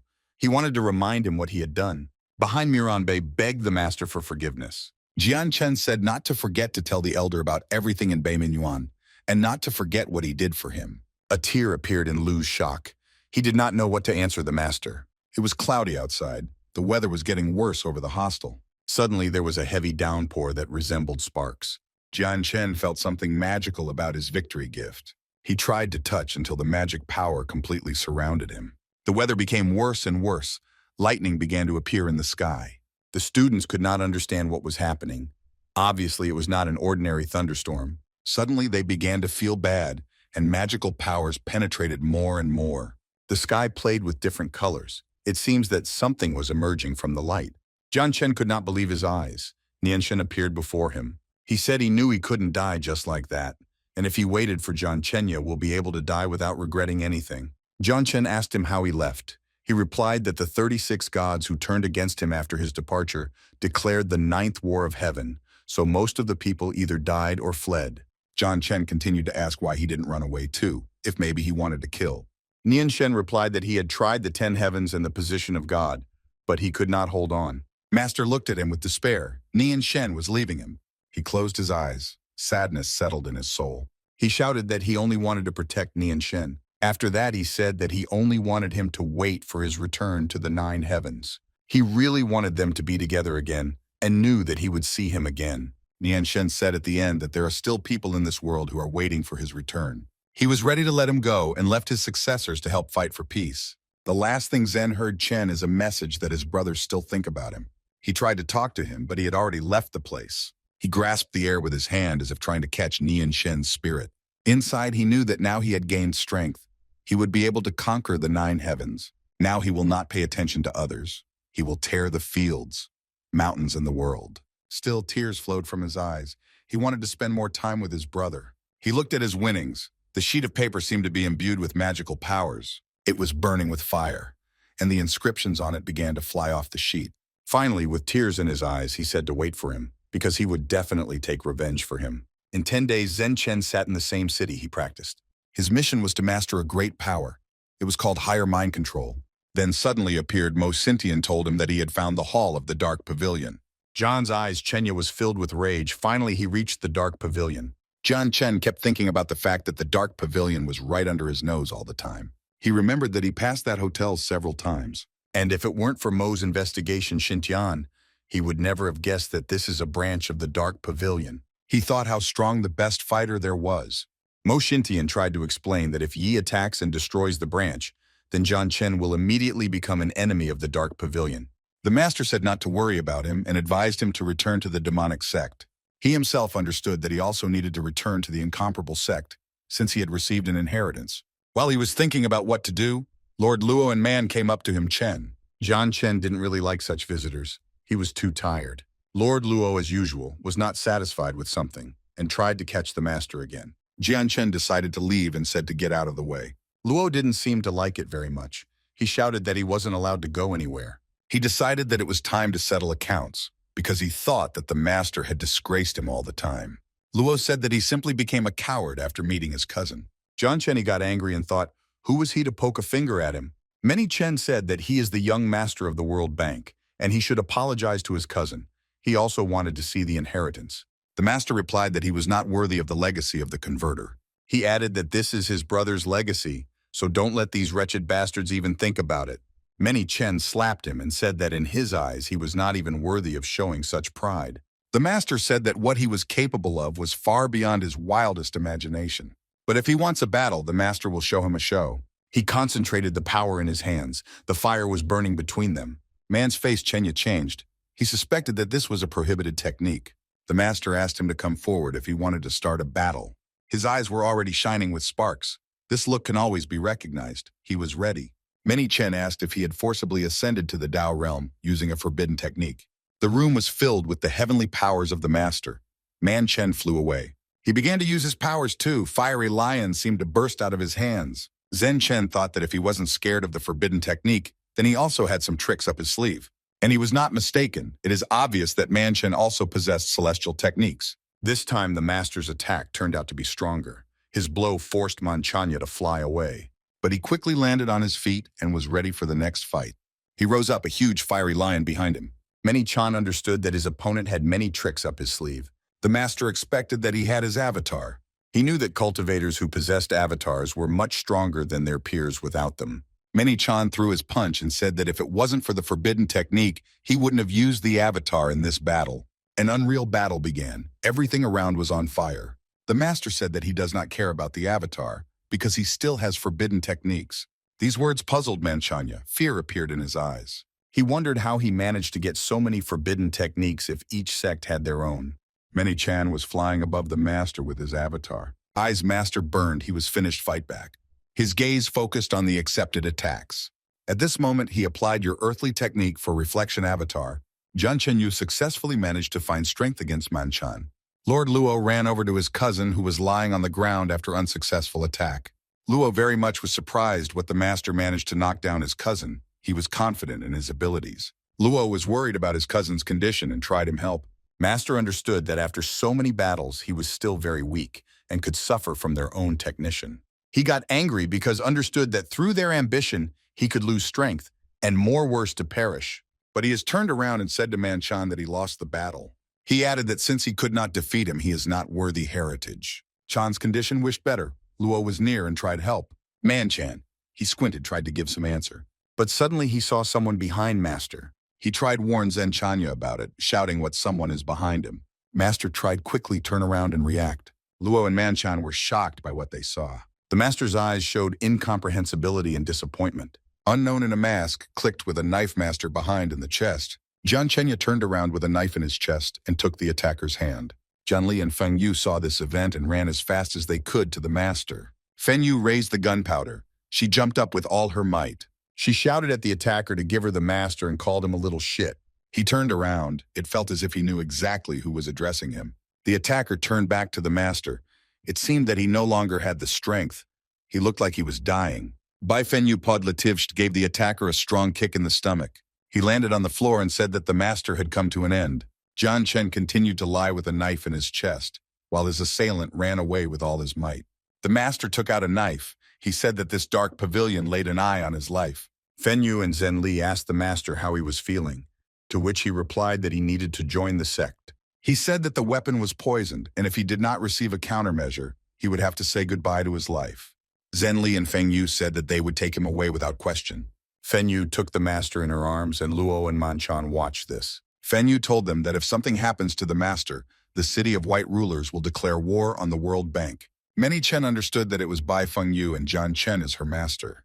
They continued on their way, Feng Yu carrying the master, Zhenli walking behind. Suddenly, someone stood in front of them and told them to stop.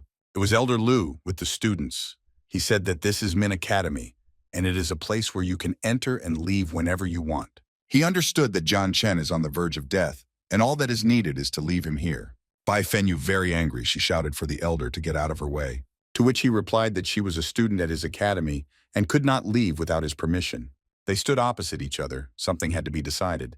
Fenyu placed the master in John Lee's hands and told her to watch over him. She herself was determined to clear the way for them. She spread her arms as if gathering forces around her. These were earthly techniques. But she directed her blow at the elder, shouting that they will all die. To which he replied that it was too impudent on her part. He looked at her with a sinister look, replied that he was not afraid of her, and ordered everyone to attack. Each student behind and to the side of the elder began to raise their strength. All of them created some kind of fire sign. It must have been some other special powers. Fenyu was angry. She shouted that if something happens to the master, they will wipe out the academy and the whole city. The elder asked if the white ruler in the city was so confident. Bai Fenyu surrounded herself with her most powerful power. Hundreds of small fragments were sent to the elder. He shouted at Fenyu how she dared to use such power. He sharply used the opposition and said that the Northern Academy is not so easy to destroy. Poor Fenyu stood. All the power of the academy was directed against her. She understood that this was the end. Finally, she turned to the master and said that she had done everything in her power. Suddenly, someone's powerful hand stopped the elder's blow right in front of Fenyu. The burly man turned to Elder Lu and ordered him to go to the punishment hall and accept his sentence. Elder Lu was shocked. There was a grand elder standing in front of him. The elder and all the students who were with him were kneeling in chains. The elder himself also slept on his knees and begged not to send him to the punishment room. Fenyu and Zhenli picked up the master again. Fenyu told the elder, "What if Chen dies, he will go to the afterlife with him." She walked past Elder Lu, who was kneeling. He begged her to refuse the Grand Elder to send him to the punishment hall because he would never see the light of day again. Fenyu did not answer him, but simply continued on her way. It was difficult for her. She understood that she needed to help the master as soon as possible. It seems that the poison spread over the master's body. His condition worsened. Fenyu saw this and begged the master to hold on. It seems that Fenyu managed to get to the sect after all. The master asked her to lead him to the throne of the sect head. Fenyu listened to him and sat him down in a chair. For a moment it seemed that the master felt better. He straightened up in the throne. Meanwhile, Fenyu ran to get medicine and told Zhenli to stay and guard the master. The master sat on a throne that was engulfed in fire. He made it before his ascension to the Empyrean continent. This throne will be able to neutralize the poison. He touched the blue orb with his right hand. On the left side, the ball was red and falling with fire. Together, they formed a yin-yang circle, where eternal ice can freeze everything in the world, and the blood of a crimson bird, on the contrary, can burn everything around. By mixing these two abilities, you can do anything in this world. The master squinted. He has enough strength to take revenge on the Dark Pavilion. Fenyu ran to the throne room as quickly as possible with help. She begged Tongsan to run faster to give the antidote to the master. Jian Chen sat on the throne and tried to catch his breath. Fenyu was surprised to see him. Was the poison neutralized without the help of an antidote? Tears welled up in her eyes. She was very happy to see that the master was okay. He replied that he would be able to fully recover if he rested for a couple of days, and that Fenyu also deserves a rest because she worked well. Fenyu was happy to hear such words, but asked not to do so again because she was very worried. She could not control her emotions, so she turned and left the hall. Master asked Tongsan, and Lo Shan came up. He had a request. He asked Tongsan if he had enough medicine. Tongsan replied that they produce a lot every day, so there are a lot of different pills and medicines. The master said that he needs to take all these medicines and hire some mercenaries, but only those above the Tao stage. The master touched Tongsan to change his appearance and said that no one would know about it. Tongsan promised to do his best in his new role. For Lo, Master Shan gave the task of taking several men and surrounding the Dark Cloud Hotel. He said that everything should be done cleanly and quickly. He wanted to take revenge on them for trying to kill him. Lo Shan got angry after hearing about the murder of the great master and promised to take revenge. Finally, the master showed him exactly how to surround the hotel. He gave the drawing diagram, and Lo Shan said to rely on him. Lo Shan was leaving the hall when he ran into Mo Xintianya, who, not understanding what was happening, headed there. The master thought about the fact that the people from the Dark Pavilion continued to hunt him. He understood that he could not just give up, because his life was at stake. Mo came up from behind Xintia and asked the master if he had sent Luo Shan to destroy the Dark Pavilion. Jian Chen said that there was nothing to worry about, and he didn't just want to get rid of the Dark Pavilion. He came back and said that he wanted revenge most of all. Master thought about the United Clan, the Eight Gate Clan, and the Star Sword sect. Someone from these clans definitely wants to get rid of his head. He got angry again and asked if Mo Xintian thought that he would leave these three clans aside. Mo Xintian said that the only thing worth paying attention to is the Star Sword sect. The master told him to take reinforcements from the demonic sect. Mo Xintian was not very pleased. He showed him the power of Sunset, the legacy of the demon god. Mo Xintian was simply shocked by what the master had. He seemed to be mad.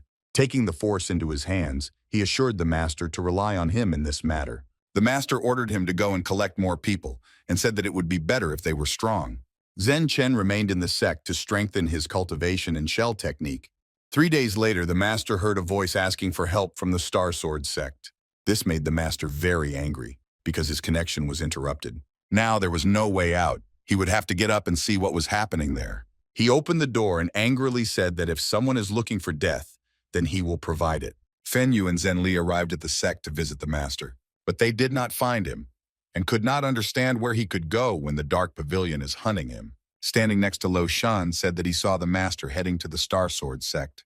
Tongsan confirmed his words, saying that everything points to only one thing. Bai Fenyu said she would find out what was there, and told them to gather their strength and come forward too. A handful of people gathered from outside the Star Sword sect. Jian Chen approached them and watched from the mountain. He approached them from above until they noticed him. Someone shouted that Jian Chen here, and the sect leader ordered them to begin. The master calmly continued to watch from above while the sect's disciples began to prepare. One of the elders of the sect wanted to start the fight first. Jian Chen looked at him as if analyzing which blow would come first. And he easily fought off him. The technique of this level did not affect him. Instead, his shock response was so strong that it passed through the elder's body. The sect leader was very shocked to see this. He picked up his body and shouted at Jian Chenya somehow dared to attack the elder. The master stood opposite them and knew why he was here. He said to stop asking stupid questions. They wanted it themselves when they captured his subject. One of the students of the sect replied that therefore the master admits that the great elder of the demonic sect is his accomplice. Therefore he is also a demon. The master did not like these words at all. He raised his hand, ready to fight. He flew very close to the student. The master grabbed him by the neck, lifted him above him, and told him to shut up. He said he felt sorry for him again and again and how he had the courage to go back for the supplement. The leader of the sect, seeing this, shouted for the master to stop and let the student go. A student barely spoke to the master that he let him go and called him a demon. Jian Chen only smiled at such words and said that even animals, they know what such gratitude, and he probably worse there.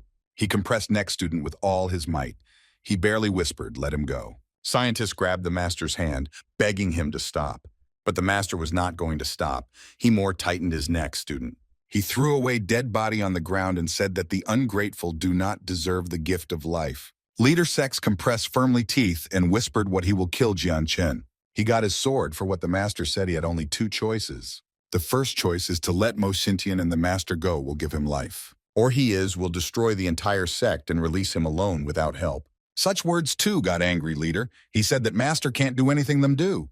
He exhibited his sword and asked how exactly master wants die. All pupils, the sects together with the leader, sent their swords against master. Master raised his hand up and thought, what does it mean that they chose death? Until the arrow flew past the master's hand.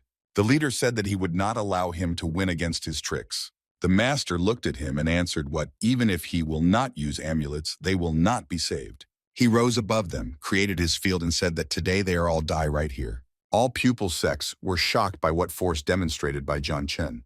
The leader said to the master, what they won't help him, no amulets, no force field. After what he pointed his sword straight at the master, evil a smile appeared on the master's face. He thought of the 9 combatants of arts and raised his sword too. He had to fight with several at once students, but the master reached his. He passed past, he hit everyone with his sword at Elder Fu. With all your might, he pierced his chest and thrust the sword deeper. At this time, other student sects were approaching him from behind. The master quickly turned around. No one could do anything to him. Everyone was surprised. The forbidden technique in action. Jian Chen towered over them. He was ready to show all his strength. The leader was simply destroyed. He kept shouting death threats to the master. He shouted to his disciples to give him absolute power. All the students together pointed it at the master, who was just waiting. Jian Chen stood waiting for the blow. Behind him was the dragon, his amulet. The leader still tried to exert all the most powerful force, but nothing worked. He hit the block, and all the students scattered. The sect leader lay dead, a large amount of blood pouring out of his head. The master rose above the rest of the students, demonstrating his strength. He looked at them and said that everyone here must die, until something terrible happened. From behind, someone thrust a sword into the master's stomach. He crumpled to the ground as the rest of the students cheered his defeat. The master looked at them and smiled. This is a righteous sect, he thought. The disciples stood over him and said that he should not have gone against the Star Sword sect for the sake of his subject. They all surrounded him and prepared to capture him while he was badly wounded. While they tried to attack, the master propped himself up on one knee and hand. He looked at the situation he was in and thought about how best to get out of it. The master had to get up. He could not leave. He had to fight to the end. He folded his hands in a special way to use the technique. The fire lit up around him. The students were surprised that it had not yet crumbled. His eyes were burning. It was time for another forbidden technique. He went high up the mountain. The students fell down. They shouted at him to stop. Otherwise, there would be no going back after this. Jian Chen looked at them and said that they do not know what justice is. But he added that they cannot protect even their own land. Suddenly, someone shouted at him from the mountain. He looked up. It was an archer. He shouted at the master to make him pay for his crime in the Star Sword sect. Jian Chen was forced to move very quickly. He was not happy about this development of events. An archer at such a time is only a headache. He knew that his body and soul were greatly weakened, so the use of forbidden techniques was prohibited. But now he had no other choice, especially since he still had 36 drops of blood essence. He folded his hands, smiled, and told them not to wait, but to attack. The archers did not make themselves wait for a long time. Arrows flew in the air one after another. All of them had one goal. The archer's eyes were surprised, even shocked. He could not believe what he saw. Jian Chen used a protective layer, and none of the arrows could even touch him. But he understood that one defense cannot be dispensed with here. It's time to use the most powerful forbidden techniques. It rose higher and higher, and a cube of flame was created under it. The master had never used anything like this before. Some of the students begged, cried, and begged for mercy. Some still had the courage to threaten and insult the master with various words. He thought and said that they would not talk like that if he were dying. After all, cultivation is something more. Revenge is just another excuse. They continued to shout and curse the master. Jian Chen repeated that if they let his disciple go, he would spare them. At that moment, he heard his student's voice. It was definitely Mo Xintian. He was brought exhausted, tied with many ropes. The master was upset to see him like this. He asked the master to stop and forget about him, a simple servant, because they hired an expert beyond the duo stage, and if the master stays, he will die. Jian Chen replied that it doesn't matter to him that he's a servant. If he is his subordinate, then he follows him into fire and water. Mo Xintian did not know what to answer. He was moved by such words of the master. Tears appeared in his eyes. He remembered that he had always thought how to free the master from a burden like him, but he would never have thought that the master would be ready to die for him. Mo Xintian told the master that if they managed to get out alive, he would serve him faithfully for the rest of his life. The sect disciples listened to them and were shocked at such a wonderful relationship between master and servant. One of the students asked the master if he had already completely got rid of the gas. He struck the master, shouting about his death wish for him. The master thought that he had already used half of the blood essence internally. He could no longer keep up with this rate of consumption. He stood exhausted, blood pouring from his mouth, and thought that it would all end on that note. The master did not even try to repel the blow. He knew that he had no more strength for it. Suddenly, Fenyu appeared before the blow and repelled it. She said that no one could harm her master. She took him upstairs with her, and the rest of the students and Mo Xintian was watching them, Tongsan and Lo. The Shan did not understand what was happening. They saw that the ruins of the sect remained and could not believe that the great master had done it himself. The disciple said to Jian Chenyu that help came and was not sure that he needed it at all in martial arts. Fenyu asked the master why he came alone. She said that she was very worried about him. The master smiled and replied that their lives pressed on him more than his own. She said that she would destroy anyone who tried to hurt him. She swore that she would grind them all to powder. She towered over everyone and shouted that everyone who harmed her master would die. She gathered all the heavenly powers she possessed. It seemed that they filled everything around. Fenyu herself did not understand that she was capable of such a thing. She crouched down next to her master. In the eyes of Jian Chen could read a misunderstanding. He did not understand this declaration of war. Someone was approaching them from afar and was watching everything that was happening. As it turned out, it was Dugu Lucian. He smiled, looked at everyone, and said that it was time to die. Master and Fenyu were sitting next to each other, as if he was trying to close her. Jian Chen thought that this must be reinforcements from the Star Sword sect, and said that it was foolish to sentence him to death without even checking the facts. Dugu Lucian looked at the master, and did not understand whether this person had dealt with an entire sect alone. He thought about it and about the power possessed by the master. Dugu knew that his promise was to protect the Star Sword sect. After that, he clenched his fists tightly and prepared for battle. He shouted that people like Jian Chen must be dead. Bai Fenyu resolutely raised her head and replied that he might not even dream about it. She stood up and tried her best to repel Doug Lucan's attack. It seems that she did not succeed. She tripped over a stone. She could not fight back and fell. The master tried to catch her. Fenyu lay on his shoulder, writhing in pain. He tried to talk to her, picked her up, and asked her to wait a little. Doug Lucian watched them with a smile and said that such a sweet couple should end up like Romeo and Juliet. He was about to deliver his final blow for them.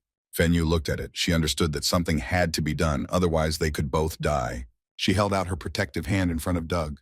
Fenyu said that she was the daughter of the city lord of the White Kingdom and ordered to keep the master alive. After which she added that thanks to this, she would allow him to join their clan. Master looked at Fenya. He wanted to say something but could not find the words. Dugu Lucian knew that the White Realm City clan was the strongest and rarest clan. He clenched his fists tightly and wondered why she was outside the clan, and even in such a city. He needed to make a decision about how he would proceed and what his options were. Zhen Chen hugged Fenya, and they both waited to see what would happen next. Doug understood that a warrior like him would not be able to oppose the clan of the city of the White Kingdom. But he went too far, and now he can take their lives in one fell swoop. And if everyone around keeps quiet about it, the clan will never know. Jian Chen watched him, but understood that something was happening. He could directly sense that Dugu wanted their blood. Dugu turned to Fenyu and said that the council was responsible for maintaining order on the continent, and he could not turn a blind eye to Jian's crimes. Chenya, he said he was sorry in advance and was about to attack. Fenyu asked the master to run away because everything would be fine with her. But the master already had other plans. He could not allow hurting people close to him. Dugu Luchin understood that not everything is so simple, and the master wants to use a prohibited technique. Now the master rose above him as if full of strength. He had incredible strength in his hands. Dugu looked at him and could not understand what exactly the master was trying to do. He asked how the forbidden technique instantly raised his level to the martial realm, but he said that his development does not concern him in any way because it does not compare with his. John Chen just held out one finger and said that everything was in his hands. He added that someone like him will not be able to take his life. The master struck such a blow that he could not restrain it because it was a very strong forbidden technique. Dugu landed on his feet, looked angrily at the master, and said again that he would kill him. And after that, all the master's forbidden techniques will become his. Bai Fengyu and Zhen Li stood there and were very worried about their boss. The master folded his hands. He prepared to strike back. As he struck, he shouted that this time none of his friends would die today. Doug was shocked. He couldn't understand what rank in these martial arts. The master raised his hand up. He even lifted the stones. Drops of blood dripped onto the ground. It was Dugu Lochin's blood. He was kneeling and didn't understand how he could lose his true cultivation chakra. He returned to the master and said that he was in the council, and if something happened to him, he would have to pay for it. The master replied that when the incomparable sect was at the peak of its development, even the martial arts council had to crawl before them. John Chen went down to the ground and told Fenyu that they were leaving, and she agreed. Finally, he said that someone like him did not even deserve to die at the hands of the master. Jian Chen thought that the peerless sect would regain its position in the end and be the strongest on this continent. He came back and said if anyone from the Martial Arts Council had the courage to stand in their way, then they would say goodbye to their lives once and for all. Enraged, Dugu Luchin had nothing to say to the master's words. Everyone around was very happy that the Star Sword sect was finally finished, because they were all dead. The master and Fenyu walked together until his legs began to become entangled. He had almost no strength left after so many mighty battles. He pulled himself together and told Fenyu that they needed to get out of there as soon as possible. She looked at him. Her eyes were full of pity and sympathy for the condition of the master. A few minutes after they left the sect, the master looked up. He realized that he could no longer stand on his feet. Fenyu saw it, but it was already a little late. He fell to the ground. Everyone around rushed to him. Tongsan took his hand to understand his condition and how to help him, but he was shocked by the fact that he could not feel anything. He said that his essence of blood and body are in perfect order, as well as his mental state.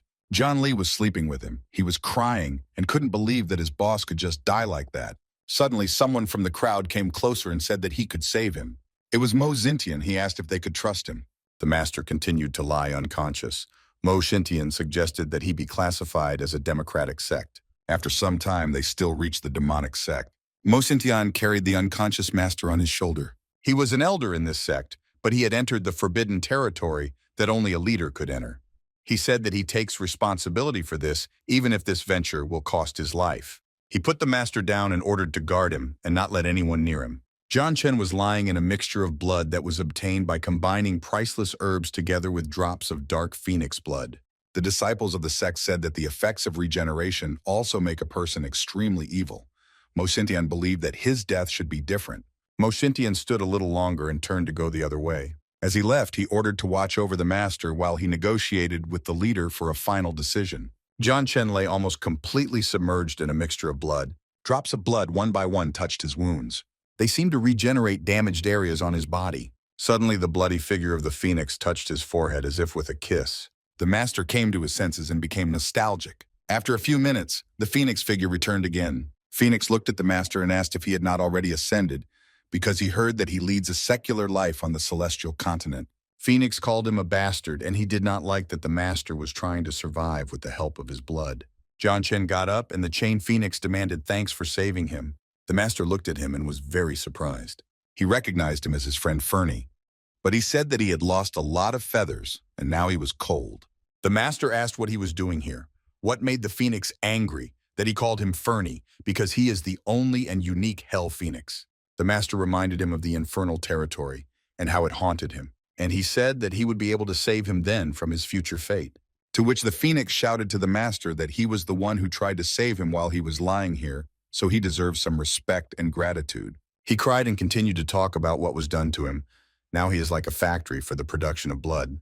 The master said that it must be a misunderstanding, and he would immediately speak to the leader of the demonic sect. Meanwhile, Mo Sintian came to visit the master and brought him guests, until the master came and grabbed him by the collar and pulled him behind him. Mo Sintian did not understand what was happening, but advised the master to lie down a little longer, to which the master replied that he was not a fan of chicken blood. Phoenix heard this and was very angry that John Chen called him that.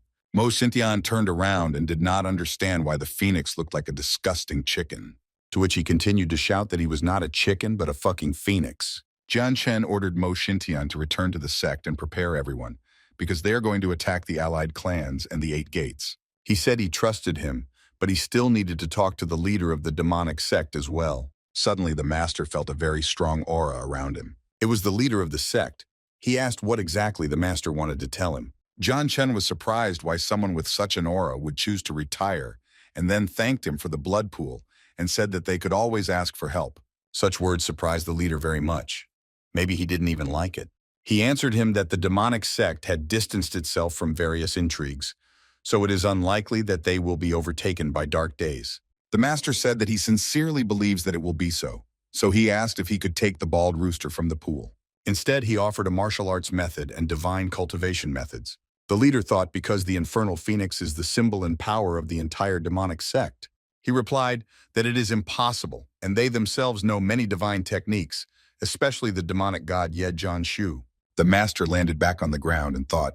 He walked from there and thought that the dazzling white god had killed the demonic god Ye Jian Shu. He remembered his revenge against the allied clan and the 8 gates. The sect leader watched as he walked and wondered how the demon god's legacy got into his hands.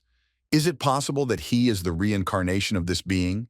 Is it possible that he is the one they have been waiting for? John Chen reached the allied clans and saw that everyone was already dead. He had no work left. He understood that Mo Sintian really acts fast. They got there even faster than he expected. In the square of allied clans, Fen Yu and the other disciples stood in front of a large layer of protection. The head of the allied clans turned to the leader of the 8 gates. He said that he overestimated his guys. They can't even get through the defense system. Fen Yu shouted at them, called them bastards, and said that if it wasn't for this trap, they would all be buried under the rubble by now. Mo Sintian was also angry, saying that they were only delaying everything with this cunning technique, but when Jian comes, then they will all die. The head of the allied clans laughed out loud because he thought that a cultivator of such a level as Jian Chen can't do anything. The leader of the 8 gates said that if the master appeared, he would take his life. Fen Yu was very angry with these words. The head of the allied clan said he wanted to look at her and used force. Oh no, he left her standing there almost naked. Fen Yu screamed. She tried to cover her body with her hands. The leader and the head looked at her obscenely and said various dirty things, invited her to serve them at night. She stood in front of a crowd of men all alone. Suddenly, someone appeared to help her. Of course, it was Jian Chen. Fenya tightly, she tried to hide behind the master. He stepped forward a little and introduced himself to all the men. He used a technique that blinded them with all its brilliance. They approached him, shocked by such an unexpected appearance. And the master tried to calm Fenya. He said that now he is here and no one will be able to harm her. Mo Sintian told the master that they had put a bounty on his head and were going to kill Lady Bai, so now they couldn't just let them go. Master turned, looked at them and told them not to worry. He activated his powers and replied that you can count them all dead already. The head of the allied clans was angry that the master broke through their defense, and the leader of the 8 gates threatened to kill him and then fuck his girlfriend. Jian Chen calmly folded his hands behind his back and rose higher. He called them clowns and brought up another forbidden technique. This technique was called hermetic space. They were both shocked that he knew and used this technique. The master concentrated a powerful force in his hands and said that they would both die. Everything caught fire. The master wanted to use burning fire arrows. The head of the allied clans was confident in his abilities and tried to put a block. But the fiery arrows completely shattered his defenses. He was shocked by what was happening because no one had been able to break through his strength before. Meanwhile, the leader of the 8 gates has already apologized and begged for forgiveness. But nothing could help them anymore. The master delivered his blow with fiery arrows that pierced their bodies. All the disciples around were surprised because how could they die if they were Tao stage cultivators? The master continued to stand in his fiery space while everyone around begged him not to kill them. Fen Yu stood wrapped in a robe, and the rest of the subjects were very happy to see their boss back. Jian Chen ordered people to be sent to clear the treasury as the three sects were destroyed, after which he said that Tongsan and Lo Shang go with him to the city of Qinyun, where the next stop awaits them, the Dark Pavilion. The students told the master that they did everything as he asked, to which he replied that they will not even understand who killed them, and now it is necessary to leave and leave no traces. The master and his subjects stood in front of a branch of the Dark Pavilion. Tongsan said that the Tao stage cultivators he had ordered to be recruited had already all gathered. Lo Shan prepared a raise too. Jian Chen took the first step towards the Dark Pavilion. He waited a long time for this moment when he would finally be able to settle all accounts. Suddenly, someone came out of the door to meet the master. It was one of the leaders of the Dark Pavilion. He said that they have an honest business, and he never insulted the master. The master replied that the phrase about honest business sounds very strange. The leader asked the master if he had the courage to attack them. The warriors were already ready behind him. The master replied that of course he has courage because he is not afraid that those bastards will come back for revenge. The master turned around in surprise. Someone was talking to him. It was an assassin. He licked his knife and told the master that he was too confident. Jian Chen did not expect such a turn of events. Beyond the Tao stage, many paths become available to cultivators. Those who follow the path of martial arts are warriors. Others are those who follow the path of arrays. They are spellcasters. They can also be swordsmen. And there are also those who specialize in killing methods. These are assassins. Master didn't expect an assassin path cultivator to be in such a small sect like this one. He understood that Lo Shan and the rest won't be able to handle him, so he decided that he needed to deal with it alone. The assassin said that the master was ignorant and arrogance would destroy him and began to attack. He closed his eyes, told the master that he had entered the wrong area and now he would die. The master rose above them and said that he was not afraid of anything all his life. So before thinking about his death, let them better think about how they will survive themselves. Jian Chen activated battle mode. It was the Star of David and no one understood how he managed it. He activated a sword formation and almost all of his attackers were killed. But the master knew that the most interesting was still ahead. The assassin's turn, he was quickly approaching the master with his knife. He told the master that he poisoned him with a special poison of the Dark Pavilion and he would not be able to hold his formation for long. The master was amazed at the calmness of the assassin at the moment when his comrades were dying. It was hard. The assassin fell to his knees, the formation still activated. He looked at the master and wanted to understand how he should proceed. Jian Chen stood above him with a phoenix figure behind him. The assassin looked at the master. He could not believe his eyes that he was seeing everything in reality. Jian Chen suddenly went down and touched the floor with his hand. He used David's array, a sweeping technique, and killed them all together. Assassin could not understand if he is so strong, why not kill him right now? The master said he wanted to put a blood mark on him. The assassin just smiled and called the master funny. He asked Jian Chenya, or he thinks that this is enough to chain him. He stood surrounded by a fog that tried to send assassins. The master was inoculated, looked at him with a penetrating look. After that, he showed his hand full of the most powerful forces. He touched the assassin's face and said that only true darkness could darken his eyes. After that, the master went up, illuminated by the Star of David, and said that everything was finished. Assassin looked at him and realized that now he could not even move. The master's eyes showed confidence in his actions. He knew that no one would live after this. The glow of the star illuminated everything around and penetrated the assassin's body. After that, there was a bright explosion, and the assassin completely disappeared from the face of the earth. The master fell to the ground exhausted. He understood that if it were not for the forbidden technique, he would not have succeeded in anything. But you need to use this technique less often. Tongsan ran up to the master, who asked him to take him to the demonic sect as soon as possible. The master smiled with the last of his strength and said that he thinks there is still hope, but we must hurry. After one day, the master lay in a pool of blood of the demonic sect and rejoiced that he had been saved. Phoenix screamed angrily that if he stayed in these chains for a while longer, he would die.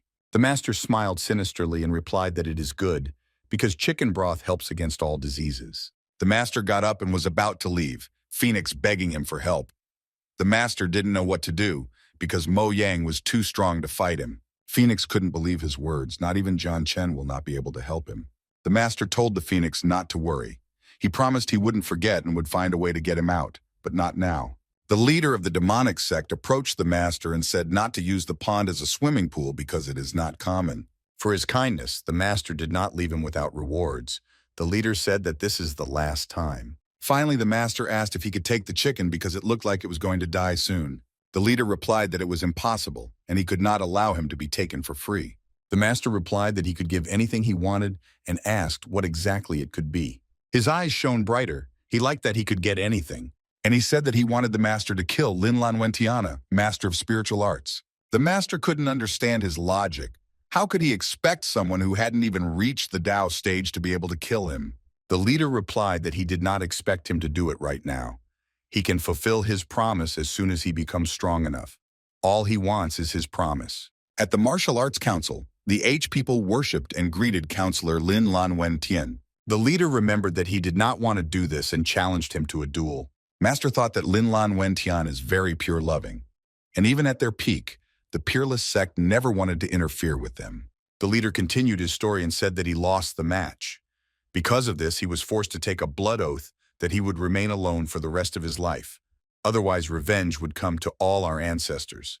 But he had to give up his words, because one time he had to save his student, but for some reason nothing happened to him after that. Jian Chen mentioned that Ye Jianshu was killed by the god of bright light. Does this mean that Mo Yuan killed his ancestor? The master said that he does not take other people's lives, so why should he kill Wentanya if they are not enemies? The leader replied that if they want to restore the former glory of the incomparable sect, then he and the Martial Arts Council will definitely go to war. So it is their fate to become enemies. In addition, the leader recalled that he wanted to take Phoenix away from him.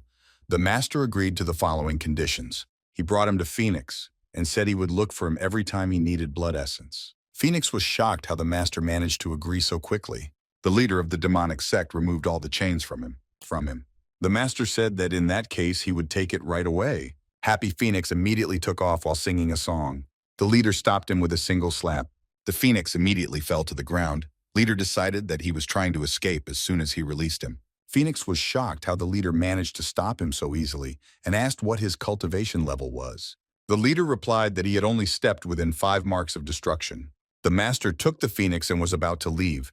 After him, the leader said that he would wait for him to fulfill his promise. In the incomparable sect, all the subjects were happy to see the master return. Zhen Li was the first to run to him until he suddenly stopped when he saw that the boss was not alone. He asked where he got this plucked chicken. Were they going to make chicken soup? The subjects told the master that Baig's department had ordered him to attend the hearing. Mo Xintian said that it was most likely a trap since he almost killed Dugu Liu Chen. The master turned and left, and his subjects could not understand whether he was renouncing the incomparable sect. Master took Lu Chen by the shoulder and said from now on he is the leader of the sect. He ordered everyone to protect the position of the sect until he leads them to new heights. Lu Chen did not know how to react to this, because his level of development is still very low. But the master was not going to leave him with anything. He said that he would leave the Fire Armada technique and Heavenly Divinity records to him, and asked him not to dishonor the peerless sect. To Tongshan and Lo Shan, he gave 2 scrolls containing everything he learned about making pills and forming arrays. Lu Chen thought that these were such expensive gifts and hoped that he would be able to live up to the master's expectations. Finally, the master said that all good things must come to an end. All his subjects were crushed and upset by this development of events. The master also could not contain his emotions, but he left, waved to them, and said that if fate allows, they will meet again.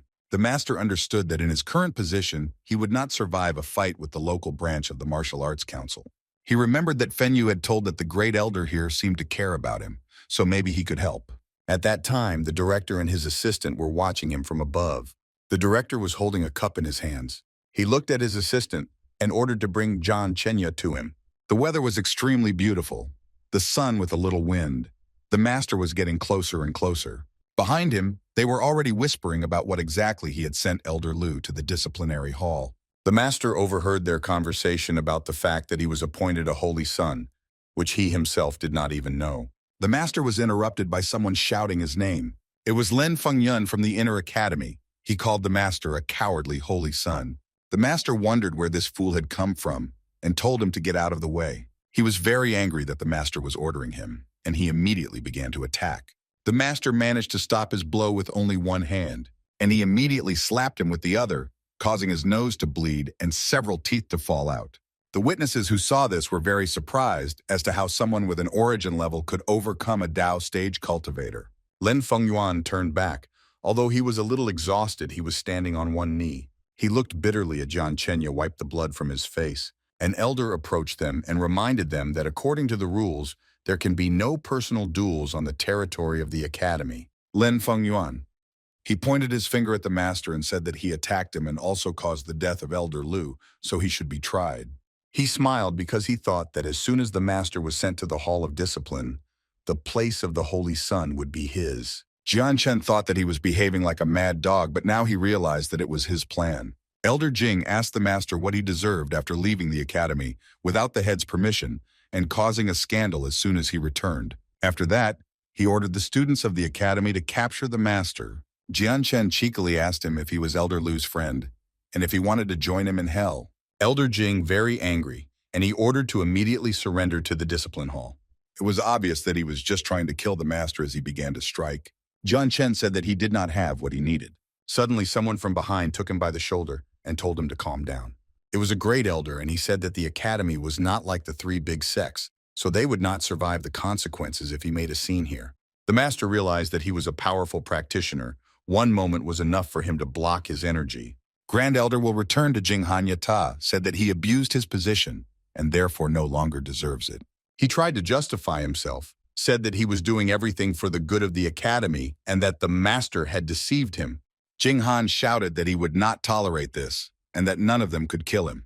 He decided that it was all the master's fault and said that he would take him with him. He tried to strike, but he did not calculate his strength, and of course, the master repelled his otaku one with only his fist, after which he tried to justify himself, and he said that it was only a reflex, because anyone would be scared if such a gigantic beauty flew up to them. The great elder was surprised that he managed to repel the attack so easily and invited him to come with him. They came to some very beautiful place where there were mountains and waterfalls. They did not go there for nothing, but in order to find the head of the academy. He turned to them and immediately recognized Jian Chenya. The Grand Elder introduced the master to the head of the Northern Ming Academy, Quan Zhenxiao. The master realized that in front of him was a berserker and a practitioner. These are very rare cultivators, but Ming Academy had them both. He asked why they were waiting for him, to which the head replied that they knew what the master had done. And they also know that the council of the Baig City branch wants to kill him. The master asked why he was waiting for him here to be able to protect him. Quan Zhenxiao replied that unfortunately no, the academy would not be able to protect him. After all, the Martial Arts Council is the most powerful organization in the world, and all sects and academies must obey their orders. After that, he said that they were waiting for him because they wanted to show him the way. The master asked what kind of path this was.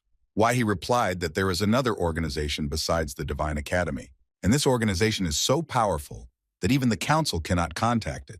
The master looked at him with interest and asked what the name of this organization was. Quan Zhenxiao looked at him as if wondering if he should tell.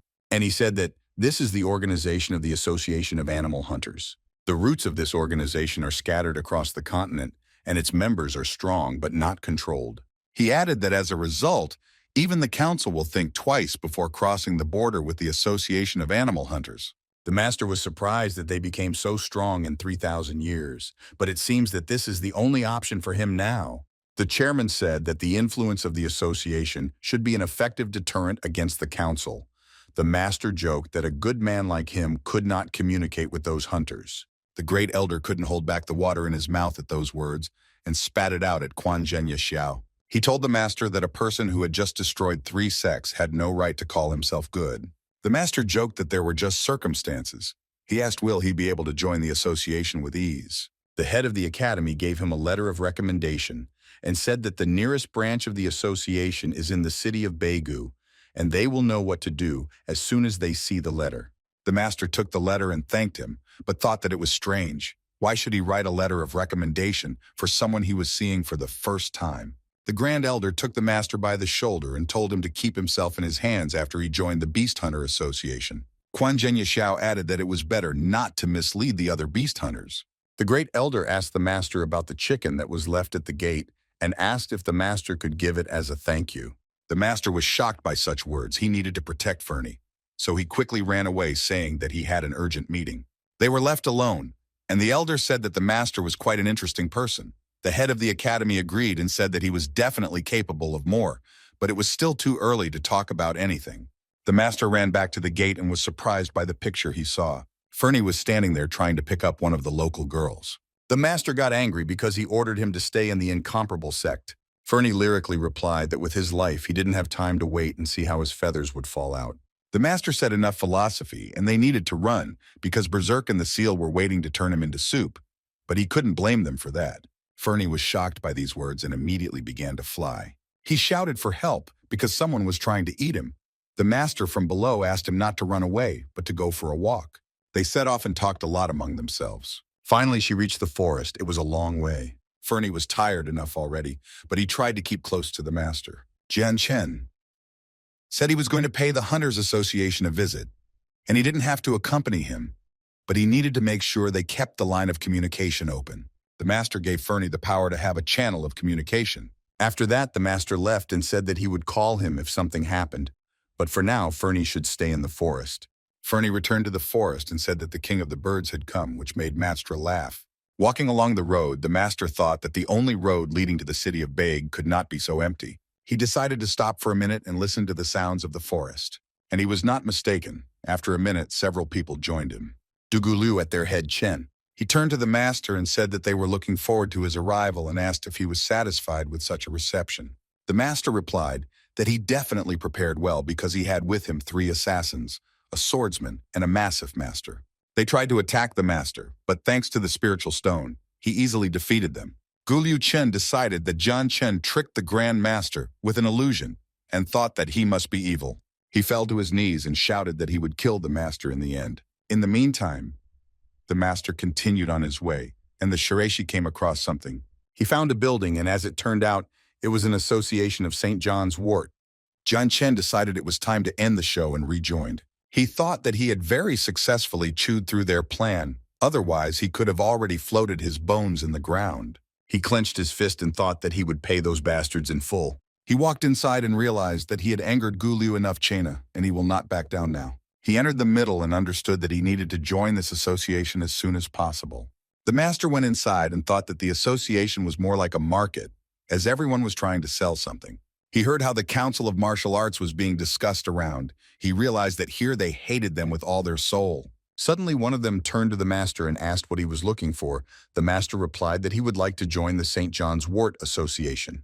Why did he ask why? Because he is young and well-dressed. The master did not understand what he meant. He replied that animal killers deal with various animals every day, those who were lucky enough to return home, but most of them are still dead. He added that this work to homelessness is dangerous and takes people's lives twice, and only the homeless or fugitives join their ranks. The master replied that he likes that there are no rules and he wants to be a free person and provided his recommendation letter. The man was very shocked that the letter was written by the head of the Northern Academy of Mines. He said that he has no right to make such a decision, so it goes to their head. Everyone around began to ask the master about Quanzhenya Xiao, because it was he who brought them to the Association of Beast Slayers.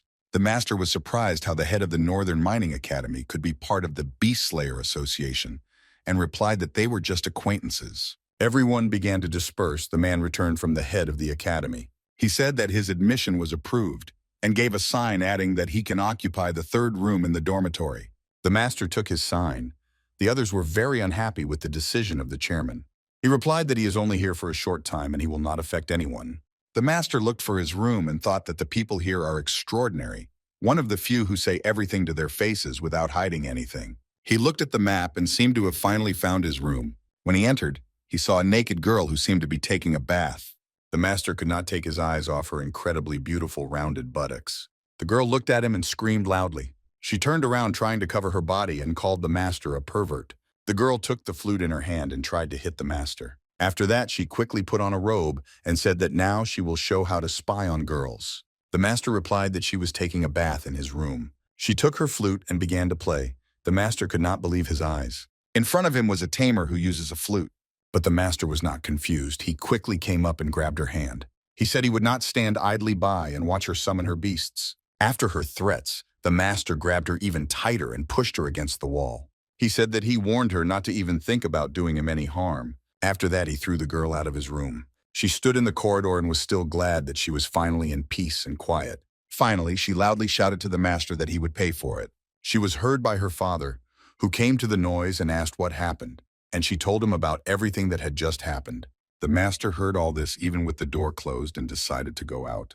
He said that he lives here, and she bathed in his bathroom. Ye Min Ye realized that there was a mistake, and said that until now, it was just the two of them living in this dormitory, so Yehan could use any room. The master realized that the head of the academy was standing in front of him and said that in this case there is no need to blow the elephant out of the fly, but his daughter was against it and told her father to throw him out of the dormitory. Ye Minye ordered her to stop and go back to his room so he could talk to the master alone. Yehan was extremely unhappy with this result. Tears welled up in her eyes. She burst into tears and ran away from them, saying at the end that she would never talk to him. Ye Minye apologized, to which master asked what exactly he wanted to talk about. And the chairman of the association said that Dongua Chen was furious when he found out that the master was in the association and reported him to be punished. He cited that the complaint contained threats to attack the incomparable sect. The master was angry because his sect was under threat, so a difficult decision had to be made. He mentioned that the Martial Arts Council has no right to fight a sect. The head of the academy replied that it was, but since the master had destroyed 3 sects, that was enough to declare war. The master smiled and said that he was no longer the head of the peerless sect. Ye Minye was very surprised at this turn of events. He scratched his beard and thought that in this case, the situation is completely different. Meanwhile, in front of the academy, one of the Martial Arts Council envoys was calling out to the master and threatening to attack his sect. He was not allowed to pass, and he was very angry at such disrespect for the Martial Arts Council. Minye and John came out of the academy door after hearing the screams. Chen. The master asked if they were blackmailing him by the sect because they couldn't take his life. The academy head reminded the Jian Chen, now an elder. The messenger of the council reminded that the master destroyed 3 sects and must pay for it, and could not become an elder of the association after all the sins. Master turned his attention to the 2 people on the balcony. They were Dongua Chen and Chairman E. They were looking for information about what Jian Chen is no longer the head of the peerless sect. Chairman E read what was in the letter they received from Qin City. Yun is now the current leader of the peerless Lu sect Qing Chen. Dongua Chen was furious that Jian Chen once again managed to outwit him. Now he could not do anything, because he had no right to abuse the position, and ordered the messenger to be returned. They shouted to him from the balcony to turn around, as John did. Chen is no longer the head of the sect. He didn't like it very much. Before leaving, he said that the master was lucky this time, but he would still get to him. After that, he turned around and walked back to the Martial Arts Council. Jian Chen continued to look at the council balcony that was so close to the academy. Dongua Chen promised to intervene again. Now he has one more enemy. This is the head of the academy. And the master thought that he needs to finish this upstart as soon as possible, because he creates too many problems as usual.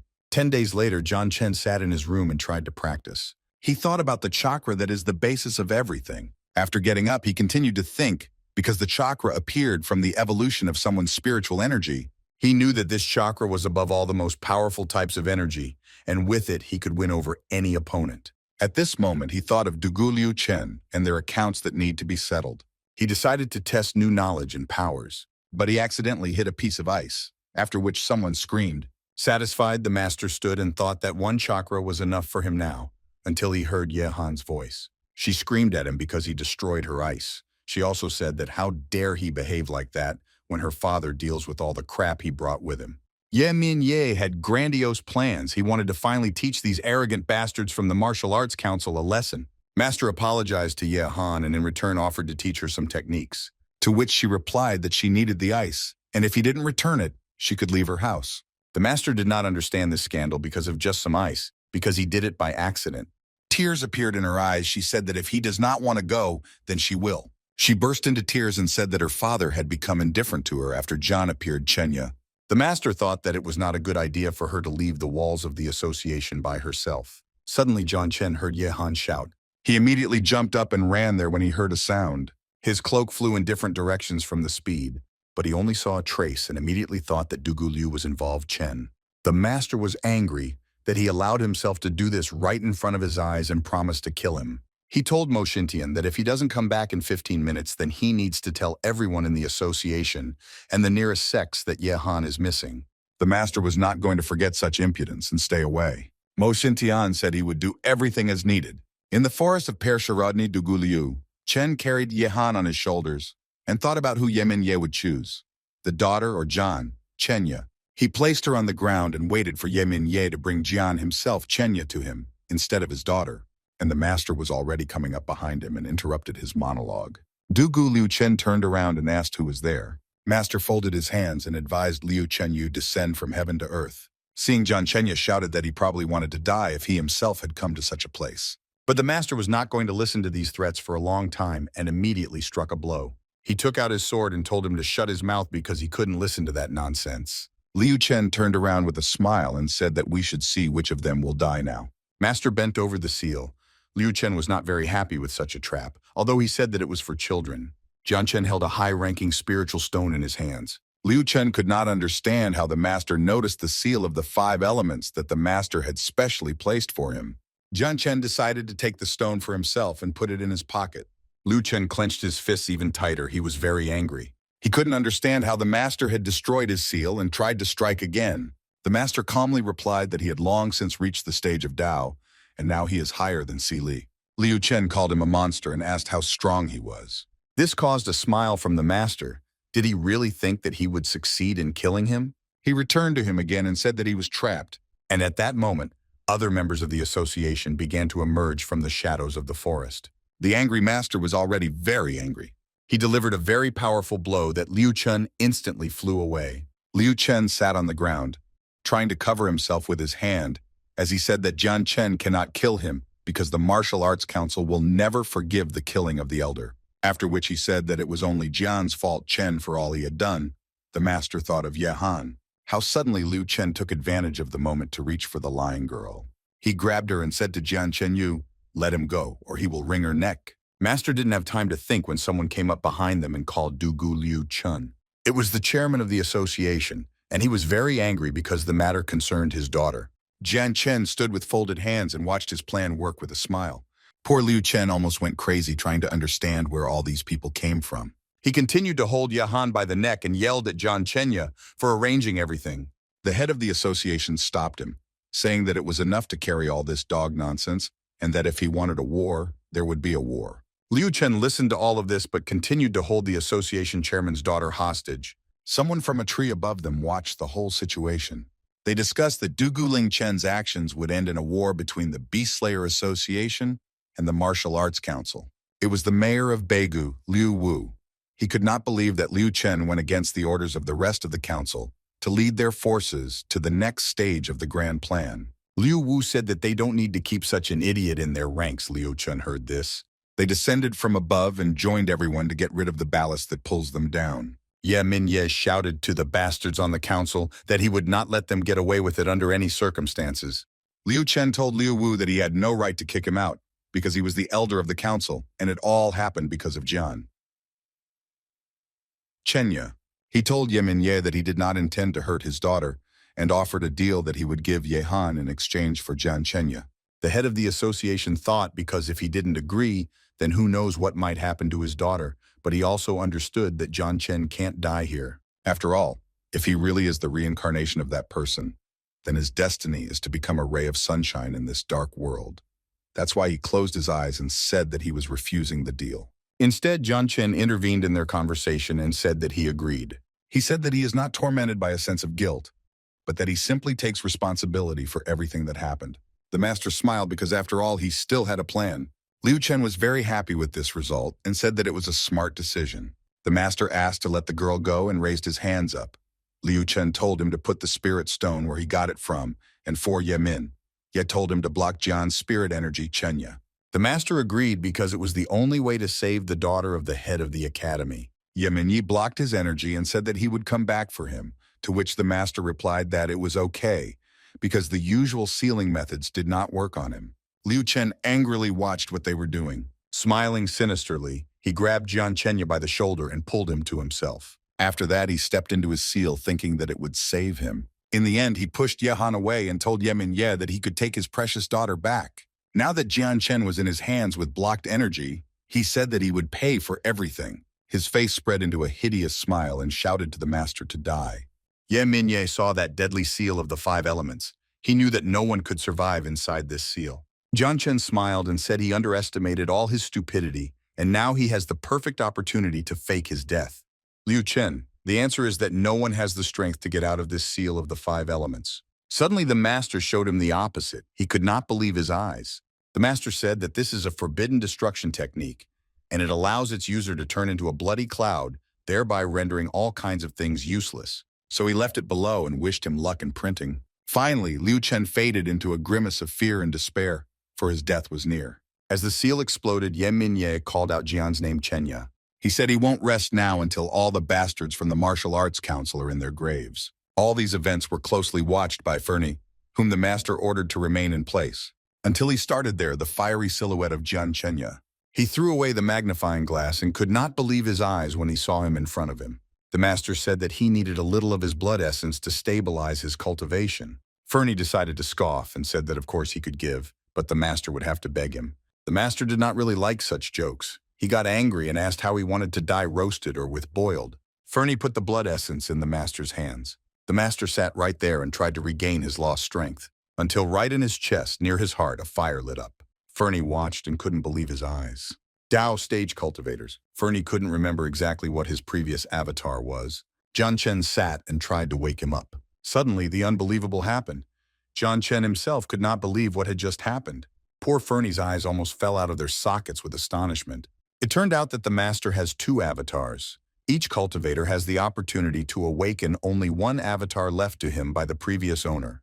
Those who manage to wake up to an avatar is possible 1 in a million. Jian Chen saw the imperial vine and decided that it must be his new avatar. He remembered its previous owner, who was a deity of water and trees, and now his friend had returned back to the imperial continent. The master raised his head to the sky and asked how many of them he would be able to see again when he returned to the imperial continent.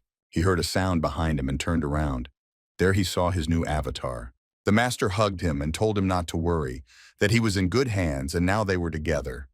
He promised that his name would spread across the entire imperial continent for centuries to come. Then something began to play with him again. Something tried to enter his body. He touched his forehead and could not understand what was happening. He thought, was it another avatar? But 3 avatars is something that is not possible at all. Jian Chen understood that this was an avatar from his past life, a heavenly lamb of incarnations. Fernie started yawning because he thought it was a shitty avatar. But in fact, the heavenly lamb of incarnations is the strongest and weakest avatar of all currently existing. It can be ignited not only in the case when a person of his own free will makes a sacrifice to his avatar. The master looked at it and saw that the light was coming out of it. He could not understand whether it had caught fire. He did not understand what it meant and what sacrifice he had made. Suddenly, the spirit of a young girl was released from the avatar. She turned to the master and said that if reincarnation still exists, then let him find it in the next life. Tears came out of his eyes as he remembered their story with Yu Yeliu. When the master was attacked by the 36 major deities, she was the one who sacrificed her avatar to ignite his heavenly elam. He will understand that this explains the reason why he perfectly remembers his previous life.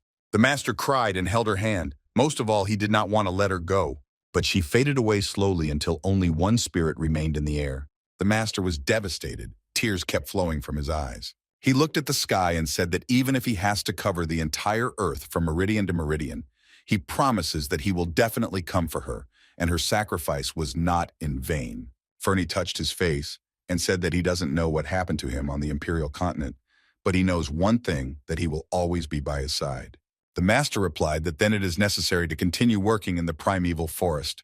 Then the time will come when they conquer the imperial continent together. After that, he left to return to the city of Beigu because no one knew that he was still alive.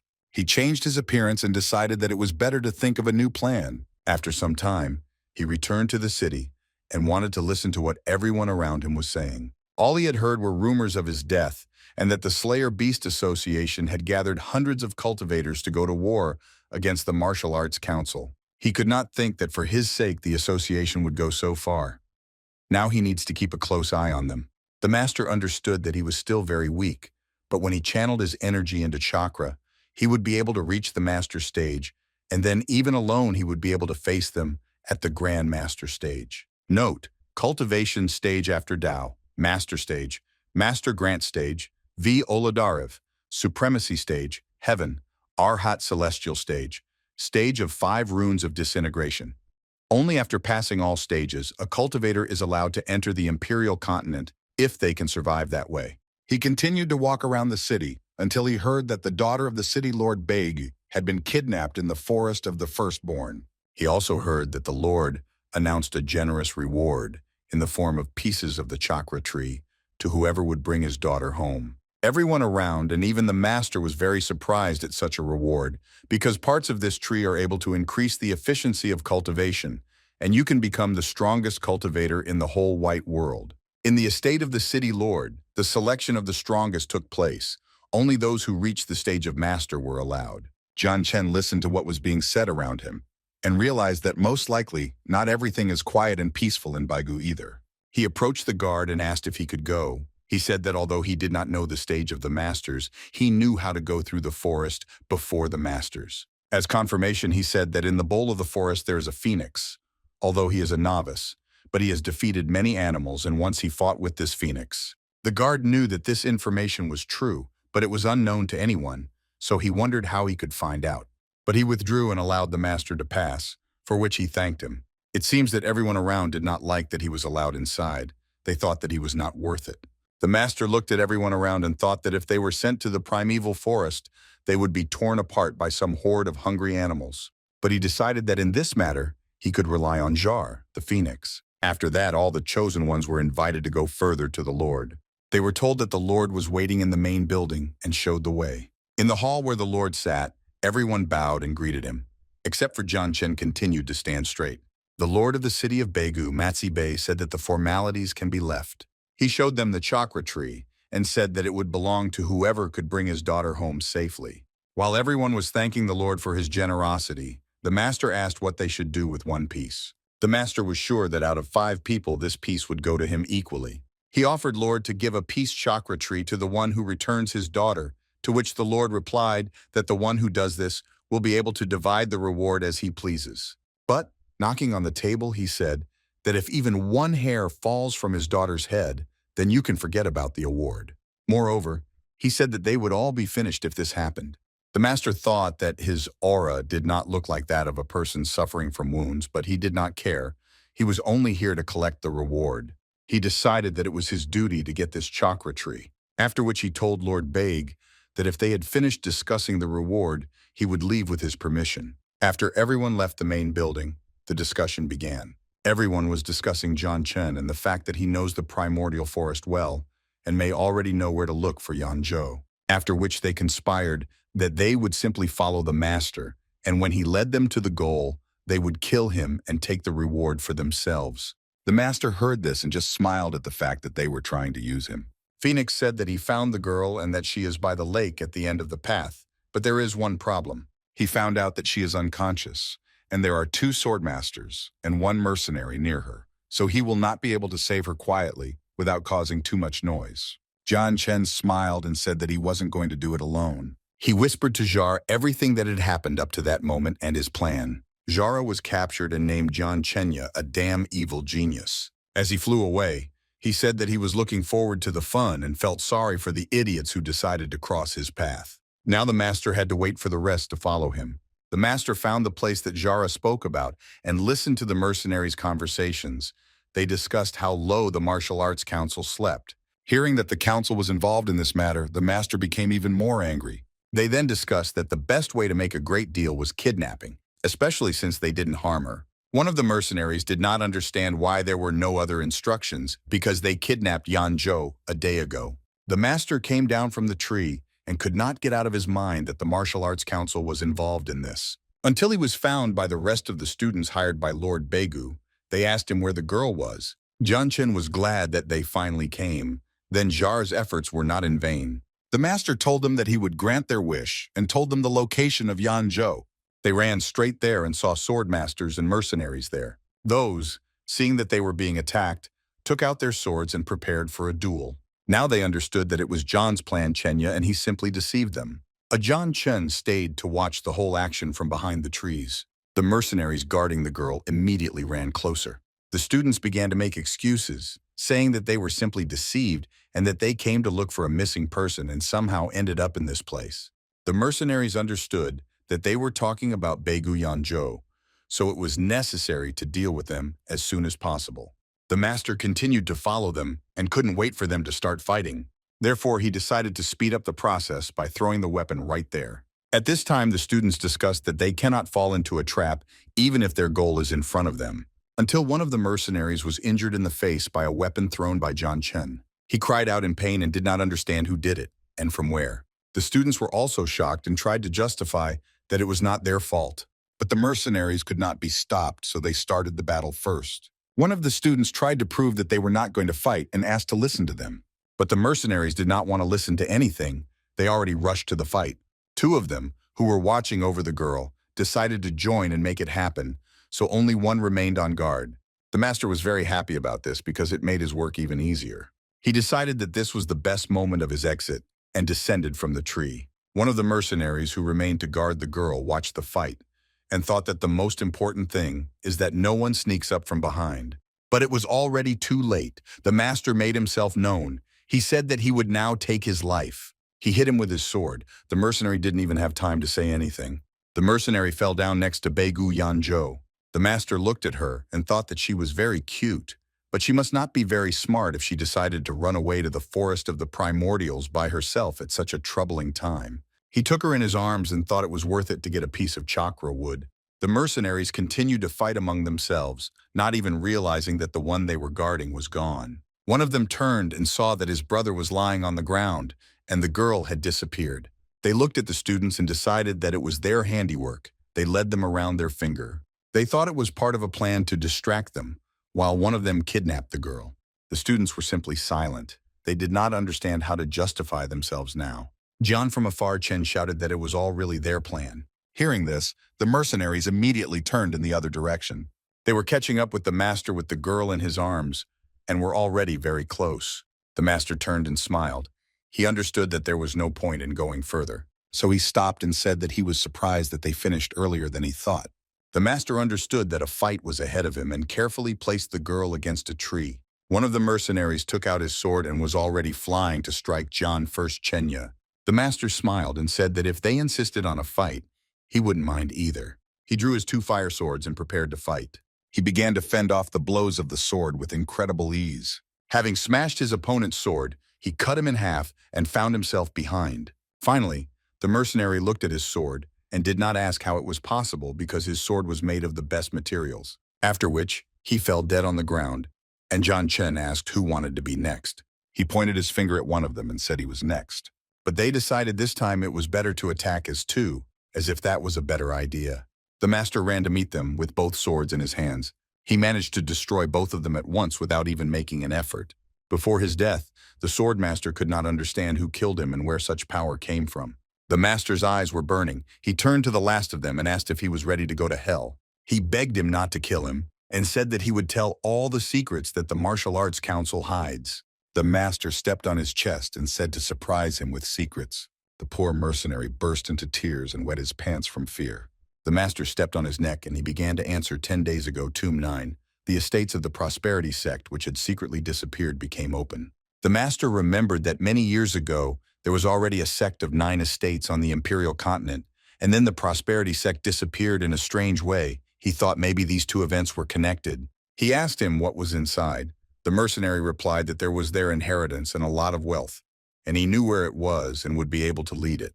But it seems that the master was not very interested in this and struck a blow with his sword. He cut the mercenary's throat. Finally, he asked what he did wrong. The master replied that he thanks for the help but never said that he would let him go, because after all, he is also from the Martial Arts Council. Dying, the mercenary begged for salvation and said that he did not want to die. John Chen took the girl back in his arms and said that only those who are ready to be killed have the right to kill. There were already rumors in the Lord's estate that the young lady Yan Zhou had been rescued. Milady's subjects were very happy to see her alive and well, and one of them called the master personally to the Lord. The master sensed some trick in the fact that Matsube himself wanted to thank him personally. But there was no other way out, and he immediately headed for the main building to the Lord. Lord Matsube saw him and whispered that John Chen is already in place. But he was not alone, and asked someone who was nearby whether it was necessary to act according to the plan. The master came and said that he returned his daughter, and asked for his reward, a piece of chakra wood. Why, the Lord answered him that it was already a great honor to save his daughter, and how impudent of him to still need a reward. Lord came closer and trying to hit the master said that now he gets his reward. John Chen easily stopped him and replied that it was not an honor to go to the firstborn forest and fight one-on-one with high-level cultivators. Matsube was very surprised with how easily the master caught his blow. He shouted at him that he didn't even know who he was talking to and ordered him to kneel. The master, of course, looked at him and said that he would never kneel in his life. After that, he easily pushed the piece of wood away from him and began to activate his power. He turned to the Lord and said that in truth he is the only one here, the one who should be on his knees. Lord Matsube looked at Jian in fear. Chenya. His subject was also shocked because they did not know that he had an avatar. In one moment, the Lord found himself chained to the wall by a green vine. He could not understand why his avatar submitted to the master so submissively. After that, the master told them that in 20 seconds the thunderstorm will fall on this estate and everything, including the court premises, will be destroyed in ashes. Suddenly the man who was next to the Lord revealed his face. It was the head of the Association of Animal Killers. He said that he was responsible for everything that happened and said that he would give the master many treasures as a sign of forgiveness. Jian, seeing Ye Minye, Chen could not believe his eyes and thought that he would not be able to destroy the Lord now. The master agreed to these terms and asked for 3 pieces of chakra wood. Ye Minye was surprised that this was all he asked for and immediately gave it to him. The master thanked him and thought that now, with these 4 pieces, in less than a month he will be able to redirect all his spiritual energy into the chakra and learn the stage of the masters. He kept his word and freed Lord Matsube from the green vine. As soon as the Lord freed himself, he immediately rushed at Qian again. Chenya. The master could not believe that the Lord still had not calmed down and decided that it was time to show them who he was. He turned to the head of Ian Ta and asked if he would not do anything to protect his subject. Seeing him, Ye Minye could not believe his eyes. He did not know what to say. Lord Makabe just gritted his teeth and asked if this was Jian himself, Chen. Ye Minye immediately went down to him and told Matsube that he was a member of the Beast Slayer Association and he could not allow anyone to harm him. Matsube thought what if he harmed Jian Chenyu, his Quan Zhenya Xiao would grind him to powder. Imini told the master that as soon as everyone knew he was dead, Quan Zhenya Xiao appeared in Beigu and crushed the Martial Arts Council. Jian Chen couldn't believe it. The master was deeply impressed and could not believe that all this was done for his sake. Amini said that the association and the council are now fighting each other because of the master's death, so no one should know that he survived. Jian Chen himself understood this and immediately began to change his appearance. In his new role, he asked with a smile if anyone had seen Jian Chenya. Ye Minye was very surprised at first because he did not know about such abilities of the master. But only then did he laugh out loud and say that he saw only Chen in front of him, Jian. The master apologized and said that he had many other things to do, so it was time to go. As he was leaving, he thought about the fact that the affairs of the tomb did not give him peace at all. He understood that he must become stronger, and only then he would be able to explore the tomb of the 9 estates. Yimin Chen told the Lord that for a Dao stage cultivator, the master was not only able to avoid the death seal, but was even able to knock him out of his knees. The Lord replied that only the reincarnation of the same person is capable of such incredible deeds. 5 days later, the master was left alone and tried to raise his level. It was easier now that he had received 4 pieces of chakra wood. He tried to reach the master stage because it was the starting point for cultivators. He understood that he would be able to choose his own path. It could be the path of a warrior, a mercenary, or a seal master. But he was interested in the strongest technique of the master stage, and it was the divine scriptures. He knew that ordinary people could only choose one path when they reached the stage of masters. But those who cultivated using the divine scriptures could freely switch from one path to another. But there was also one big drawback. Cultivation speed will decrease. It was the same in his past life. That's why his cultivation level was lower than his colleagues. But he decided that he would start with the warrior's path and then deal with problems as they arose. After that, he summoned his avatar, namely the celestial lamb. Chains began to break around. The master's eyes burned. He realized that he had finally reached the herd of masters. Strange things began to happen around him. A teapot with cups fell from the table. The door opened by itself, and he realized that his power filled the entire room. The master smiled, because having entered the path of the warrior, he discovered all 15 paths. He thought that if all the ways are connected and will be pumped when using only one way, then you need to put all your efforts into it. The master decided that it was necessary to celebrate and mentioned that a tavern would soon open nearby. When he came in, he remembered that the alcohol sold there costs a fortune. Only the richest people can enter this tavern. Ordinary people can only swell with envy. He thought it was interesting that they were opening a shop right before the Tomb of the 9 Estates was about to open. People around could not understand who it was. Some thought that he was a young master of treason and martial arts. Some that he was the son of a family of old Tyres Chen. and someone that he is the son of a tycoon of the city of Baegu. The master thought that if all the minds of the continent come to the tavern, then it is necessary to pay a little more attention to it. Suddenly someone stopped him and said that this tavern is not for bums like him, and even if he sells everything, including his mother, he won't have enough money to even drink there. He added that 1 cup of wine was worth 1,000,000 high-ranking spirit stones, so he definitely wouldn't be able to afford such a luxury. The master was really surprised and could not understand what the hell they raised the price so much. People around him called him a clown and a poor homeless person who huddled in a warm corner in the hope of finding something to feed himself. The master only smiled at such words and said that he was able to pay for his drink. After that, he simply threw 1,000,000 high-ranking spiritual stones on the floor. Inside, the master was very sorry for such an act, because it is really stupid to give so much money. The waiter approached the master and said very politely that such an attractive and talented man would certainly be able to afford their wine. The master began to joke and asked everyone around if they would meet on the second floor because they did not take so much money with them.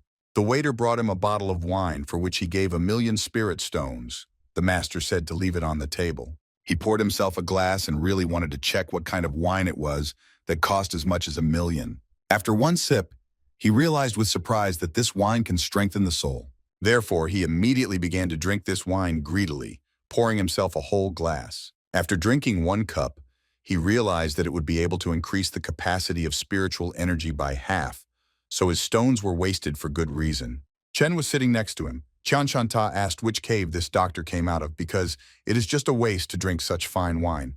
The master put the cup on the table and answered that he should stick his nose in his own business, but not in his business. Why did he answer that it was his business also? Because someone like him does such terrible things and is not worthy of the honor of drinking such a beautiful drink. After that, he stood up, took out 1,000,000 high-ranking spiritual stones, and said that the master could take them and leave the tavern.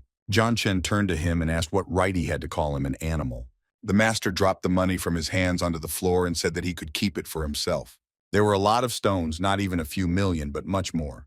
People around were shocked that someone would just throw away such a large amount of money. Chen Qianshan simply exploded from such impudence. Master just smiled and watched his reaction, until suddenly someone said that Master Chen and Master Luo had arrived at the tavern. Chen Qianshan was very happy to see the young master. The waiter from the tavern gladly invited them to go inside and sit down. Chen Qianshan said to Zhang Chenyu that this is his uncle, and he will never forgive the humiliation of his nephew. Everyone around was eagerly waiting to see what Master Chen would do. They thought that it was similar to the savage. The end has come. Chen Qianshan immediately ran to his uncle and asked for justice. He said that he came here to meet Mrs. Nolan, and this jerk not only mocked the fine wine but also threw spirit stones at him. The master, seeing them, remembered that he still had to settle accounts with these two for what they did in the Northern Mining Academy, and here they themselves appeared in his hands. They both looked at the master and asked who had the audacity to do such a thing. Suddenly they realized that John himself was in front of them, Chen. After that, Master Chen hit his nephew and told him to quickly apologize to this gentleman. He fell to the table and could not understand what had happened and why his uncle was not on his side. John Chen looked at it and said that of course it was better. Master Chen slapped his nephew again and ordered him to kneel and apologize. He himself turned to the master and apologized for his nephew and his foolish behavior. He said that he could punish him as he saw fit, and he would accept any punishment. The master replied that it would certainly be inappropriate for him to teach his nephew.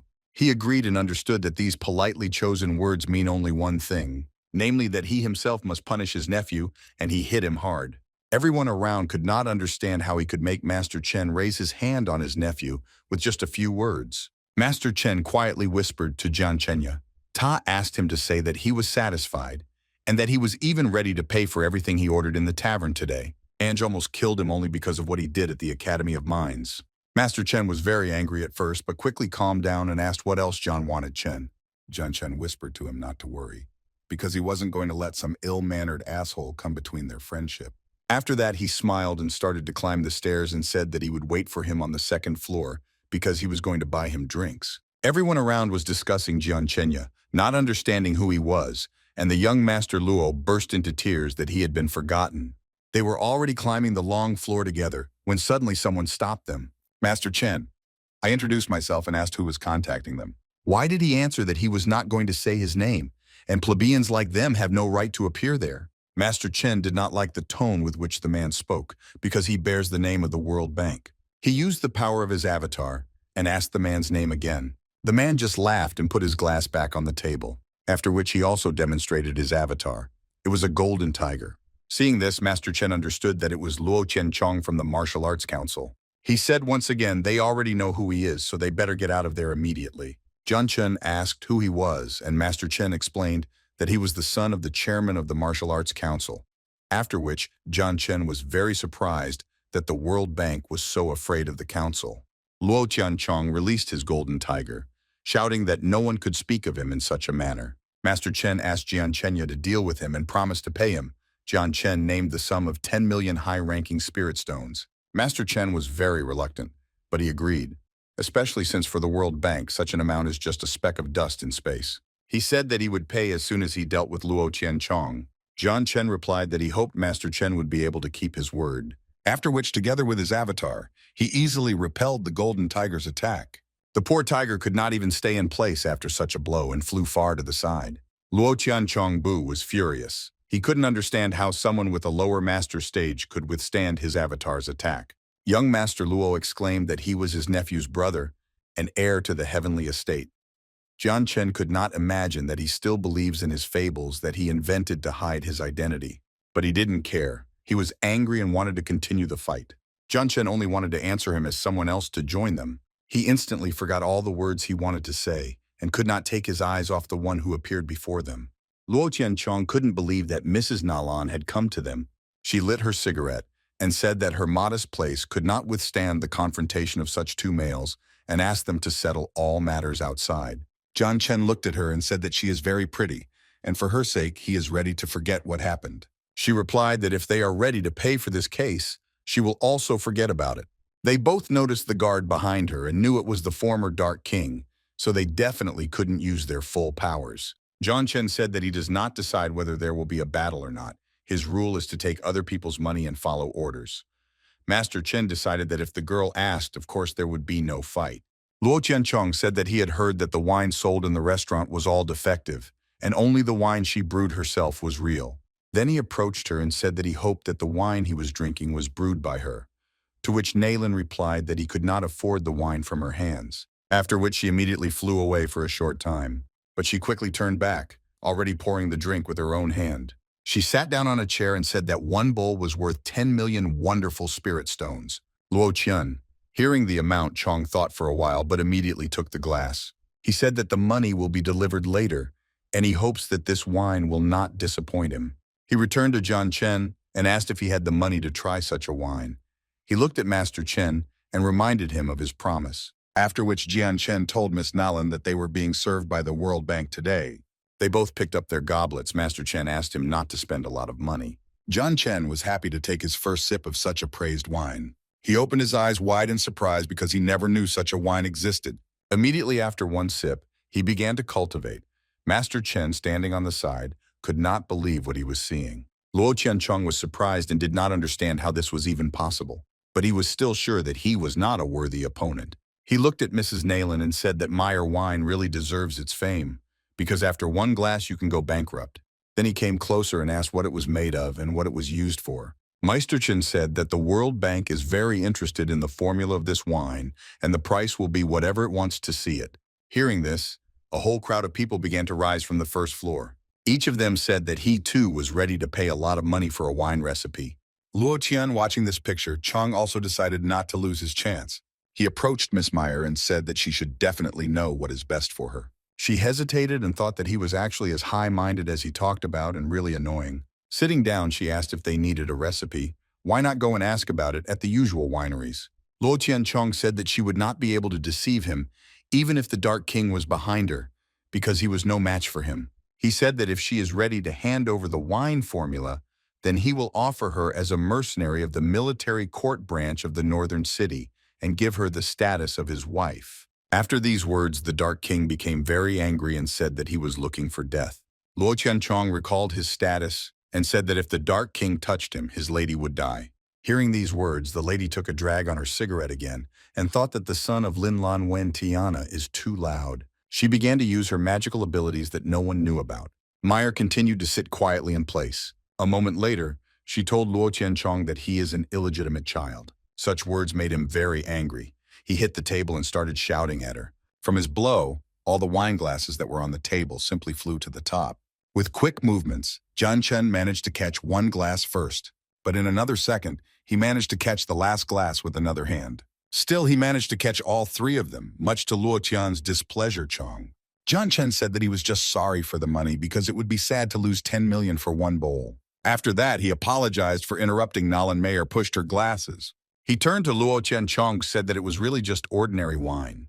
The master raised the glass and said that the reason this wine could increase spiritual energy was because it came from the hands of Nalan Mayer. She stood and listened to what he had to say, and Jian Chen continued and said it was because she was a martial dancer. Everyone around was very surprised because it was the forgotten auxiliary profession. Luo Tianchong recalled that he had only once heard the elders mention this. Jian Chen. He took a glass and said that a martial dancer is someone who dances to fight, and when they dance they can help those on their side, namely improve their mental strength and even their cultivation. She called him brother and asked if he was saying that to help her. Then she got up and came closer to Jian Chenya, took away whether he is still that innocent brother. The master said that he wants her to be his student because the profession of martial dancer was forgotten by this world, and the only one who can teach her is only him. Luo Tian, hearing this, Chong laughed out loud and said that he is not ashamed to take someone as a student when he is a middle-ranking teacher. Suddenly the smile disappeared and his face changed from what he saw. Nalan Mayer came close to Jian Chenya, asked him that maybe it would be better to marry her. Then maybe she would agree. Everyone around was shocked. They could not believe what Mrs. Nalan Mayer could pay attention to this, in their opinion, a simple guy who is not worthy of her. The master replied that this is nonsense and that he only wants to make her his student because she is a great fighter and really deserves it, and there is no smell of love here. Mrs. Nalan Po looked at him and said that his body says the opposite. She said that compared to other men, she prefers innocent fools like him. She came close to Jian Chenya, said that she already had a grudge against Luo Tian anyway. Jian Chenya instantly moved to a greater distance and said that her cultivation would be sealed for a while, and if she didn't solve this problem, then her cultivation level would never rise again. But if she became his disciple, then he would help solve her problem. The Dark King tried to give her advice that the teacher-student relationship requires many responsibilities, so there is no need to decide so quickly, why she replied that she perfectly understands all the risks. She came close to the master again and told him that he is a capable little one, but she's still a slob. Therefore, she whispered, if the master wants her as his student, then most likely he simply will not be able to afford her. After these words, she immediately left there. After that, Mrs. Nalan added that when the time comes, she will find him herself, so there's no need to run away. Jian Chen replied that he would look forward to her showing proper respect for her teacher. Luo Tianchong said that master is too confident if he thinks that Miss Nalan will agree to become his student, because he is not worth it.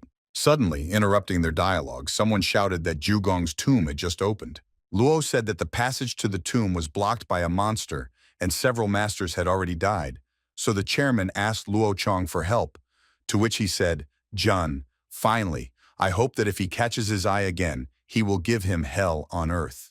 The master looked at him ominously and said that he would most likely be the one who would create hell on earth. After that, he thought that it was most important to go to the tomb right now, because when the entrance was under the control of the biggest sects, then they would never get there. He turned to Master Chen and said that now their accounts must be settled, so he asked if he would pay his debt with money or with his life. After that, he gave him a statement for receiving 200 million high-ranking spiritual stones in the World Bank and asked if this was enough. The master replied that more than that, and he would not occupy him much. Then he touched his face with 2 fingers and injured his eye. Master Chen shouted his name, but the master reminded him to call him Chen Jian Ye, said to go quickly to Zhugong tomb. After that, Master Chen said that Uncle Chen is already in the tomb, and he will lead them when they get there. John Chen replied that they should hurry then, and went forward. He thought about how the most powerful sect could disappear in just one night. Guards stood at the entrance to the tomb and told them to state their names because people who do not belong to the 3 largest sects cannot enter. Master Chen started an argument that they should quickly let them through, to which the guards replied to sweep them out of there. Suddenly, the man Master Chen was talking about appeared. John Chen was very surprised that he had the Wang stage, after which the guard immediately asked if they were from the World Bank. They immediately started apologizing and said that it was terrible beyond comprehension and invited them inside. John Chen asked what kind of person this was. to which Master Chen replied that it was his good friend from Tongtian Temple. They continued to walk inside, but not alone anymore. Someone was watching them from above. It was the Qinggate elder Jiang, and he went down to them. He landed on his knee and began to say that no one from Tongtian Temple could enter, and also that the UGE agreement says that the World Bank should not get into it either. Uncle Chen asked if he needed to help John Chen, to which Master Chen replied that he was not one of those who needed help, and that the poor man from the Qinggate Jiang was very unlucky. After that, the uncle said that everything is exactly the elder of the gate at the pizza stage of Zong, and Jian Chun is only at the initial stage of masters. The elder was already standing with the sword and said to Jun Chen Yu about how worthless he is because he behaves so disgustingly, and said that he can start saying goodbye to life. Jian Chen continued to stand calmly but had already begun to use his powers. The elder's eyes almost popped open. An elephant appeared on his forehead. He could not believe what had just happened. The master continued to stand calmly but already deprived the elder of his weapons, even while moving. He immediately grabbed his sword, and the elder just stood in amazement and could not believe what he saw. Within a minute, the master was already with the sword by his side and told him to hand it over to Luo Qianzhong, that he should not try hard, because he will come for him personally. He didn't want to kill him, so he just broke the sword right at his neck. He showed the elder what he was capable of and let him go. He could not even say a word. Uncle Chen watched this and thought about what the future held for John Chen. If he takes such steps that even people who have learned more powerful stages are afraid to take them. Luo listened to this and laughed happily that they were friends after all, so at least they shouldn't be afraid. They raised their eyes to the mountain and saw that the lord of the city, who had just arrived, was standing on the mountain. Suddenly, John Chen saw something he did not expect at all. Fenyu and John Li were standing there, and he couldn't understand what they were doing here. The master couldn't believe that they had actually joined the city lord's team, and thought that it looked like they had some news about Zhugong Tomb. Seeing him, Feng Yu was no less surprised than John Li. They recognized the master undercover and also did not believe that he was really there. People around discussed the fact that in the tomb there are scrubs of 9 estates. Some of them already dreamed of how they would become the heirs of Zhugong Temple and become guests of the main forces. The Lord greeted Jen Chenem while he was thinking about the fact that there is most likely a lot of danger in the tomb. After listening to him, the Lord was very surprised as John Chen advanced in his knowledge, because they had not seen each other for only a couple of days. John Chen replied that it was all thanks to the chakra tree that Lord Begu gave him, and that he was more friendly. The Lord laughed loudly and said that last time there was a huge misunderstanding, and as an apology, the least he could do was those pieces of chakra wood, and if he needed anything else, he should not hesitate to say, and he would gladly do everything in his power. Hearing this, everyone around could not understand who he is, that even the city lord treats him with such respect and friendliness. John Chen replied that he still needed something, and since they were going to Zhugong Tomb, he would like to look at the map. Feng Yu and John Li were very surprised that Master wanted to borrow Zhugong's card. The Lord's disciples were very angry at such a request, because their 3 sects had put a lot of effort into getting it. The Lord took out the map and said that it was only a copy of it. Giving it, he said that it is better to keep a close eye on it, and the master could not understand what he meant. One of the students expressed his displeasure that the Lord had given the master a map, to which the Lord replied that if something did not suit him, he could go back to the sect and tell them to send someone else, after which he politely apologized and said that the Lord's orders are above all. John Chen looked at the map of the tomb looking a bit shabby, but it shouldn't be. He took a closer look to see that it had nothing to do with the copy of the Zhugong tomb map. The master realized that this map was rewritten using ancient methods, but it is completely different from the real thing. He told the Lord that if he counted on this card, the tomb would become their grave, and asked what kind of game he was up to.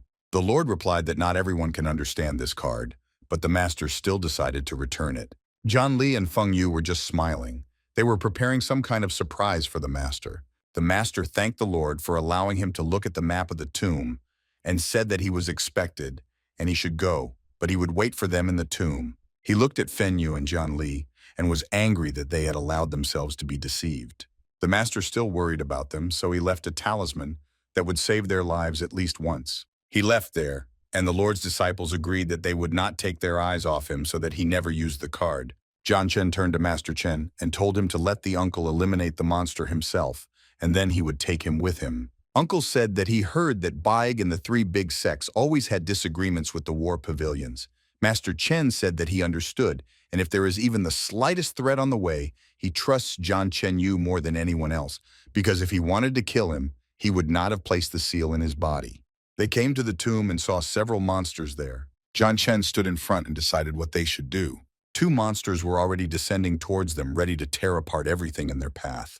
They put Uncle Chen in front and he immediately activated his avatar. It was a white tiger. Jian Chen was really surprised to see this and decided to think that the World Bank has really outstanding people in its ranks. Uncle Chen and his white tiger began their fight against the monsters. At this time, the Lord and the disciples also came there and could not believe their eyes that they saw the power of the Lord's stage. The Lord gave the map to Fenyu and said that he will help with the demonic animals, and they will have a great opportunity to welcome Vita into the tomb. Fenyu replied that they will not stand aside either. When the disciples saw the master again, they were very angry and did not want to let him follow them to the tomb. The master pointed to the entrance and invited them there, assuring them that he would not come in with them. Fenyu thought that it was Jian Chen already guessed about the surprise. Master Chen was very unhappy with this decision because his uncle had already finished off the monsters, so why not use the opportunity to enter the tomb first? Suddenly he returned after hearing sounds from the tomb. At this time Jian Chen grabbed him by the collar. He pulled him along and said that now is the time to go there. The Zhugong tomb was quiet, just a little smoky and eerie. Jian Chen and Master Chen quietly entered the middle. Master Chen. He said that he heard the scream of Fenyu, which was heard from the depths of the tomb. He asked why they were nowhere to be seen if they had entered before them. Jian Chen said to be quiet. He replied that they are most likely trapped and cannot see. Activating the trap is very difficult, and if Jian Li or Fenyu touch even one rune, they may die. Jian Chen continued and said that the map Beigu gave him was a dummy because he wanted the three largest sects in the council to die here in the tomb. Master Chen couldn't believe that Beigu wasn't afraid to do such a thing, to which Chen replied that war is a tough nut, but it is better for a master to think about himself. Master Chen looked around and said that he could not see anything ahead, as long as Jian Chen did not light the way and showed him that they are not alone here. Master Chen shouted. He was excited that they were not alone, and how could there even be people here? Jian Chen smiled and said that it was just a corpse, but once he was just a peaceful traveler, but he was trapped in a tomb and became an ordinary puppet. He thought that he must be very sad. Master Chen began to freak out about why Jian Chen is so calm and smiling, because they too will die soon. Suddenly, while they were arguing, this person raised his head. After that, he started to rise, and it was already clear that it was not a corpse. Jian Chen held the flame in his hand and said that it must be someone's toy that has not yet fully awakened, and there is nothing to be afraid of. He said that puppets that were created from human bodies before awakening are extremely weak, and even after they are very sensitive. But he knew how to fight it, and used fire against him. Jian Chen damaged the fire talisman, and it caused a frenzied reaction. After that, all the unstable power in the puppet's body simply tore it apart. Master Chen couldn't believe it, that Jian Chen destroyed him with just one blow. Fenyu and Jian Li ran to them from behind. They shouted that there is a puppet of the master stage in front. He is very strong, and it is impossible to kill him without breaking a few bones. But when they came closer, they saw the destroyed body of the marionette. They could not believe that he was dead, and thought that it was Jian Chen deserves to be called a master and a boss. Jian Chen asked them how they got out of the trap so quickly, and where the rest of the people from the council and the other three sects were. Jian Li said what Beigu gave them a bunch of spirit stones to take part in all this chaos, with the fake tomb map and killing the people of treason in the three biggest sects. And Fenyu added that before they could do anything, they threw away the fake map and followed the real one, so they managed to get out. Fenyu held out the real map of Zhugong tomb to Jian Chenya. She said that actually this map shows how to get to the entrance to the tomb, but what is inside the tomb itself is not indicated at all. Jian Chen opened the map and wanted to see what was written there. Only the forks of the roads were indicated there, but really not a word about what is in the heart of the tomb. Seeing this, Jian Chen decided that it was not needed and burned the card, after which he wondered why Beigu preferred to take two foreigners instead of using the connections and opportunities of his close friends. Fenyu replied that maybe the city lord's strength is just a fiction, and in reality, he is no stronger than a master stage person. Jian Chen thought about Fenyu's interesting thought. He turned around and said that if the map didn't tell them anything meaningful, then you will have to go yourself and find out what the Zhugong tomb hides. And the four of them set off to answer their questions. They walked inside and were surrounded by huge statues all along the way. They were amazed at the beauty of the underground estate and how it kept such a gorgeous look after thousands of years underground.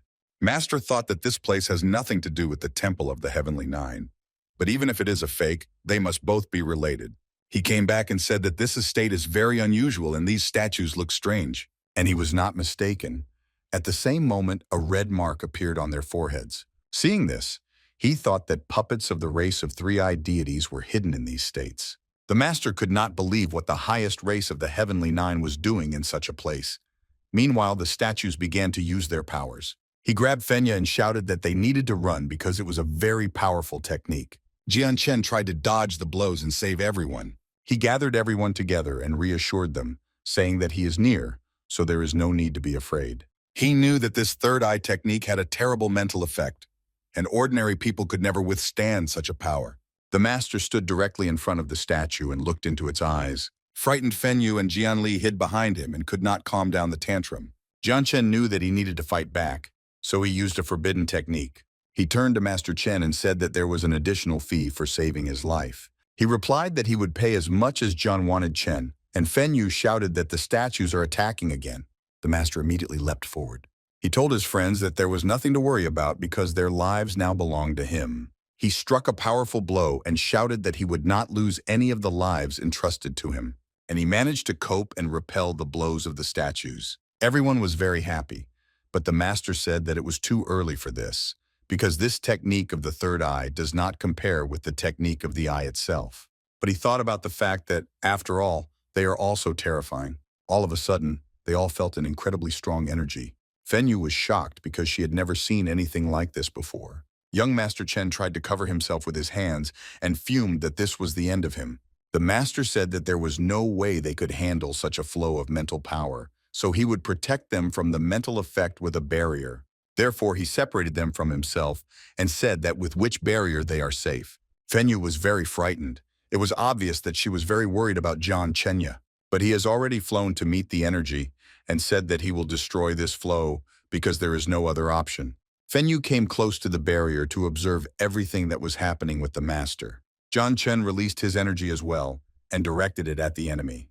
They connected with each other, and it looked like one strong explosion of powerful energy. Fenyu and the others in the barrier felt the effects of the collision and could not even move. Young Master Chen began to worry about Jian even more Chenya because he is so close and they are at the same stage. The master realized that what he was doing was not enough for victory, so he summoned the form of the Tao spirit. He squinted and shouted that now he would succeed. After that, he delivered the most powerful blow and was able to overcome this energy. Feng Yu and John Li watched in admiration and understood that their boss had so much power that he could kick the ass of any scoundrel. Master Chen couldn't believe that in just a few months Jian Chen became such a monster. Jian Chen returned to them and told them to stay put. He looked ahead and added that he must go on alone. And he left, but after walking a short distance he was forced to stop. He saw a huge stone statue in front of him. She was very huge but seemed to be burning with evil energy and power. Some parts of his body were already damaged as if someone had been here before. He turned to the master and called him a trespasser, after which he told him to leave the place immediately. The master realized that before him was a three-eyed king who had awakened his third eye. He thought that ever since he was reborn, just thinking that he would return to the heavenly nine continent would grind them all to dust. And would he be able to finish off one of them today? He looked at the king again and thought it would be great to have his power. The master stood before him and said that he did not even have in mind to destroy this temple, and he just wanted to know the truth. The king asked what truth he wanted to know, and the master said that he wanted to know why the Temple of Nine Estates that ruled the entire Heavenly Nine was destroyed in just one night. After that, he asked what exactly happened then. He wanted to know this truth. The king was surprised by such a question and said that they had indeed been harmed. Jian Chen looked at him and felt pity because the king bent down and began to cry. He held his head and said that they felt the endless darkness, the emptiness that surrounds them and could not stand it. The master continued to stand motionless and listen to the speech of the three-eyed king. Suddenly he bent over him, began to laugh ominously and shout for the master to die. He waved his hands and said that no one can resist the endless darkness. Jian Chen looked at him and understood that he was losing his last drops of intelligence. After which he asked him what the endless darkness was and where the Temple of the Nine Estates had disappeared to. But the king didn't answer anything until suddenly he just broke up on the spot and turned into stone. The master thought that he could never have imagined that a being equal in strength to the 36 major deities could end his life like this. He left there thinking about how many more secrets the Heavenly Nine hides and that it is still endless darkness. What did he think? That it is possible only by returning to the Heavenly Nine that the puzzle can be put together. Entering one of the rooms, he realized that he was not there alone. He saw the fire of the oscillating rail and heard a voice which told him that one day he thought, what if he destroyed the great Tao, then he would rise above the heavens themselves. The man who appeared in front of him continued that if he managed to remove the heavenly seal, he would be able to cross 6 steps at once. Jian Chen asked who he was and if he was alive, to which he replied that it doesn't matter if someone is alive or not. If he has no way to rise, then in the end he is just a pawn in someone else's game. He returned to the master and asked if the lost could find their way. The master could not understand what he was trying to tell him. He got angry and started shouting what nonsense the man was talking about. There is no question of any Tao. The man laughed and said that there were times when they all thought so, but they were very wrong.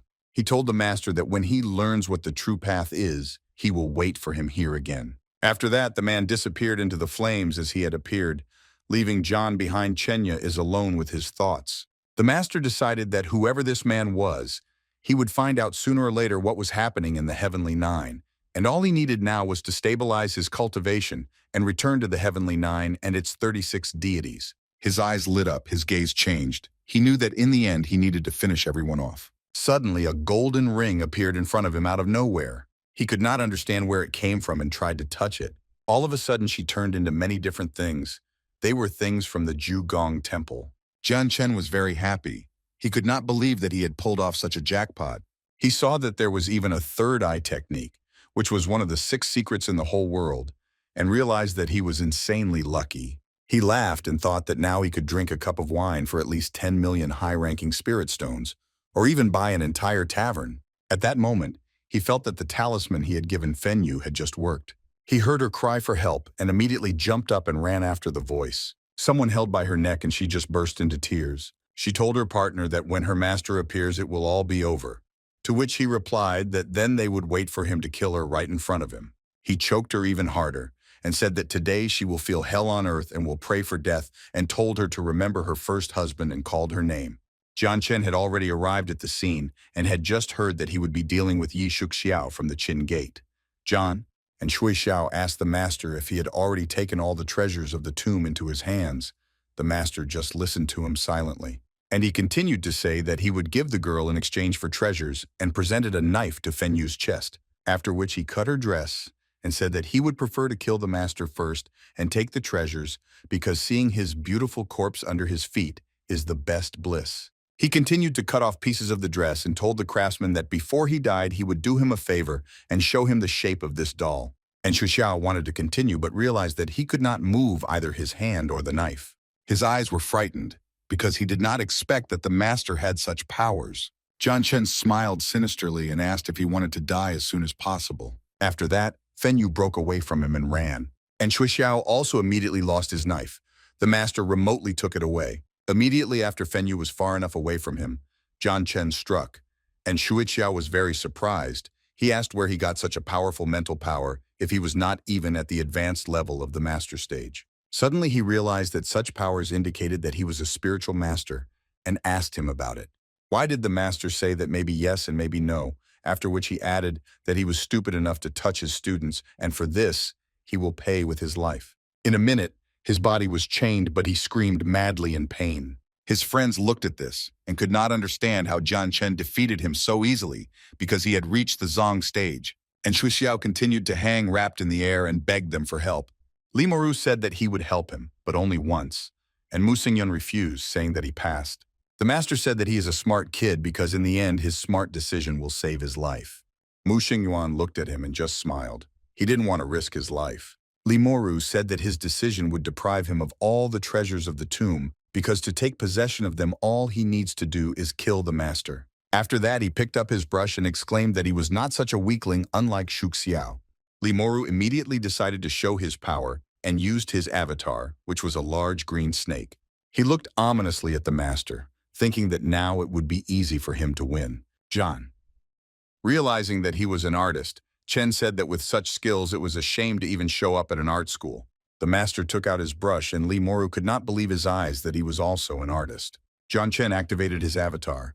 It was also a huge snake but white in color. But it didn't end there. Lee Moru looked frightened at what was happening because the master had just begun to demonstrate his powers. And he activated another avatar, the same as the previous one. Lee Moru just continued to open his mouth in silence because he had no words. He stood there until one of the snakes just started moving right at him. Lee Moru cried out in helplessness and begged Mu Xingyuan for help. But no one responded and no one heard him again because the snake simply crushed him. And Shui Xiao had no choice but to watch this action that looked more like an execution than a fight. He resisted and did not want to believe that Lee Moru died so easily because he was even stronger than him. Jian Chen ran up to him, took him by the neck and said now it was his turn to die. Lee Moru begged to let him go and apologized and said that he was wrong and made a terrible mistake. Also, as one of the great disciples of the Qin Gate Jian, he offered a large compensation. The master looked at him with hatred and said that no amount of compensation would help because he dared to touch his students, so it would not be possible to atone just like that. Jian Chen lifted him even higher and choked him so hard that Lee Moru lost his strength. After that, he threw him to the ground and said that today he will destroy all his spiritual veins. The master added that this tomb will become his grave and that he can already begin to say goodbye to life. He approached Fen Yu and said that he would now lead everyone out of the tomb. Mu Xingyuan was watching them from above. After that, he said that the master is really good in battle, but a bunch of losers is his weakness. Without turning around, the master realized that someone had struck behind him. He caught his needle right in front of Fenya, who realized with fright that she could have just died. Mu Xingyuan said that the master had good reflexes, since he was able to catch his needle with his bare hands. The master turned around and said that he was too self-confident to attack his student in his presence, and he thought that he could only hide as a fox in the shade. Why did he answer whether the master will speak so nicely when he is on his deathbed? Suddenly his eyes changed and his self-confident smile quickly disappeared. Jian Chen ran to him in an instant and touched his forehead with only 2 fingers, causing hellish pain. The master looked at him. His eyes were filled with blood and said that he would die today. Mu Xingyuan screamed and begged for mercy, blood streaming down his face, after which he immediately fell dead to the ground. Jian Chen still struck despite the pleas. The master was looking down on him, and it seemed to him that something was wrong. He thought that his body did not look like a dead one, and at that moment he saw something completely unexpected. It was the oldest form of the Tao soul, that is, the spirit of darkness, which exists separately from the body, but has all the same power as in life. But only if you find the true body of the spirit of darkness, you can kill it. The master mentioned that there is only one God with a spirit of darkness in the 9 heavens. Mu Xingyuan and his spirit were already ready for a new fight. Jian Chen thought to himself that he never expected to encounter someone with a spirit of darkness in this life. But even more, he did not expect a clash for the sake of fighting. It does not seem so easy. Mu Xingyuan said that the spiritual cultivator and artist relied solely on mental attacks, but his needles aimed directly at mental power. Jian Chen whispered that he was right, but who said he only had 2 options and hit him from behind. Mu Xingyuan fell, and the master asked how long he would be alive, because could his spirit of darkness survive even with 4 fatal injuries? He stood gathering strength and said he wanted to see who would die first, his Tao spirit form or his real body. The master gave him a piercing look and said that he was giving him a hint that he was a con. Mu Xingyuan was on his knees, bleeding. His strength was low. He pounded his fist on the ground and thought about how many classes the master had in general. And if everything continued like this, he would not only not take the treasures, but also safely go to the abbots. He clenched his teeth and said through the pain that if he couldn't get the treasures of Zhugong Tomb, he only had one way out. After that, he blew up with his last strength and tried to strike. Jian Chen just returned with a smile, because it was exactly what he expected. He used a forbidden technique for his most powerful strike. Mu Xingyuan flew into the wall with tremendous force, crushing it with his body. He told him that he would wait for him outside the tomb to finally see how he would die. Suddenly, Jian Chen fell to his knees. He began to bleed. The frightened students immediately ran up to him in threes. The master was on Fenyu's lap. You said that everything is fine, it's just that the guy is very careful and didn't let his true body show. But he inflicted severe wounds on him, so he won't bother him anymore. He thought that it was a shame that the needle had damaged his soul, and now he would not be able to use his mental power for a while. The master squinted and said that unfortunately he did not finish it today, and is afraid that in the future he will become another stick in the ass. Fenyu asked if they should follow him. Why the master replied that with his spirit of darkness he could very easily run away and no one could stop him. At the entrance to the tomb, voices were heard. Someone said that he was afraid. This was not the last struggle they had to face. Demonic animals were lying there and many people had gathered. Mu Xinyuan told what had happened, and Gate Elder Qin Jian. He was very angry that the master killed Yi Shuxiao and Li Mora, and the boss took away the treasures of Zhugong tomb. Mu Xinyuan said that if he hadn't escaped in time, he wouldn't be standing here, and that they should gather all the brothers to avenge the master and get the tomb's treasures. Black Mountain Elder, Gate Elder Long Sun, and Gate Elder Qin Jian.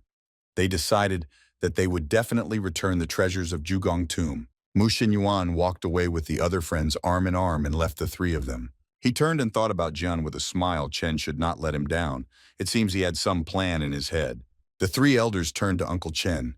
They said that they heard how the young master from the World Bank and the fair-haired boy went to the tomb together. Gate Elder Qin Jian raised his eyebrows and asked what he thought of all this. Uncle Chen immediately thought that he was very far from them, and if they had any problems, he would not be able to protect the young master. He replied that the World Bank and that child will not cause them any problems, and besides, he also wants to share the treasures of the Zhugong tomb. Suddenly, another company joined them. It seems that more and more people want to get the treasures. Of course, it could be none other than Luo Qianchong. And he is paired with Mrs. Mayor Nail and also seems to want to take part in this fight. Gate Elder Qin Jian was not very happy about such a visit, but told them not to worry because the treasures of the tomb would be enough for everyone. Luo Qianchong thought that if he got the treasures of the tomb, he would 100% be able to drag Miss Nalin into his bed and then marry her. It turned out that this is not the final team. Someone else joined them. It was the Lord of Beigu City, Matzi Bei, and the elder of the Beast Slayer Association. They asked if the rest would mind if they joined the hunt. Gate Elder Qin Jian replied that it was too early to discuss anything because the thief who had appropriated the treasures of the tomb had not yet come out, until someone shouted that they were coming out of the tomb, after which everyone returned there. Jian was just beginning to be seen from the mountain Chenya, but it seems that he already felt better. He went out with his disciples and confidently folded his hands and looked at the crowd at the tomb. Jian Chen immediately asked where they all came from. The elder of the Black Mountain told him to leave this familiarity and give the treasures to the tomb, and better do as they say if he doesn't want to say goodbye to his life. Fenyu and Jian Li were very worried about how the master would react to such words, because they already knew his temperament.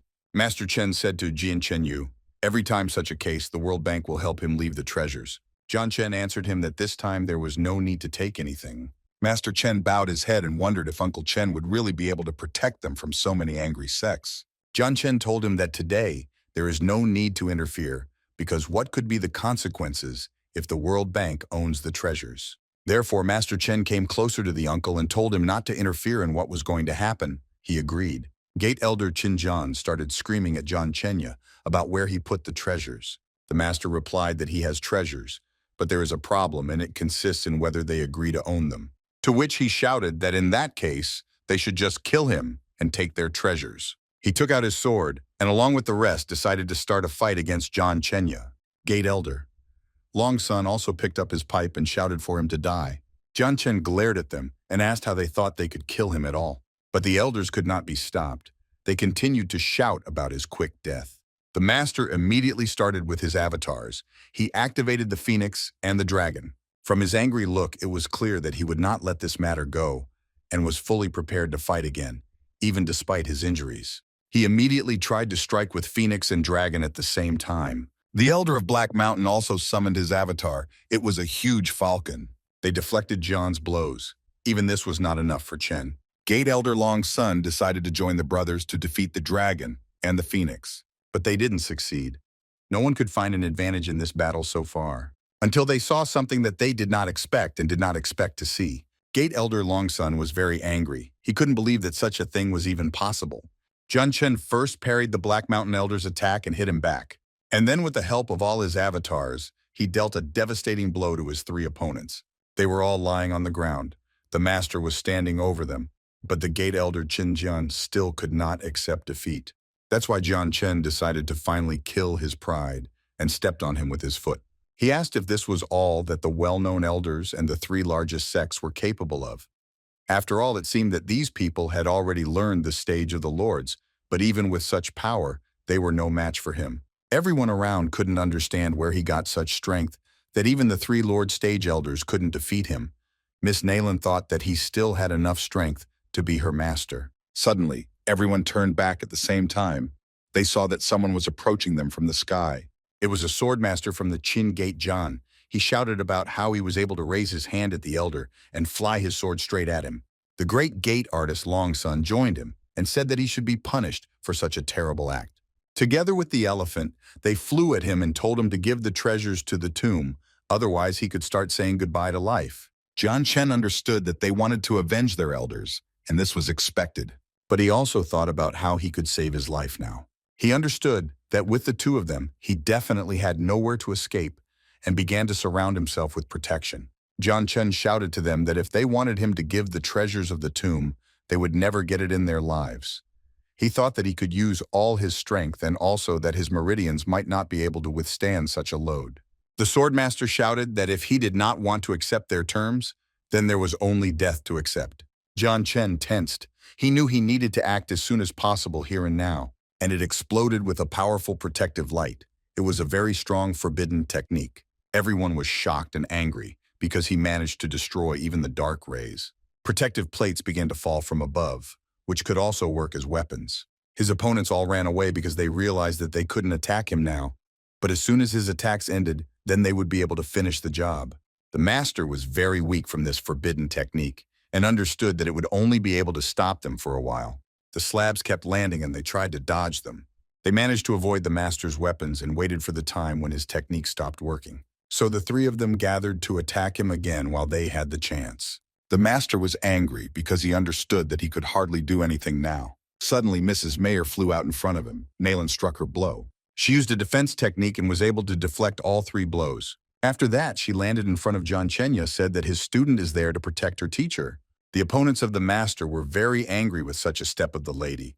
They told her that she was trying to make enemies, and with such a lord of darkness, she would not be able to resist them. She lit her cigarette and said she wasn't going to use her dark lord to kick their asses. Lady Nayland returned to John Chenya, and he told her that if she was going to do it for the sake of her teacher, then no matter what the results, he would not be disappointed in her. She listened to the master and decided that then she should not wait long.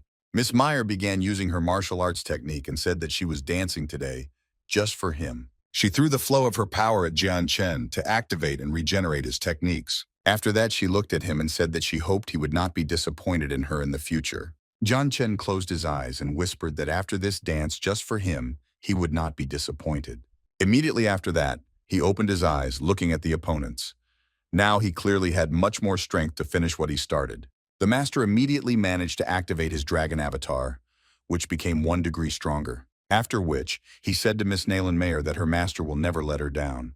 Grand Gate artist Longsun could not believe that his aura had grown, and only whispered that Miss Nayland had made a mistake. Jian Chen looked at him and said that no one gave him the right to call his student by her name. And immediately after that, he struck with his avatar. The great artist tried to fight back and said that he shouldn't stress so much, because no matter how strong he thinks he is, his spiritual shield will withstand any attack. But he didn't even have time to finish his speech when his shield suddenly shattered. The swordmaster saw that Nayland Meyer started her dance and decided that she needed to be stopped as soon as possible. He took his sword and said that she herself asked for such a result and moved towards her. Meanwhile, the boy in the black hood decided to try his luck against the master. The master only smiled as he named them miserable insects and said that it would be an honor for his opponent to die at his hand. He raised his hands and closed his eyes, straining as if trying to do something unreal. After his eyes opened, they lit up in different colors. In one was the yellow reflection of the sun, and in the other was the blue of the moon. Jian Chen stood radiating 2 absolutely crushing powers. After that, both of his opponents met their death on his needle. They fell down, and the master asked if the rest of those present still wanted to surrender. Or he reminded them of another option, and it was obviously death. Feng Yu and Zhang Li were very happy about the master's victory and called their boss stronger than anyone else. Jian Chen stood in front of a group of people led by Luo Qianchong and waited for their answer. Many of them immediately said that they were surrendering. Luo Qianchong could not come to terms with the circumstances. He did not understand how the master was able to surpass him. He called him Chen Jianem, said that he had taken on a lot and that he would not be able to defeat him. He exploded with light, summoning his avatar, and said that Chen Jian will regret contacting him. He continued to threaten him, saying that if he crossed paths with his father, the head of the Martial Arts Council, he would never find a peaceful life in the entire divine continent. But he himself thought that even if he knew the stage of the lords, he still wouldn't be able to fight him, so it's better to detain him and then quietly run away. John Chen was not interested or frightened by all his words. He activated his power and said that he was not going to be afraid of worthless advice. Luo Qianchong, seeing that John Chen activated the Tao spirit and the imperial vine, was quite frightened. The master's eyes were burning with blood. He waited for a long time for his opponent to finally surrender, but if not, then it's time to fight, he thought. John Chen gave him such a blow that caused a lot of pain because he wanted to teach him. Luo Qianchong was sleeping on the ground, and everyone around could not believe in the strength of some imposter Chen Jian. The master hovered over them and asked if they were now ready to surrender. But everyone was already scared enough not to even try to think about the fact that they would be able to defeat him, and said that they would give up. The master was satisfied with such an answer and smiled. It was better for him because he did not have much strength left. Then suddenly he heard some worried calls from the Lord of Darkness. Mrs. Nayland Meyer fell on his chest. He said that her aura was very exhausted.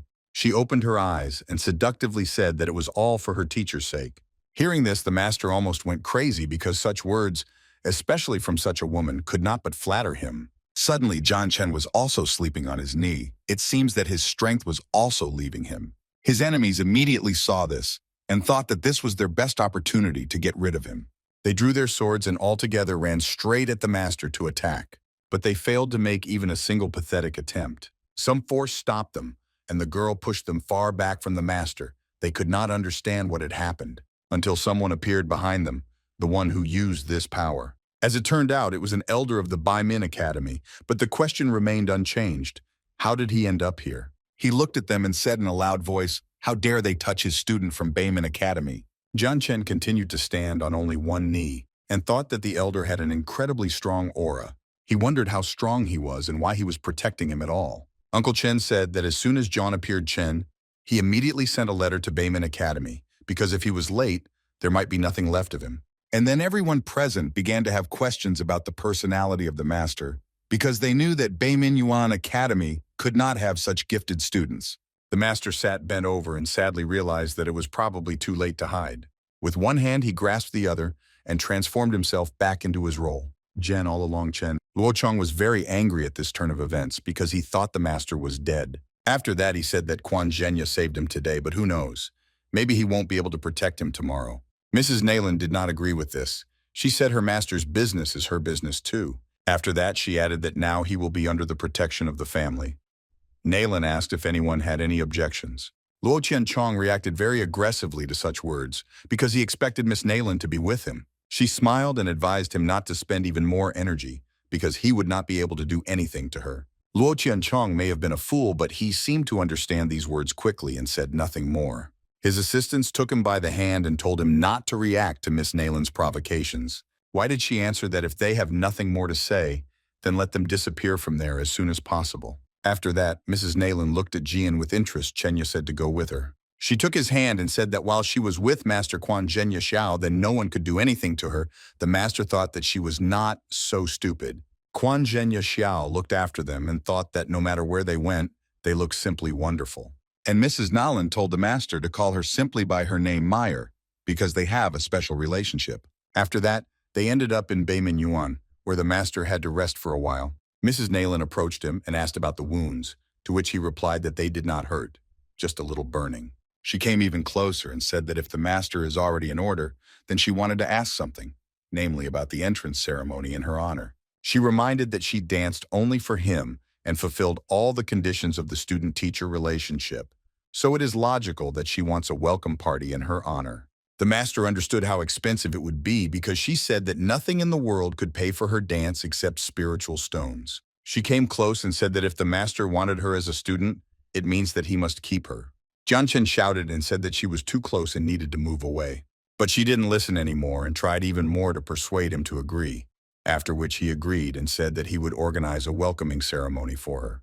The master was a little disturbed by such frankness and impudence. He pushed her away and said that he would arrange everything and introduce everyone. Mrs. Nayland looked at him sweetly and told him to be a man and keep his word. The master stood up and said that she gets 50 million spirit stones, a welcome ceremony, and all living expenses covered. Suddenly, someone approached them very quickly. It was Bai Fenyu, who couldn't wait to talk to the master more closely all this time. But when she went inside, she saw him in the arms of Mrs. Nolan. She sadly asked the master what he was doing, because she could not believe her eyes. She pushed Miss Nayland sharply away and asked what the master gave her, because she also wants it. They faced each other, and Fenyu asked who he would choose, her or Miss Nayland. The master was not very happy with the situation. Until then, Mrs. Meyer Nayland did not rush into his arms again, ignoring Fenyu. John Chen, like a confused child, tried to explain something. Until Miss Nayland got all cocky and pushed him to the floor. The master hit and shouted why they behaved so rudely because you can just talk. Until his astonishment reached the extremes, he definitely could not have expected this. They both sat on top of him and argued in advance why he should choose each of them. Realizing that he was not in control of the situation at all, he got up and said that they were too persistent. He wanted to push them both away a little, trying to explain that he had some business left. It turned out that when he pushed them away, instead of shoulders, he touched the breasts of both girls. He apologized and said that it was accidental, and Miss Nayland replied that if this is what the master really wants, then she does not mind. Judging by Fenyu's appearance, she didn't really like the way Miss Nayland was talking to the master. She grabbed both of his hands, put them on her chest, and said that she didn't mind either. Jian Chen started shouting for them to stop because he had to go on business. After that, he put both of them out the door as he simply saw no other way out. After standing for a while, the girls decided to run in different directions. Fenyu was going down the stairs and was already being watched. As soon as she left, that man knocked on Jian's room, Chenya. When he entered, he saw the master sitting on the bed and asked about his well-being. It was the head of the Association of Animal Killers. He said that he was worried about the condition of the master. That's why he came to visit him. The master asked if he really came to visit him or to find out some information. Then he said that he understood that now the three largest sects in Wu Gai, they will unite and make him suffer the punishment for everything that happened in the tomb of Zhugong. He added that he was not going to sit idly by and suspiciously asked what the head of the association was doing in the tomb. He replied that they just wanted to get rid of the three biggest sects and the people of their Wu sect and did not know that they would clash in the tomb. When the master asked him about the reason, the chairman replied that there are many reasons, because nowadays the godless continent is ruled by Wu Jie, and he sets the rules. He said that while thugs are walking around in freedom, innocent people are suffering from such sects. At the end of his speech, he pumped his fist and said that Wu Jie did everything to earn the people's anger. The chairman recalled how once upon a time when the Quanzun sect was at its peak, no one had to obey the miserable rules of the council. But now everything in this world must obey the rules of Wu Jie. The master asked him about Baigu, because while the master cannot be his ally while he is the lord of the city, the chairman of the association said that once the Baigu family reunited with the demonic sect to fight against Wu Ji, but they were defeated, and the only one who survived was Baigu. But nevertheless, he is not as simple as he seems. The master replied that if the chairman did not want to tell more, then he would not insist, and would soon take measures against the three great sects in Wu Jie. The head of the association listened carefully to the master and wished him luck and was about to leave. But immediately after him, another uninvited guest came to the master. The elder asked him when he was going to visit Sifang Temple, because the chairman had already summoned all the officials to Beimingyuan. Jian Chen ran away in an instant and finally said that he would visit as soon as he finished all his business here. It seems elders not so much I liked it, so frivolous behavior, master. Meanwhile, in the forest Qianyuan heat in the company, demonic animals enjoyed his own rest. Until Jian Chen ran up to him and said what he sees he will like it in the forest. Turning around, the heat is the least in the world expected to see Jian Chen. He instantly shouted to everyone leave him alone, and the animals listened immediately. Jara could not help bragging to the master that all the animals obediently obeyed him. After that, the master said that if so, Jara must go with him to kick someone's ass. After a while, Jian Chen from Jar arrived at Qinjian. Jara stood on a tree and, ironically raising his wing up, asked if it was necessary to kill everyone. The master answered that no. Jian Chen smiled and said that he just wanted Jara to stun everyone. Phoenix answered with a displeased face that he already understood it. He raised his wings and flew closer to the city, telling all the animals he brought with him to follow too. The heat flew high above the city and made a loud noise. All the demonic beasts from the Qianyuan forest were waiting for his orders at the entrance to the city. All the windows were closed. People did not understand what had happened.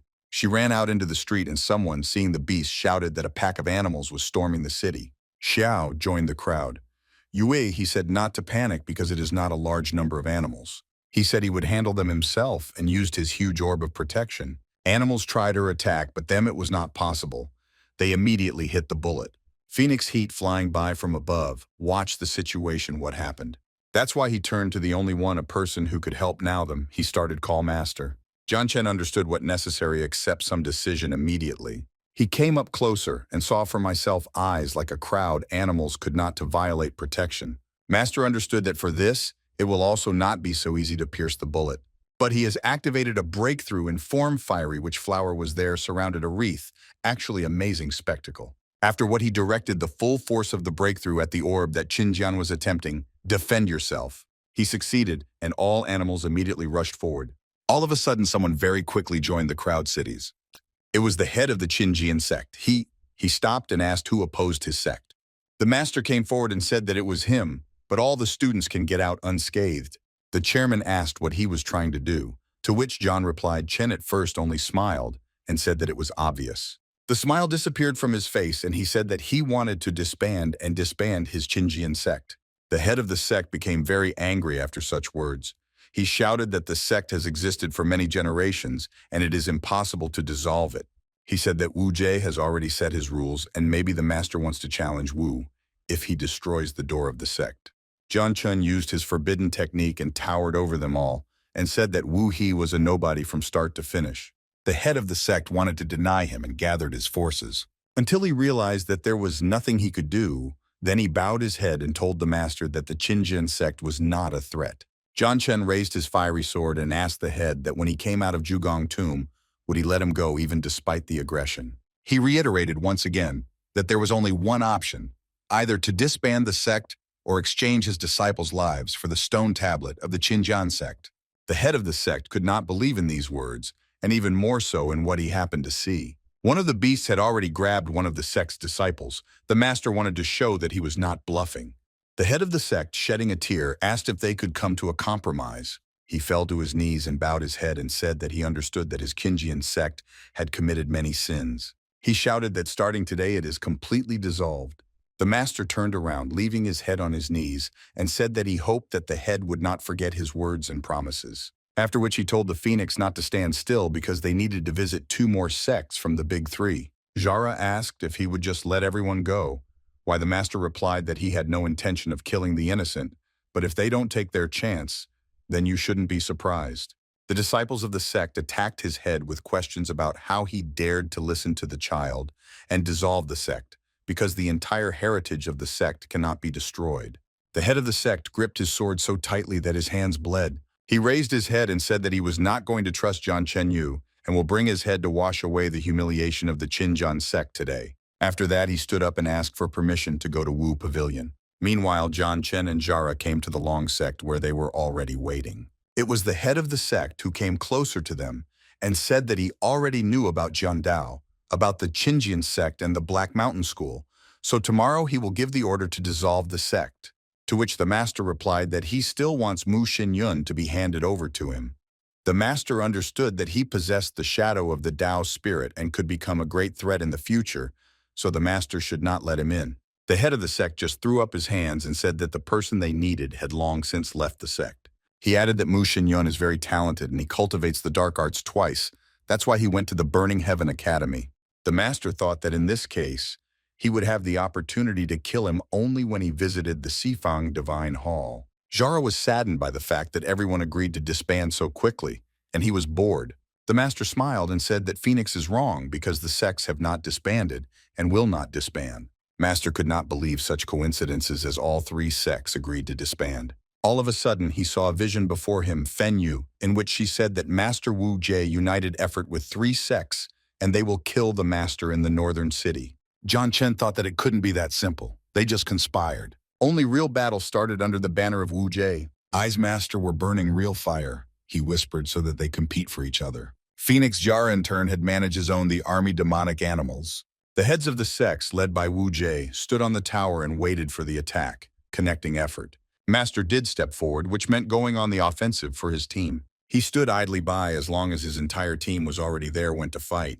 Wu Jie and the others just continued for now stand. Maybe they thought that they will not succeed get out on the mountain. Suddenly in a crowd, Jian Chen flew in who shouted that war started. There were heads of sects surprised when he still came and was understood unexpectedly. There are three main ones. Sects will be forced to accept position children. Wu Jie grabbed the flag in his hands and raised it again above. He said that today, as the commander-in-chief of the Wu army in northern Gucheng, he is telling the world that Jian Chun destroyed the three major sects of Qingyun City and forced the three major sects of Beigu City to disband. His eyes burned with hatred for Jian Chenya, or perhaps envy in some places. He checked that the master's hands were covered in blood, and therefore he should be executed. Phoenix was terribly displeased. He called Wu. He is shameless because his hands are covered in even more blood. Why did the master answer that it does not matter if it is right or not, because the world has its own comment on this account? Jian Chen turned to them and said that he gave them a chance, but they failed to take it.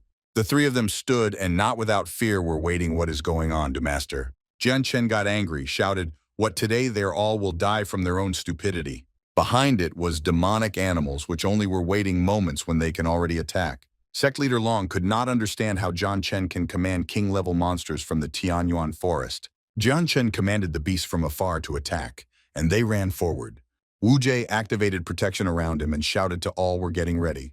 He was assured what the animals will not be able to touch them because the large building on which they stood is able to protect the city during an attack. After which he added that if Jian Chen dares to attack the huge building, then it will counter him, and it will be time to give an answer.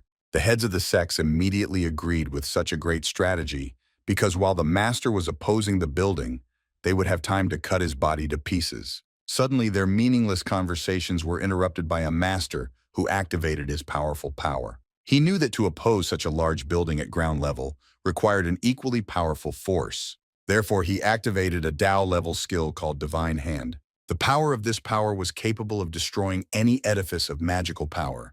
Poor Wu Jie couldn't believe that his ground-level building had managed to be smashed so easily. His men asked their commander-in-chief what they should do next. He replied that the Earth-level building was so strong that the master had to get a return. He said to go all together and he would definitely succeed in killing him. He went forward and ordered that today, as always, there is no turning back, and the head of the sect said to pray to Kate Sinu. The demonic beasts from the Tianyuan forest continued to attack without stopping.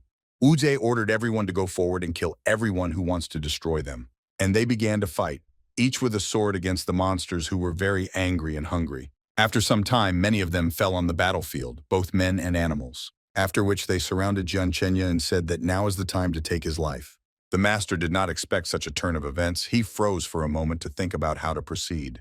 Each of them began to use their techniques at the same time. The sect master, too, with his eagle avatar, attacked with them. All the disciples of the sect turned their attention away from the fight and waited for Jian to die Chen because the masters of the three sects used the strongest martial arts. Phoenix Jara asked the master if he should start shooting, to which the master replied that he had not yet recovered from his injury, so there was no need.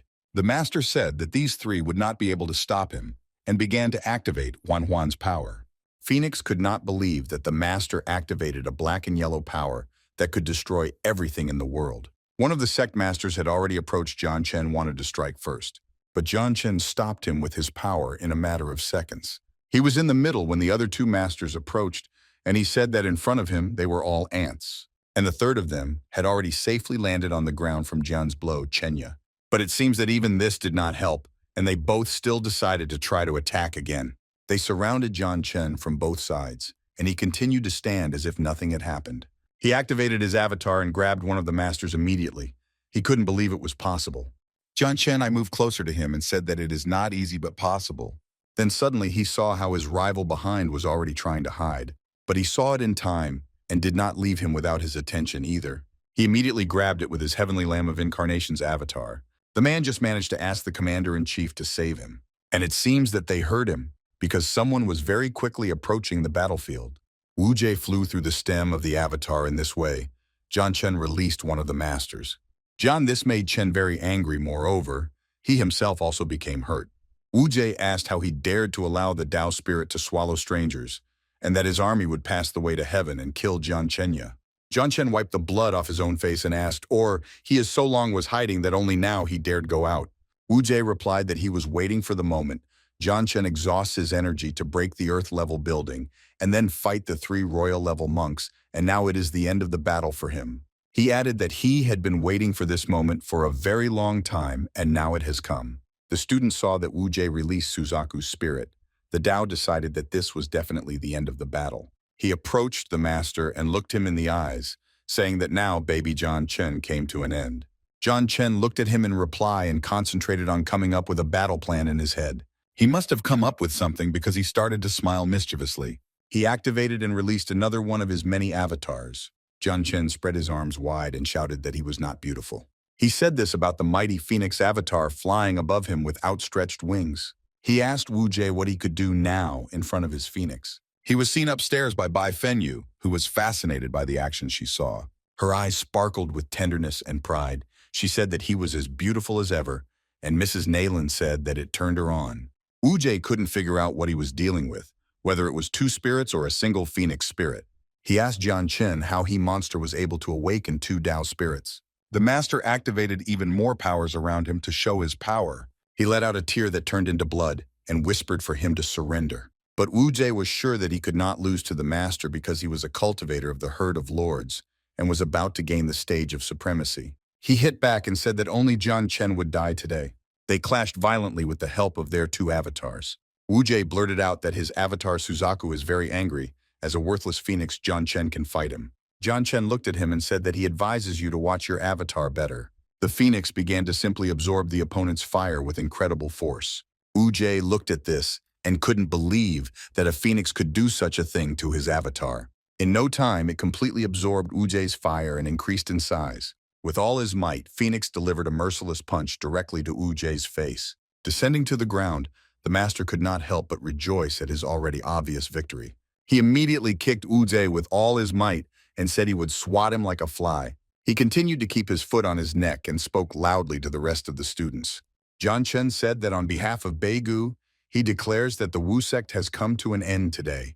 Lying on the ground, Wu Jie began to scream that John Chen would never let something like this get away with him. The master looked at him from above and said that he does not care about these threats. Miss Nayland came up to them smoking as usual. She said that she was in the sect, but now she made her choice. Wu Jie grimaced and spoke her name softly. He gritted his teeth and said that they were right and asked for mercy. But it was already too late because he did not use his chance for life. Mrs. Nayland told the master that she would take care of him, and he thought that she had more secrets than meets the eye. John Chen turned and held his right hand up, telling her that they would discuss this later. He announced that Wu sect's northern Guqin had been destroyed and let everyone throw their weapons on the ground, and then they would be spared. After that, he jumped to them to hear the students' answers. Many of them were sleeping on their knees, but everyone agreed that they were surrendering. John Chen turned back to Miss Nayland and said that they could talk now and asked who she was.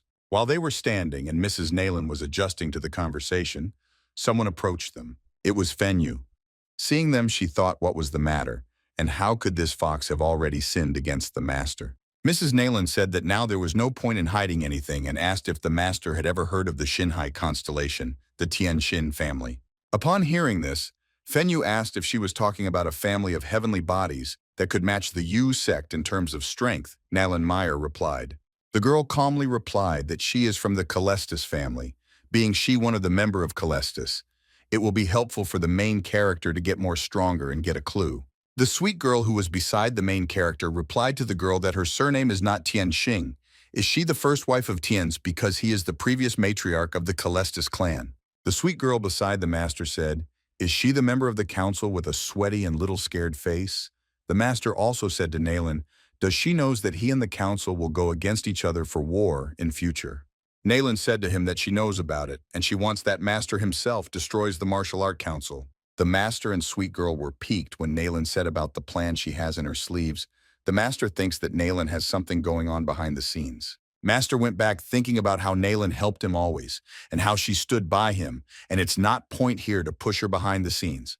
Master replied to Nayland saying he hopes that it's Nayland true desire, and if she betrays him, he will kill her personally. After hearing master words, Nayland sat on her knees, bowing her hand towards the master, saying that she will never let his plan get flop, and also she will never let him down. After 3 days later, Master and Nalan were sitting inside the master room.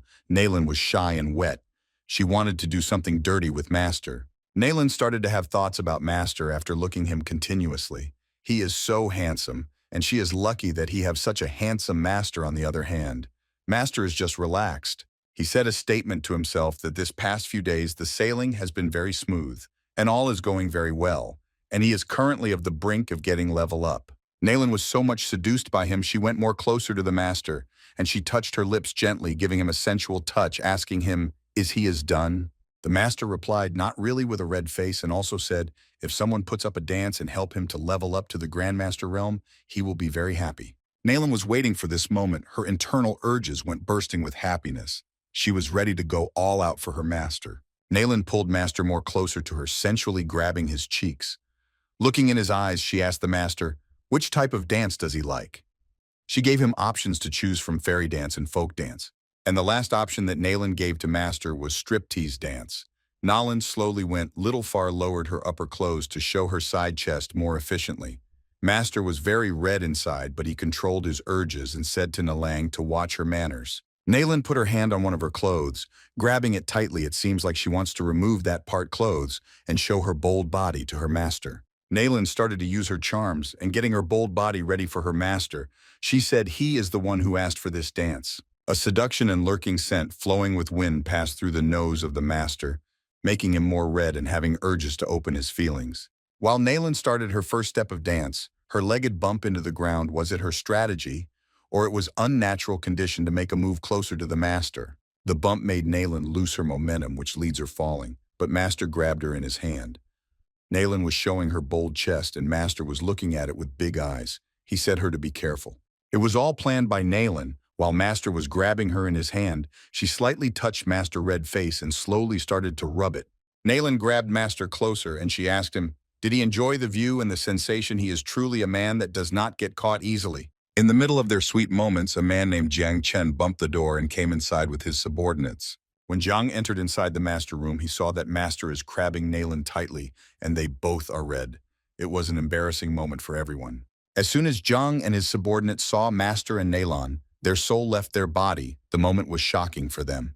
Without giving it a second thought, Jiang and his subordinates went outside in the brink of a second, closing the door and apologizing the Master for this sudden intrusion. Master was embarrassed with this sudden change in the scene. He was not expecting all this to happen.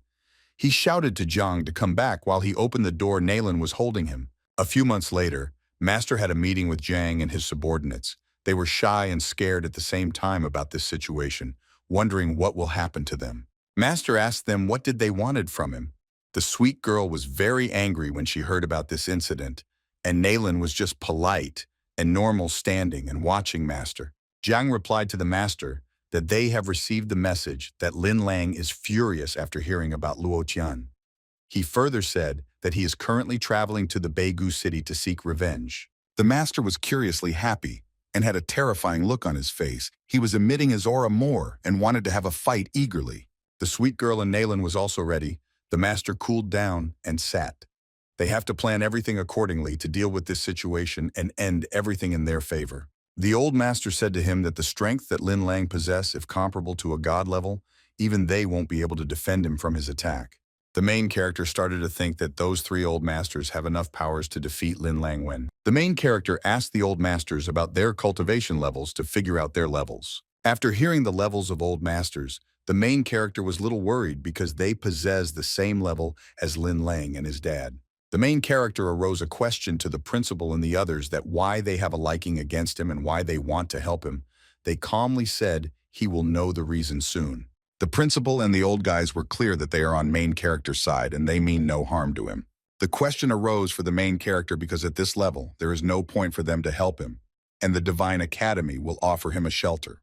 The main character Chen accepted the offer, joined his hands in gesture in front of the old masters, and further said he won't press them for the answers. Chen said to the old masters that it is a great help for him and may the fate bring them together. He said the masters gave him a goodbye look and went outside. Chen ordered his girl subordinates Meir and Feng Yu to bring Zhang Liu immediately. The girls rushed happily to bring him back.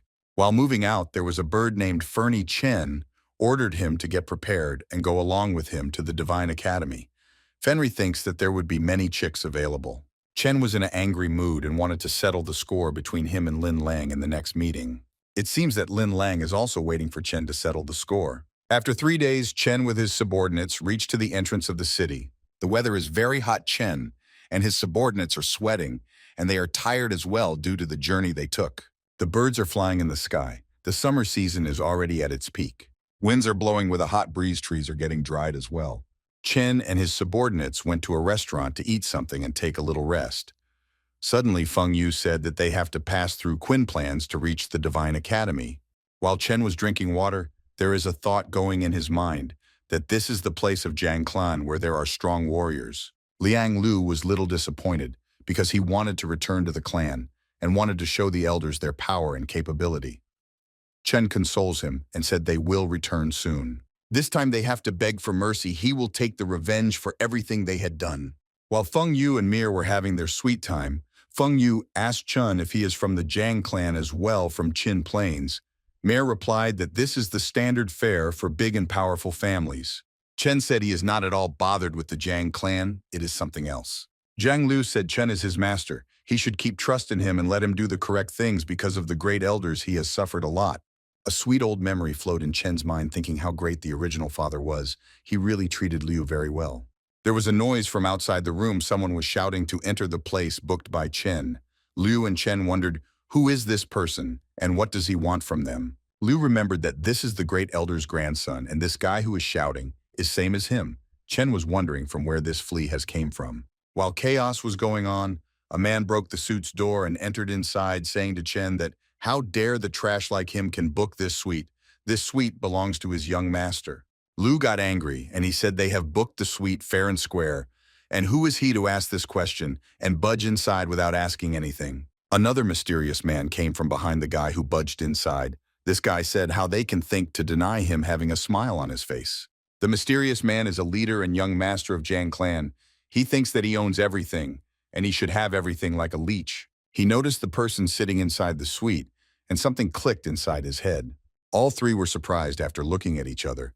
The mysterious guy is Zhang Liu Yan, the original nemesis. Chen was smiling after seeing him. He was planning to meet him someday, but did not expect it to meet like this. Chen was more chilled and was full of energy to meet him personally and settle the score. He was filled with happiness. When Master and his subordinate Fernie reached to the place, the person greeting them said he was wondering from where the blokes were coming from. No, he knows that it's from them, the two pieces of trash. After hearing this insulting statement, the sweet girl started to get mad. She said how dare he insult the master, she is going to kill him. Naylin calmly put her hand on her shoulder and said to her that he is no match for the master, calming down the pretty girl. Fernie replied to the rude guy saying that the master is the Jiang clan's leader and one day he will return to the rightful place in this clan, so he should shut his mouth. The rude guy asked Fernie, what does he mean by he can return to the clan? After hearing the statement of Fernie, the rude guy and his subordinates started to laugh, making fun of the master. They were laughing so hard, saying how he can even still think about returning to this place. It's so pity on him. The rude guy, with a cheeky smile on his face and smiling brightly, replied to Fernie that he does not know anything.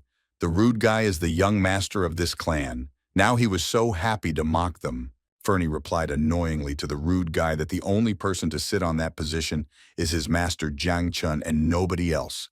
How dare he to mock them like this? The rude guy said that he is just Jiang Chen's lackey. He thinks that he has few more bones to shares. If he wagged his tail, he does not even know who is the new master of the Jiang clan. The master said to Zhang Liu, whom he used to call Fernie, before that he will find out what happened in the clan before in due time, but for now he has to do it. Is it time for fight and action? Zhang Liu replied to the master, it's showtime. Zhang Liu was powering up, gathering all his energy. It seems like lighting power emitting aura from his eyes. He will follow the master's order and will do the needful. After gathering enough energy, he used his power and in the blink of the second he went to attack the rude guy while having a happy face because he finally got one task from his master. He said master asked him to throw the rude guy out from this place. The rude guy said he is just a boy, he cannot even touch his hair. The rude guy said ordered his subordinate, whose name was second, to beat Zhang and his master, showing the difference between the power they have. The second happily replied, saying he understood the plan. The curious second thinks he is stronger than Zhang, so he went to attack him without giving it a second thought. giving Jiang a second name Fatty and saying him to die with his claw attack. While Second went to attack Jiang used the counterattack and smashed a very hard punch on the face of Second. The punch were powerful. It's hard for Second to survive this attack. Second face was fucked up after getting punched so hard his face had become very ugly, broken teeth, swallowing cheeks. He went flying in the sky far away. Jiang took this battle seriously and used his power to deal with Second, emitting and flexing his lightning aura. The rude guy did not believe that the Second will get knocked in the single punch and will be thrown away by Jiang Chun. The rude guy had a terrifying look on his face, saying it's impossible. Jiang, in the middle of the battle, stooped for a moment and asked his master, what did the rude guy said? He did not understand it. The master replied to Jiang Chun, saying it does not matter what the rude guy said. He needs to focus on the battle because he is keeping the rude guy on waiting. Suddenly, an intrusion thought gathered inside the head of the rude guy, saying that, hold the battle for a moment. The rude guy further said it's just a fluke that he defeated the Second. The Second must have dropped his guard down, and Jiang was lucky to find this opportunity. The rude guy was ready to fight, having a smile on his face, calling Jiang a fatty. He said not to think highly about himself. It's just he was lucky now. It's time for the rude guy to show the power of the Grand Master.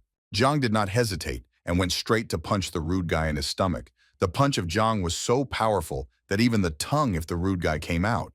The punch of Jiang Eve throwed the rude guy in the sky backward and banged on the wall where Second was lying after he got punched, dealing a huge damage on them. Both Second and the rude guy's soul left their body. They did not imagine they will get defeated easily. They were holding each other's hand while they were ashamed and embarrassed. Jiang was happy and cheering up, saying to the master that he has thrown both of them flying, flexing his lightning aura, thinking he has impressed the master. While Jiang and others were talking, something strange happened, and there was an unknown voice coming. How dare Jiang did this? Nobody knew who was it, unless he will show his identity.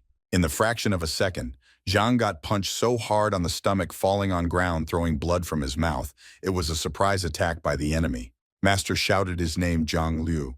Showing his worrying side for his subordinates, he ran towards Jiang when he got knocked down. The master picked up Jiang in his hand, asking the enemy, is he also from the Jiang clan? The enemy replied, he is the bodyguard of the young master. He was called Rude Guy by Jiang and his master. The bodyguard said, how dare they insult and attack his master? The rude guy said Jiang to watch his place and said him not to bark in front of him after this. To help the rude guy, one more person came. He ordered his bodyguard 7th and 5th to break Jiang and his master's limbs. They should live their lives as an invalid. Now they both happily replied they will do it. While master was holding Jiang and Neilan was guarding them, the sweet girl said to master, does she needs to call for the reinforcement from the White Emperor city? The master replied, no need. He wants the girls to take care of Jiang for him. The master was very angry. He has a killing look on his face. He further said that he will deal with them personally. While 5th and 7th were taking the rude guy to the safety, he said how rude of him to not notice the beauties. He had a sexual intention after looking at the girls. Mouth-watering, the rude guy said to Chen the master that he needed 2 mistresses. If he sends both of them naked to his bedroom, he will let Chen consider going alive. Even when his father died, he went on his knees to beg to let him off. After hearing all this bullshit, Chen was angrier, and now his killing intention went higher. He was very serious to kill each and every one. After hearing the rude guy's statement regarding Chen's father and his grandparent, Chen asked him what does he mean to say. Chen had a sudden pain. His face was pale, and for a moment he was getting unconscious.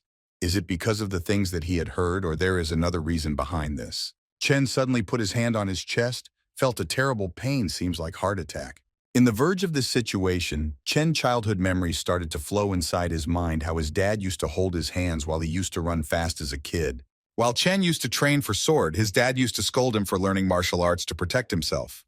Only martial arts will help him. Chen's dad was always harsh on Chen while training because he knew it's not enough for him, and the world outside is very cruel. The pain in Chen's body was clearly visible by his face, and he figured out that his dad is dead, and the hatred and regret Chen has, he can feel it originally now. Chen removed all his emotions and focused on the enemies. He wants to end all this and change the way of living. He wants to seek the vengeance. While Chen was full of emotions, he unblocked a strange power. A bird suddenly appeared in front of Chen with a tremendous energy and power. It seems like he has unblocked the power of gods. The rude guy had a shocking face after seeing this view. He noticed that the bird is called the Undying Bird. It is the bird that they have in their family seal. On the same time, Naylin started to perform her dance, showing her bold legs and body, saying it's for him she wanted. Chen also gets power up and go into other realm. After all this, Chen started to have changes in his aura. He went for a deep meditation while he was having changes in his power. Does Chen will get a huge power up, or he will unlock the power that nobody has ever seen? After completing the procedure, Chen said to the rude guy that if his dad is dead, then the rude guy should also die here. Chen was angry, and he said this is not the time to play around anymore. He will kill Jiang Liu. Now Jiang Liu is rude guy. He further said even if he has this battle dancer's buff, he won't be able to touch his toes. Jiang Liu ordered his subordinates 5th and 7th to kill Chen, and they were ready to follow the order of Jiang, their leader. Now the battle is on from both sides. The 5th and the 7th unlocked a mysterious powers, having them a great animal backing up. Are the familiars they have powerful enough to defeat Chen? The sweet girl and Nalin were worried a little after seeing the POW of 5th and 7th. They possess Gemini, Avatar, and Lipus. It is said that they can communicate with each other with the help of telepathy, and can even merge to become one, and possess a great threat on Chen. While 7th went to attack Chen, Chen was ready with his familiar undying bird. It is said that within the animal kingdom, the dragon and the phoenix stands on the top of the food chain. The both familiars were about to clash with each other. Chen was ready to have a fight with everyone and take a revenge on them. The undying bird seems pretty strong between dragon and the phoenix. The undying bird is the supreme animal. It has a strong and sharp beak to pierce anybody in front of him. Both the familiars went to attack each other. It is obvious that undying bird will win because it holds the greatest power in the animal chain. There was a huge clash between their attacks. The 7th got hit by the attack and started to fall on the ground. The familiar that 7th had was such a waste of the time he got thrown away in the single blow. Liu and 5th were surprised because their subordinate got defeated easily. Chen ordered his familiar undying bird to attack Liu. Chen said, Liu, it is time for him to make his maker and die here. Liu had a plan under his sleeves and he thinks he will win against Chen. He wanted to provoke Chen. And once his familiar got closed, he wanted to attack him. Once the undying bird was coming close, Liu ordered 5th and 7th to merge their power and become one, leading them having a great power up to defeat Chen. The merging was completed, and they have evolved into a powerful wolf with strong shield and faster speed. 5th and 7th started to flex their powers in front of Chen, making a loud noise by roaring and flexing their aura. The powers that they possess is very strong and they seems confident in their powers. They started to roar and show their aura to others. They went to attack Chen straight on without making any plan. Chen knew that in the face of overwhelming strength, nobody can defeat the undying bird. He knew the outcome of this battle, and his bird went to attack 5th and 7th straight head-on. The undying bird went straight, piercing the body of wolf animal from center and dealing high damage to both 5th and 7th in a single blow. It was so sudden that they even did not had time to dodge. Chen said clear that no tricks will work anymore. Both 5th and 7th were lying dead in front of Liu, defeated by Chen. Liu did not believe his eyes. It is impossible for Chen to defeat them both. Now Liu is scared because nobody will save him now from getting killed. Liu was very scared, and he falled on the ground begging for his life, saying to Chen that he is the young master of the Zhang clan, and he will come for his head if he kills him. The sweet girl said to Chen, he cannot kill him yet. Naylin also said he possessed plaque. If he kills him, the old masters can see through his last memories that Chen had killed him. They suggested to Chen to avoid this. After hearing their conversation, Liu started to repeat the same words, begging again to Chen not to kill him. But Chen had different plans and was ready to cross his limits and move on further. Chen used his attack and shot a needle's arrow with his aura on Lai head piercing and killing him in a single blow. Chen killed Liu. After Liu was dead, the soul plaque was turned on, and his last moment went to the old master. The old master was very angry, and said who killed his grandson, who had dared it to do so as the member of Zhang clan, he will see through the last moment of Liu. While old master was watching who killed his grandson, a voice came. Chen said to old master that it was him who killed Liu, and soon he will come for him as well. The old master started to rub his teeth in anger, having a blank thought seeing Chen. The old master was angry on Chen, and he said he will kill him in anger. The old master banged his little power on the wall. There was a mysterious person who was listening all this from outside the door. The mysterious man said that the young master is still alive. Was he referring to Chen? And what connections does he have with Chen? All the information was unknown yet. The mysterious man was walking away towards Chen, saying that he needs to get to Chen first, before the clan finds him. This time he will protect Chen at any cost. After the battle is over with Liu, everyone was worried about the situation because now both the council and the Zhang clan will be behind them, and Naylin said she won't be able to help much this time. The sweet girl said she has sent a word to her grandfather, but it will take at least a day for the reinforcement to arrive from the White Emperor's city, but for the enemies, the Zhang clan, it will be half-day for them to reach here. Chen said everyone there is nothing to fear. While the injured subordinate was lying on the bed resting, Chen spread the sheet correctly and said to everyone, even if they are not coming for him, he will go for them. The sweet girl and Naylin said to Chen that they will mostly going to send Supreme Realm cultivators for him to take revenge of the Liu death. While the girls are wondering and thinking about a plan, Chen was thinking how he can defeat Supreme Warriors. He had some idea prepared with support of his chakra and buffs from Naylin dance. And his forbidden technique, he can defeat them easily. While others were busy gathering ideas how to deal with this situation, a humanly noise came from behind, and Chen turned back to see him. It was the mysterious guy who was searching for Chen. There was one old uncle, it seems like he haven't eaten anything since ages shrink body and face. He asked them if Chen is around this place. The sweet girl and Nalan asked the old man who is he and why he is looking for Chen. They never saw this man before, but Chen knew something about him. When Chen saw the old man, he remembered that he is from the original acquaintance. The sweet girl name was Feng Yu. Chen told her to speak politely. Chen asked the old man about his name. After seeing Chen, the old man started to have tears in his eyes and started to call Chen young master. The old man, while bowing down, introduced himself as Sito Bukai. He further said he has finally found Chen after many years. While holding his hand, Chen asked him again, is he Sito Bukai, the guardian of the main branch? The Sito was an old-looking man already, but based on the original's memories of Chen, he should be a middle-aged man. How did he end up in this situation? Chen asked Sito why he is in this place dies. Something happened in the clan. He was little surprised and was not aware of the sad reality that was blooming since long time. While Sito was bowing on Chen legs, he started to say the truth after the death of the patriarch. The branch families wiped out each and everyone from the main branch. It was his fault because he was not able to protect them. He again apologized to Chen to forgive him. Chen was a little bit obsessed about the situation after hearing Sito, that how pity of them that the branch family can go this far. While Chen was holding Sito's hands, he realized that he is not eating good and has weak hands. Chen said to Sito, it's not his fault, this is all because of those bastard. Chen asked Sito to explain everything in detail. Sito said after Chen and Liu were exiled, his father began to loose the influence within the clan.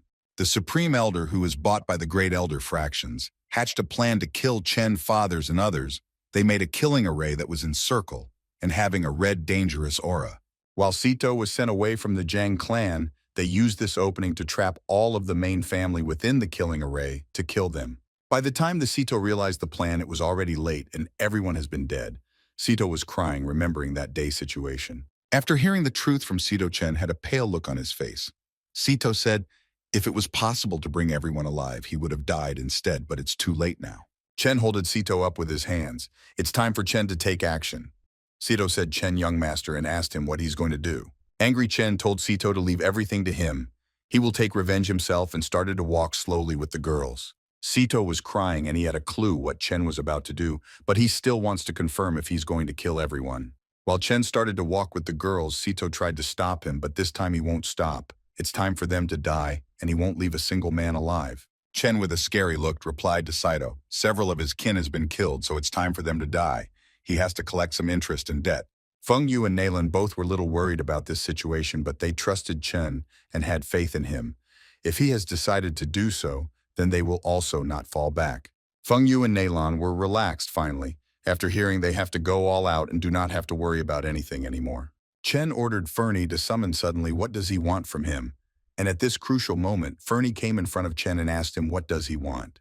Fernie had no clue why he got summoned and what plans Chen has. Chen told Fernie what he wanted. He wanted to use the secret technique, and for that he need the blood pack. Fernie rushed to get that and said he has gone out of his mind to use this technique. Chen was preparing himself to use the secret technique. He closed his eyes and started to meditate. After preparing for the secret technique, Chen thinks that he cannot pull this out. Is the technique that great that even he is having a hard time? While Chen used the blood and made a magical circle, he said he is afraid if it will not be successful, he might die here. A shining light came out from the magical circle he had made. It was very bright. Chen said he does not have more patience to wait. He had left no choice but to use this technique. This technique is a summoning technique. Something great is coming out. Once the summoning has took place, Chen gave his name to the person who will come out of the summoning circle. The circle was giving killing purple aura. The one who will be coming out will be a bad deal for everyone.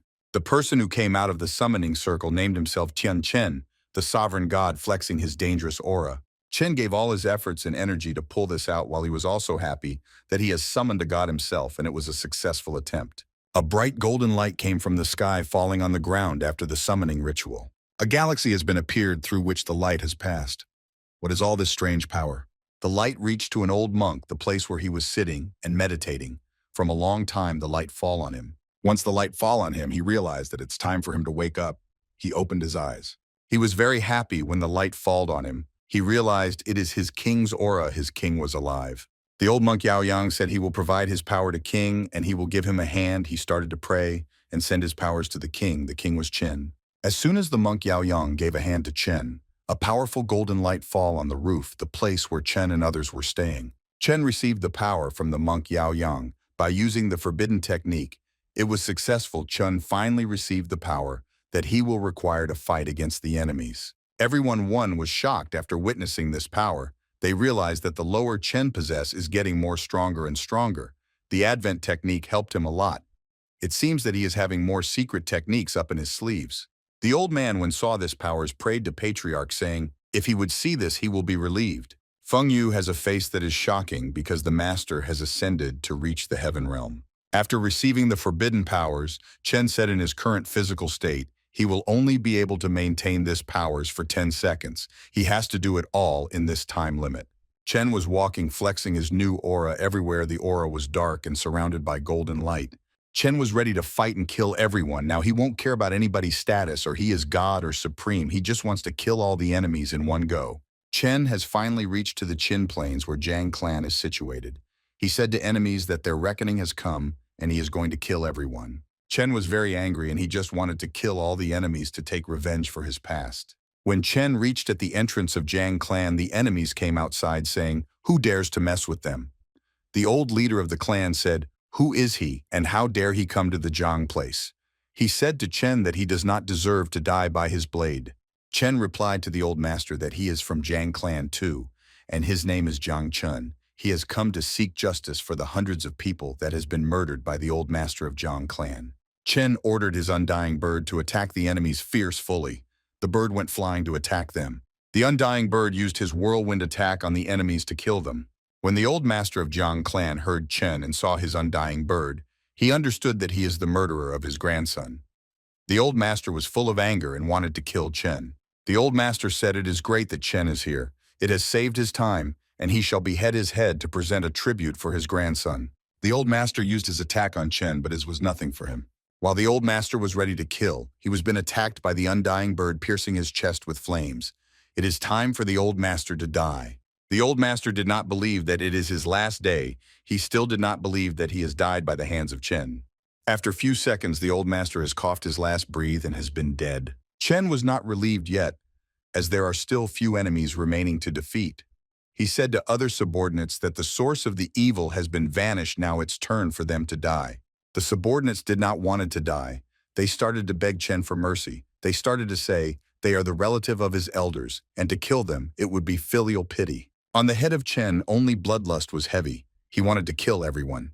He replied to them relatis, and gave them a killing look. Chen used his attack, killing the remaining subordinates by his flame. He further said, if his relatives are like them, then there is no point leaving them alive. People who can willingly massacre their relatives to fulfill their disgusting greed are not humans. They are monsters hiding in human body. Chen was falling down, losing his energy and getting unconscious. He said he will rather kill all the people who are like this in his relative. Chen started to fall slowly on the ground. Was he exhausted or he was injured in the battle? The truth lies ahead. While Chen's subordinates were watching him falling down slowly, they said, what happened, master? And they rushed to him. Chen's flaming aura started to cool down slowly because he was getting unconscious. Chen's subordinate ran to hold him up in their arms. They did not want Chen to fall on the ground and get hurt. Naylan was very close to grab him. Feng Yu asked to Chen, what is this flames and what happened to him? Naylan replied in behalf of Chen that due to the forbidden technique Chen has suffered, a recoil damage from using it, and the flames are from the undying bird which is helping Chen to heal. The old man from Chen's subordinate said, what if he loses the ability of stave it off? It can be possible as well. Nalan was thinking the answer for this. While Nalan was holding Chen, she replied to the old man, no, he will not while the phoenix is around. Even the king of hell will think twice. Fernie came flying towards Chen and Nalan and said to Nalan to get out from his. When Fernie heard this, he said, internal phoenix, no way, he said, let us save Chen, and said everyone to buzz off. Suddenly, Fernie started to take a deep breath, and then he wanted to sneeze on Chen. Can it save Chen? Owed Fernie will get killed by Nalan for pulling out prank. Fernie sneezed a huge load of blood on Chen, which even splashed on the Nalan face. Others are shocked and did not know why Fernie did this, but for sure Nalan will be mad about this. Nalan's face was covered into the blood, and in anger she said to Fernie, bald chicken, what the fuck he is trying to do. Fernie replied he just wanted to save Chen and said Nalan to look at him.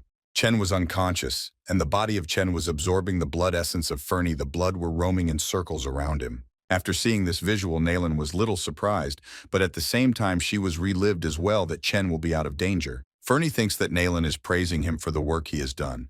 Fernie is shy and dreaming about happiness in his own world.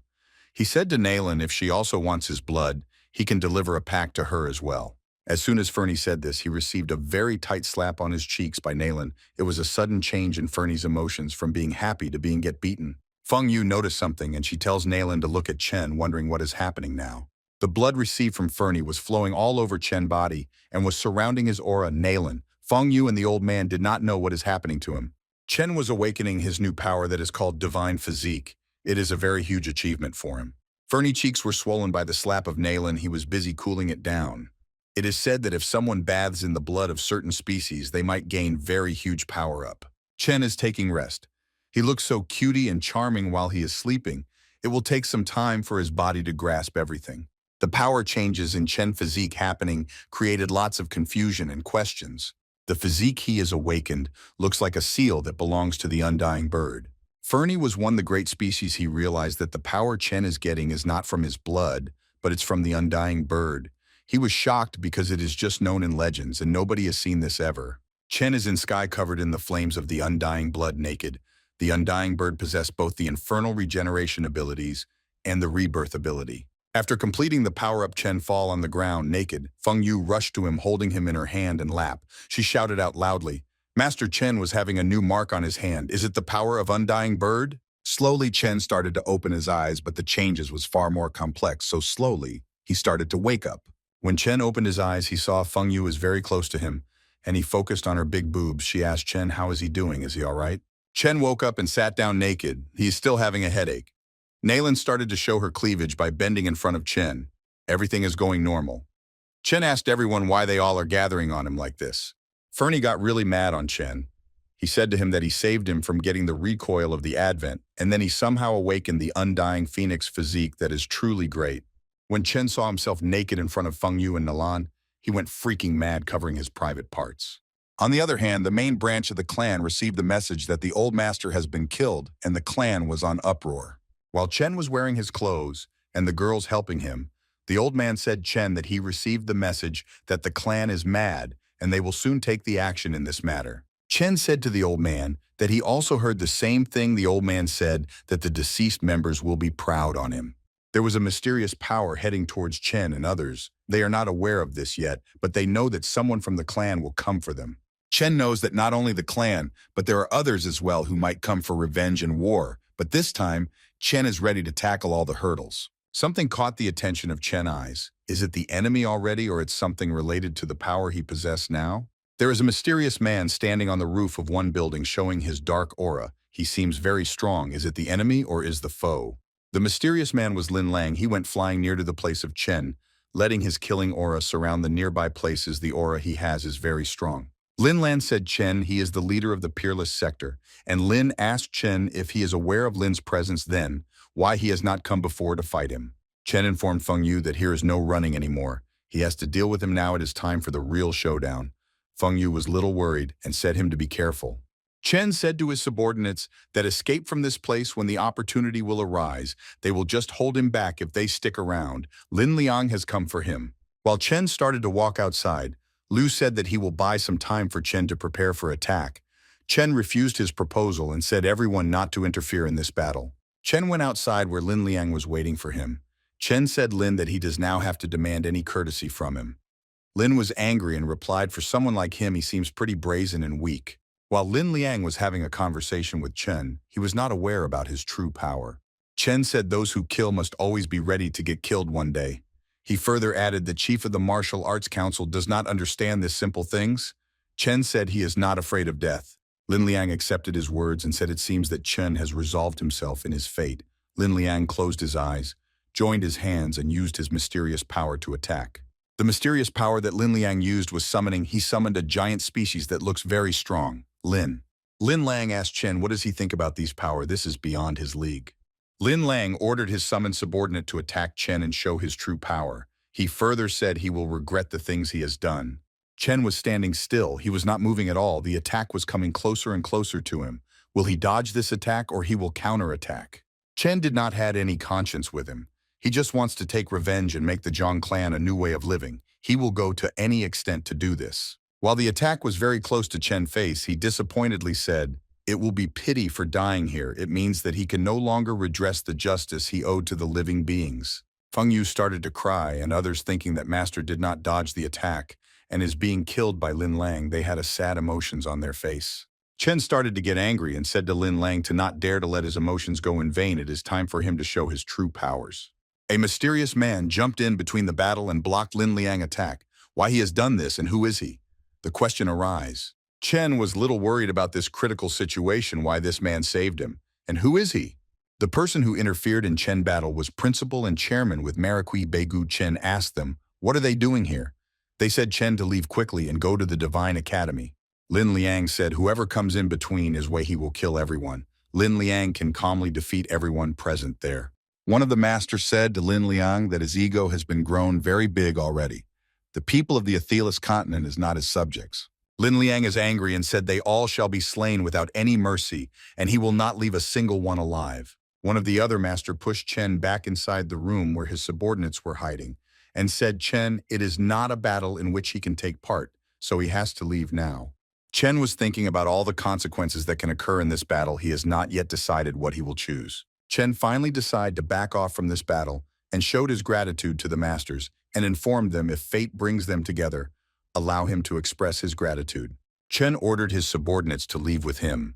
Even the master won't last long in front of Lin Liang, so they should not let this opportunity go in vain. They started to rush outside. As they came out from the room, suddenly a mysterious person with great power appeared in front of them and said them, he won't let them leave this place. There were more people that blocked Chen and his subordinate escape route. They asked Chen where he is going. They won't let him go this easily. The old man knew that they are supreme realm cultivators. The old man stopped others and said everyone to escape. He will fight with them alone. It is something personal now for him. Chen trusted the old man's scythe and was counting on him.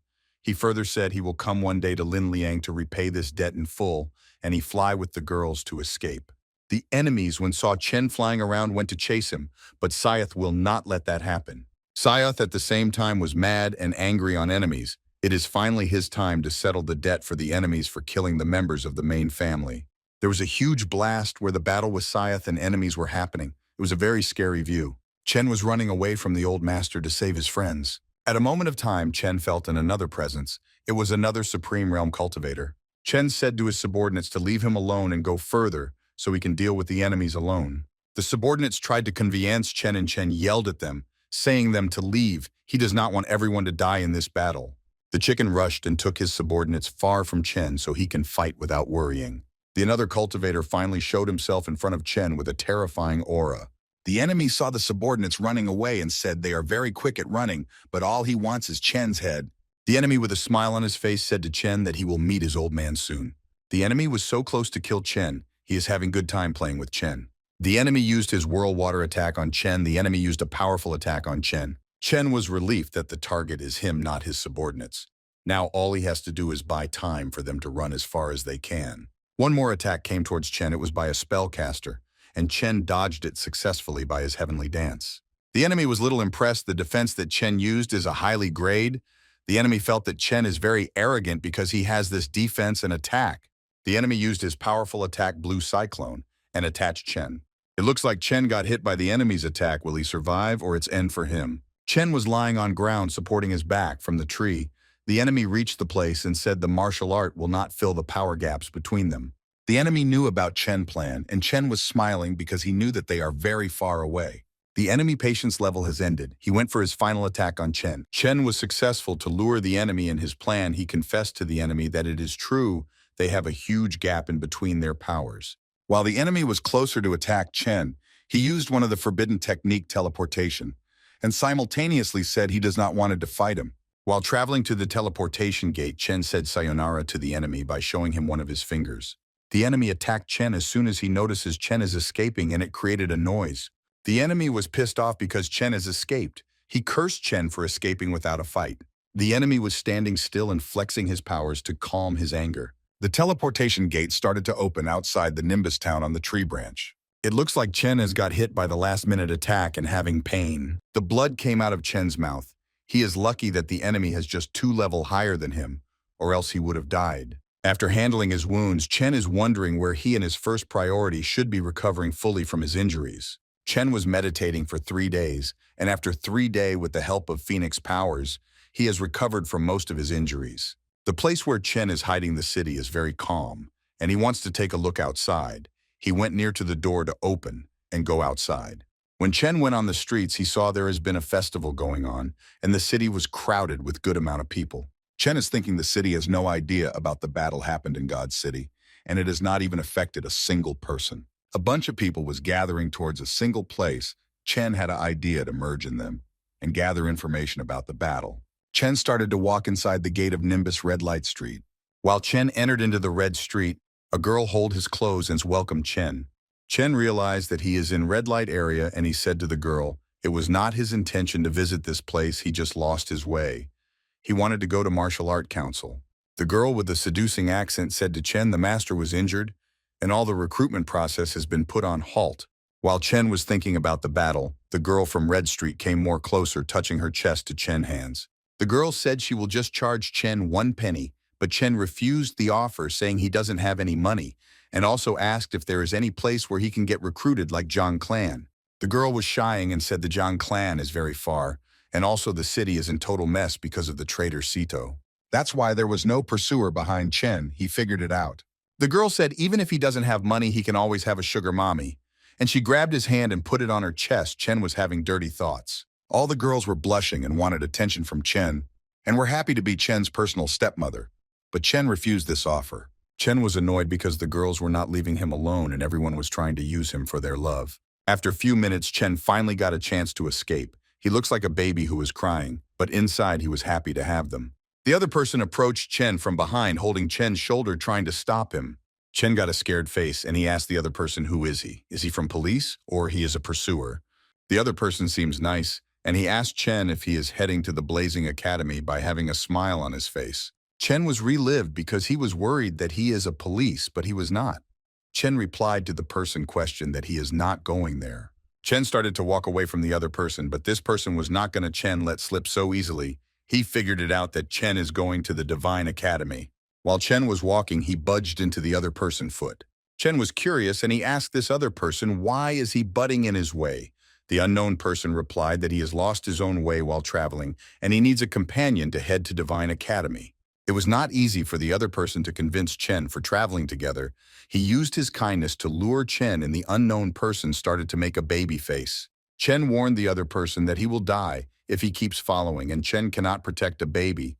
The pursuer might be very strong to hold on. The other person's mind went blank after hearing Chen's story. The other person realized that Chen never refused him to travel with him towards the Divine Academy, and later on he said he got a fellow student. Chen has already walked a little far, but the other guy who is a master of the Divine Academy won't leave Chen easily. He ran very fast towards Chen, saying him to wait. Finally, Chen agreed and said him to do whatever he wants. They started to walk in crowd to not get noticed by the pursuer. 3 days later, Chen and the master has reached a signboard where it says, "The direction of the Divine Academy." Chen taunted the master that a stupid like him only can get lost the streets. While walking together, Master noticed a candy shop and was having mouth-watering. He asked Chen if he can buy him one. Chen refused his requirement and anger wand started to walk again. After a while, the master saw an amulet shop and was curious and grabbed Chen too. Go inside because the place he leaves does not have amulet shop. While Chen and the master was having a conversation, three people came and interfered their talk, saying they want to go inside and they should stay away from their way. Chen had a thought in his mind that people of this kind are everywhere, and the master was busy mocking the three people, teasing them by saying the size is big enough for the path they can walk. The master teased them again by saying they are not pigs, so how come they were not able to pass through and in the behind? Chen was laughing. The three other people got annoyed after the words they heard. The three people were pissed off and said Chen and the master to just go away. The master had a thought in his mind. He thought about more funnier line to mock those three people. The master replied them that the avatar they have seems like pig. Also, their power belongs to a pig. That's why they are stuck in between. The three people got more angry and went to attack the master and Chen. The enemies said, how dared he to mock them? They are going to kill the master. The master interrupted the fight by saying to wait unless he finishes reading his book. He had a manual, seems like it is a book full of fighting methods. The three members did not listen and went to attack the master for mocking them continuously. The master started to read the book. Chen thought, why is he even trying to learn the martial art now? Since he is a companion, Chen was ready to support master when the time comes. Chen had a look in the master book, and he was surprised because it is not a fighting book. He was stunned, and his soul left. For a second he realized that this is not a martial art book, but more like a book to learn how to communicate in battle. The page that master was reading says about how a cultivator is not afraid of war. This is the like that should be said while having a battle. The master said the words from the book to the three enemies. Chen was shivering in shock after hearing this. The master said he is the god amongst men, and there is nobody equal when it comes to war, and ordered enemies to kneel in front of him. The three enemies were stunned and were processing the next step to take. They figured out that the master is an idiot and they started to leave the area. The master and Chen did not realize what is happening. When master saw them going away, he said, why are they leaving suddenly? Let's fight. And Chen said the same thing inside his head. Chen said to the master that he is going ahead and he can ponder around if he wants. While Chen was little annoyed, he realized a little aura. The master caught this aura and realized about Chen's power. The master just grabbed Chen's hand and started to shake hands to feel the presence. The master thanked Chen because he got a presence of a god and he wanted to continue his journey with him. While the other hand, Chen is thinking if he had realized his powers already. Two mysterious men were walking towards the master and Chen. The master said the gods are closer, he can sense the presence of them. He said to Chen, and Chen was worried that his secret has been revealed, but it is not. Chen was impressed by the master, that how he is able to understand the faint presence of the god. Chen also asked him if he knows from which academy does this gods belong. The master said he is not able to understand from which academy the god is, but he can feel the presence. Chen went to check on the ground if he recognizes the presence of the god, and he does recognize the presence. It seems like he has met him at the Imperium continent. Chen says it seems like Blaze's divine treasury. The master replied that this is a minor god. It's nothing to fear. Chen gave a thought about it, why the master is not worried about this. If there would be any other person, he would have been running in excitement. The master thought he could repay the favor of Chen by giving the treasury, but Chen was not in the mood. He was tired and annoyed. While they were having conversation, they heard noises coming from other sides. It looks like they have enemies from the Divine Academy. The two people started to fight amongst them for the treasury. He is saying that it belongs to Divine Academy. The other claims it belongs to the Blazing Academy. Chen seems not interested in this fight. While they were fighting for the treasury, Chen said he found the treasury first. Chen said to the master that he found the treasury, and he asked the master he doesn't want this treasury. With a glaze in master's eyes, he said he does want it. The master said his sect gave him a treasury, and Chen said his sect did not give any treasury.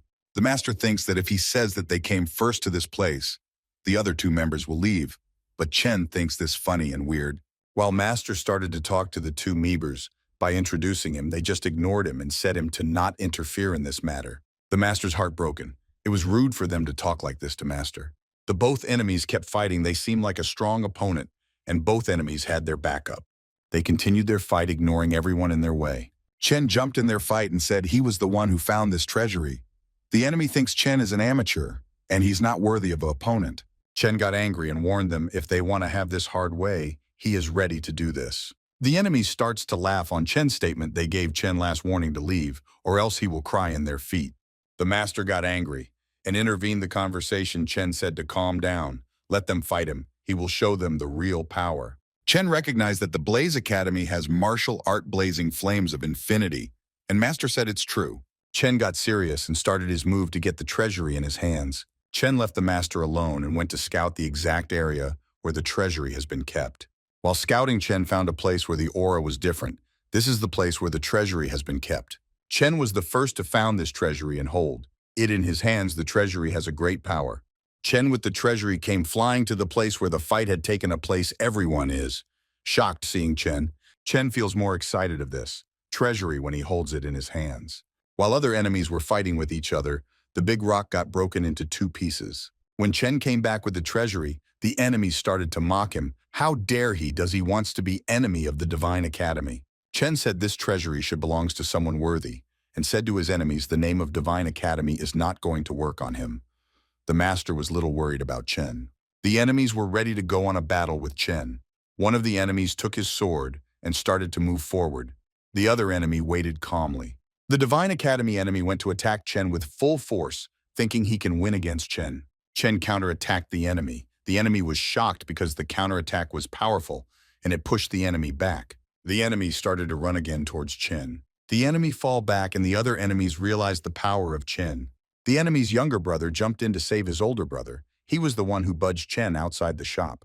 The Chen said to the enemy's younger brother that he is too overconfident in his powers. The Master praised him a little. The Master name was Nian Chang. He said to the enemy younger brother they ran first. Due logically, it was he who let them hook off. The enemy's younger brother got very angry, and he said to Chen if he wants a fight with him. Chen wanted to see the fight between Nian Chung and wanted to testify his powers. It is the right time for it. Nian Chung with the scary eyes ready for going all out in the battle.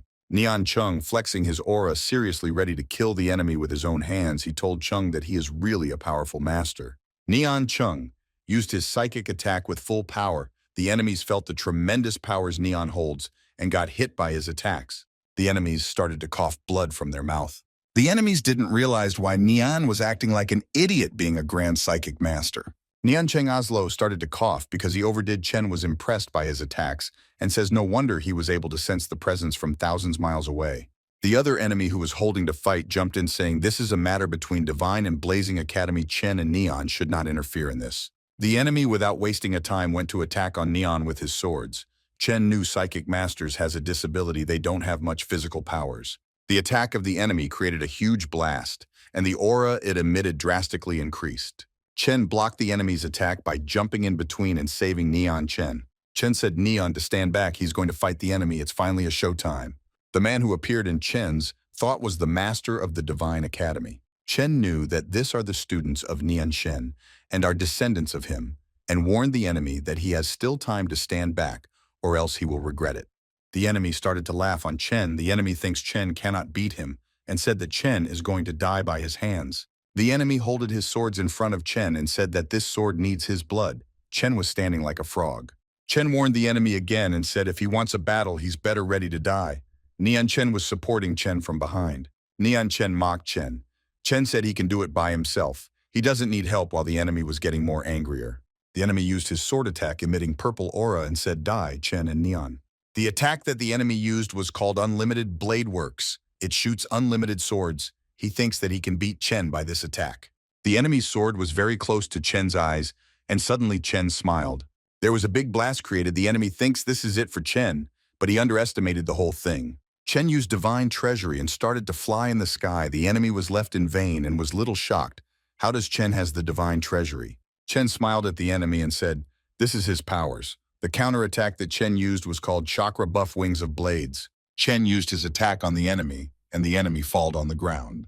Chen's attack was so powerfully that the enemy doesn't had any chance to counter it, and it gave a drastic damage to the enemy. After defeating the enemy, Chen and Neon went to collect another treasury. While Chen and Neon were walking, the enemy had not done yet. He had a trump card under his sleeves. The enemy removed a firework from his jacket and was ready to light. When Chen and Neon went little far from the enemy used his fireworks and called for the backup. Chen and Neon heard the firework sound and noticed that the enemy has used it. Neon Chen thought it's a firework and was really happy seeing it. On the other side, Chen knew that it's a flare, and the backup will be coming soon. Seeing Neon Chen praying in front of the firework, Chen's soul left his body. The enemy stood up and started to be happy because backup was on its way. he said Chen. This is the last time he will see this firework. The backup has arrived from both academy. The enemy come in confident that now he will beat Chen, and Chen was standing waiting for a conversation. Chen had a plan in his mind. He said there is no choice but to, and Neon didn't let him complete his sentence and said Chen to leave. He will fight them and buy time. After hearing Neon words, Chen felt like an idiot and had a face without any information. Neon started to farewell Chen. He appreciated the help that Chen provided. Chen, without wasting time, punched Neon. Neon did not know for what this punch was. After punching Neon, Chen holded him in his hand and started to run and explained him that, who told to fight, it's time to run. The enemy teams came to aid the leader who fought Chen and got defeated. The leader explained that Chen and Neon's intention was to grab the treasury from them, but as soon as the backup arrived, they ran away. The Divine Academy leader said that the treasury here are much more important to them. The Blazing Academy also wanted this treasury. The Blazing Academy leader said no matter what cost they have to pay, they just want the treasury for themselves. Both groups started to gather again to fight fair and square for the treasury. While on the other hand, Chen and Neon were hiding and watching the battle. It was Chen who planned this. Chen explained this is called a tactical retreat. Once they have exhausted themselves from fighting each other, it's time for him to jump in. While the both Academy members were killing each other, one of the Divine Academy members said he will swoop what is rightful and belongs to them. Two swords clashed each other and created a powerful impact. The both leaders were struggling in the fight. Everyone wanted treasury for themselves, and they were not aware what lies ahead of them. The Divine Academy leader got very angry and went for a killing attack. The leader of the Divine Academy went for last strike to kill the leader of the Blazing Academy. It's about time for Chen and Neon to interfere the battle and take the treasury. The slash of the Divine Academy leader was very powerful. The Blazing Academy leader accepted his defeat, but his students will not let the Divine Academy take the treasury easily. Chen entered the battle and said they have forgotten about him. The Divine Academy leader was afraid after seeing Chen and Neon back. Both Chen and Neon happily said for them, it is not a problem to root all the Divine Academy members in the ground. Neon got serious and flexed his power again, and ordered everyone to kneel in front of him because he is a god. Chen was blushing behind Neon. The aura that Neon flexed was tremendous. Neon attack left all the enemies on the ground by the gravitational force. While Neon was holding all the enemies, he said Chen to go and take the treasury. There are too many enemies to hold for him. Chen started to walk towards the treasury. The enemies were trying hard to resist Neon's attack and stop Chen, but it did not work. Neon is too powerful. Out of nowhere, there was a mysterious man with an unknown identity. There was a big rock broken into two pieces. It was emitting the power of the treasury. Chen felt the aura and figured the exact location of the Blaze Academy treasury and started to walk towards it. While looking for the treasury, Chen went inside a cave and saw the treasury. It was a book and a pill. After seeing the treasury, Chen was happy. While on the other side, Neon was holding all the enemies by himself. Will his power last until Chen is back? While holding everyone, Neon got side effect and started to cough blood due to excess use of his powers. Neon was exhausted, and his attack stopped working. Taking advantage of this, Blazing Academy leader was preparing for an attack. Chen noticed this and rushed towards Neon to save him. Chen grabbed Neon's hand tightly and rushed to another place. Chen used his Phoenix powers and saved Neon. The Phoenix power is really a big deal. It gives Chen powers beyond anyone.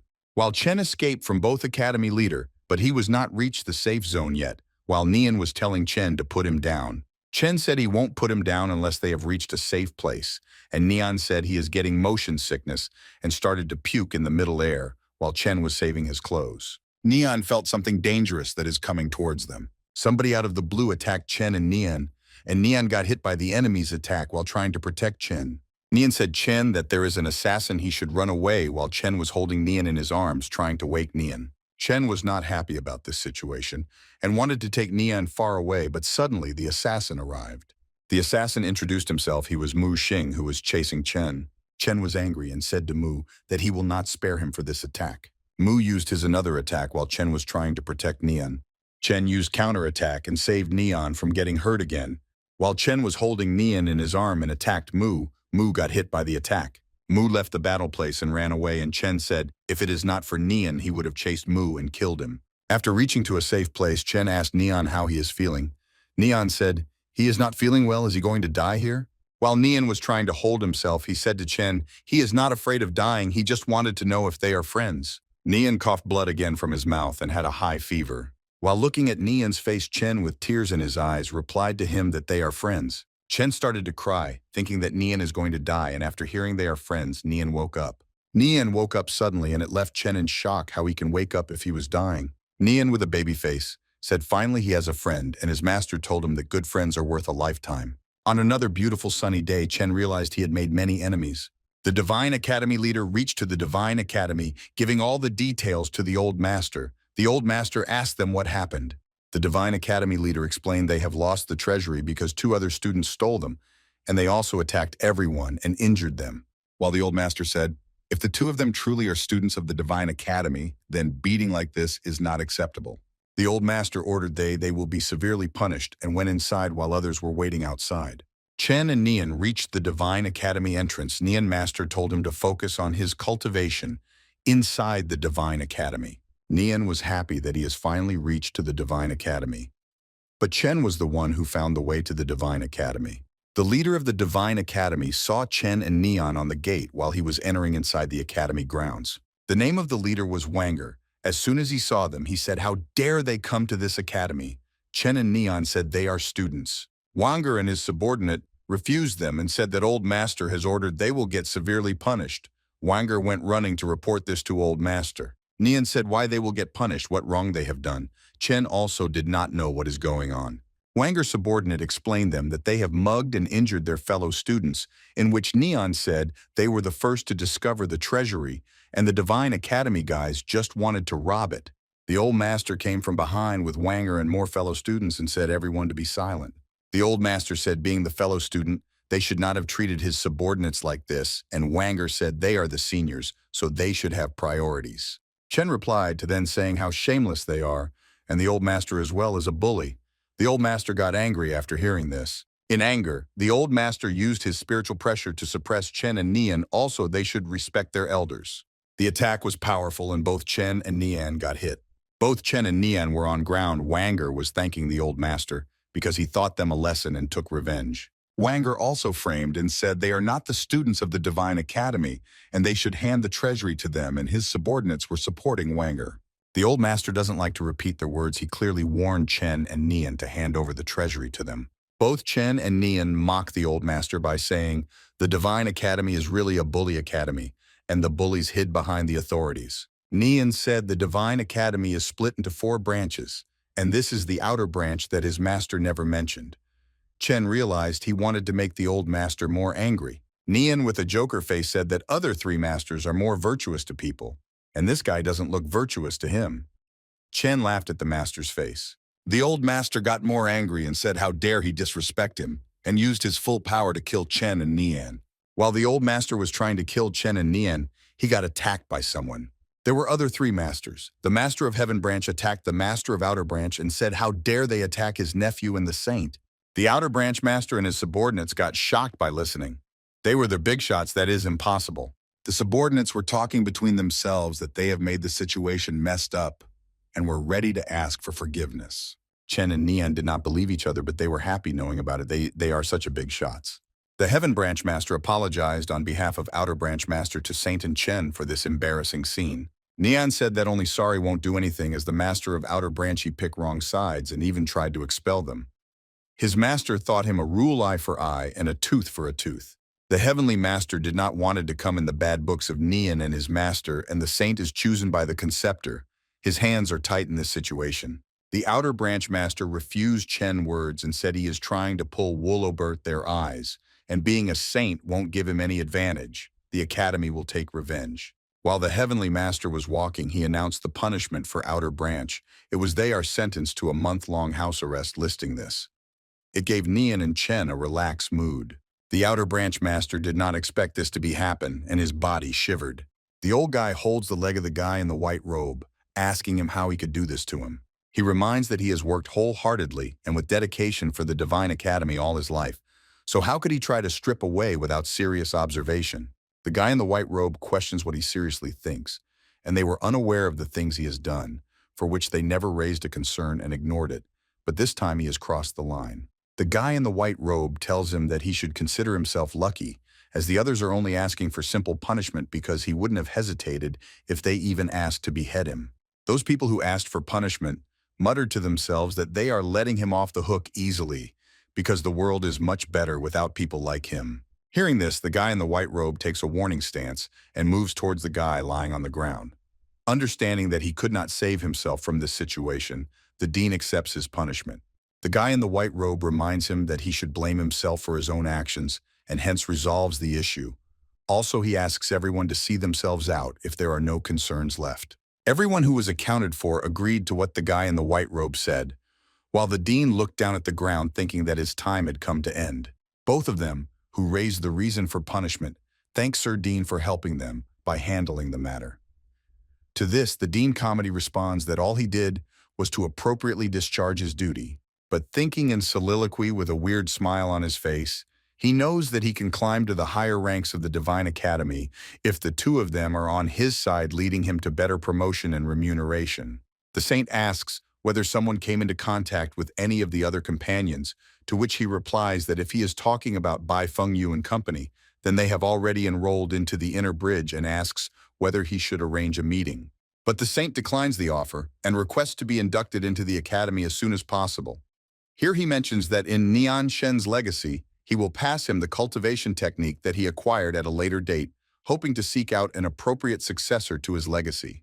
The guy in the white robe thanks the saint and assures him to rest at ease and also cultivate within the compounds of the Divine Academy, while he will try his best keeping the Council of Martial Arts steady and secure. The saint asks that as per enrolling into the earth and heaven branch's rule, mentions that all newcomers must complete a trial before they're allowed to enroll, and wishes to seek an understanding in this matter. The guy in the white robe asks them to proceed for induction into the inner branch. The saint proceeds forwards, taking steps on the staircase, and follows the dean. With a determined face, the saint marches forward, thinking that he can now progress into the king realm. 10 days later, a cave in the distance where the Saint Zhang resides for his cultivation. Sitting alone with the candles emitting light into the cave, the saint continues his cultivation process in a meditative state. A burst of fire oozes out as a result of his cultivation, and he levels up. Saint Zhang then opens up his eyes as he proceeds into the king realm. Saint Zhang goes through the phase of how the rims proceed in a chronological order, and above the saint realm comes the 5 marks of decay, leading the cultivators to ascend into the Empyrean continent after making it through their divine tribulation. Saint Zhang concludes that he needs to refine and strengthen his physical body to its utmost limit, using the strongest cultivation technique of the king realm, as it forms the basis of one's future cultivation. Saint Zhang holds the gold tone into his fist and raises his hand with the objective that he will no longer have to fear the opponents who have yet to reach the earth realm in cultivation. Saint Zhang chooses the strongest cultivation technique of the king realm, known as the macroevolution technique. Saint Zhang then opens up his palm, stating the mantra of refining his inner energy, reforging his flash, and tempering his soul. This is the first stage of microevolution technique, while he looks towards the aura created by his hands. The golden stone gets converted into a golden orb, to which he calls the coalescence of life force. But soon the Saint Zhang notices that the aura is entangled with another dark aura, which makes him puzzled. It suddenly rebounds and bursts, scattering all of its golden flames, by which the Saint Zhang becomes startled. Saint Zhang recalls that ever since his rebirth, he chose to use the forbidden technique on numerous occasions, and this dark-colored energy seems to be an outcome of their rebound. He thoroughly understands that to purify this dark energy, he needs to undergo divine tribulations. Saint Zhang walks out of his cave to see the changes that happened after the dark aura vanished. Astonished, Saint Zhang remembers that this is one of the strongest tribulations in existence, known as the iridescent tribulation. With a puzzled face, Saint Zhang thinks that he never expected to meet a prodigy of this capability within the inner branch, and was willing to meet humans to bring an iridescent tribulation to the king realm. But as soon as he moves forward, Saint Zhang notices that the thunderclouds are approaching his way. Above the thunderclouds, a person waves his hand towards Saint Zhang, greeting his name. With a confused look, Saint Zhang realizes that the person is none other than Nian Chunj.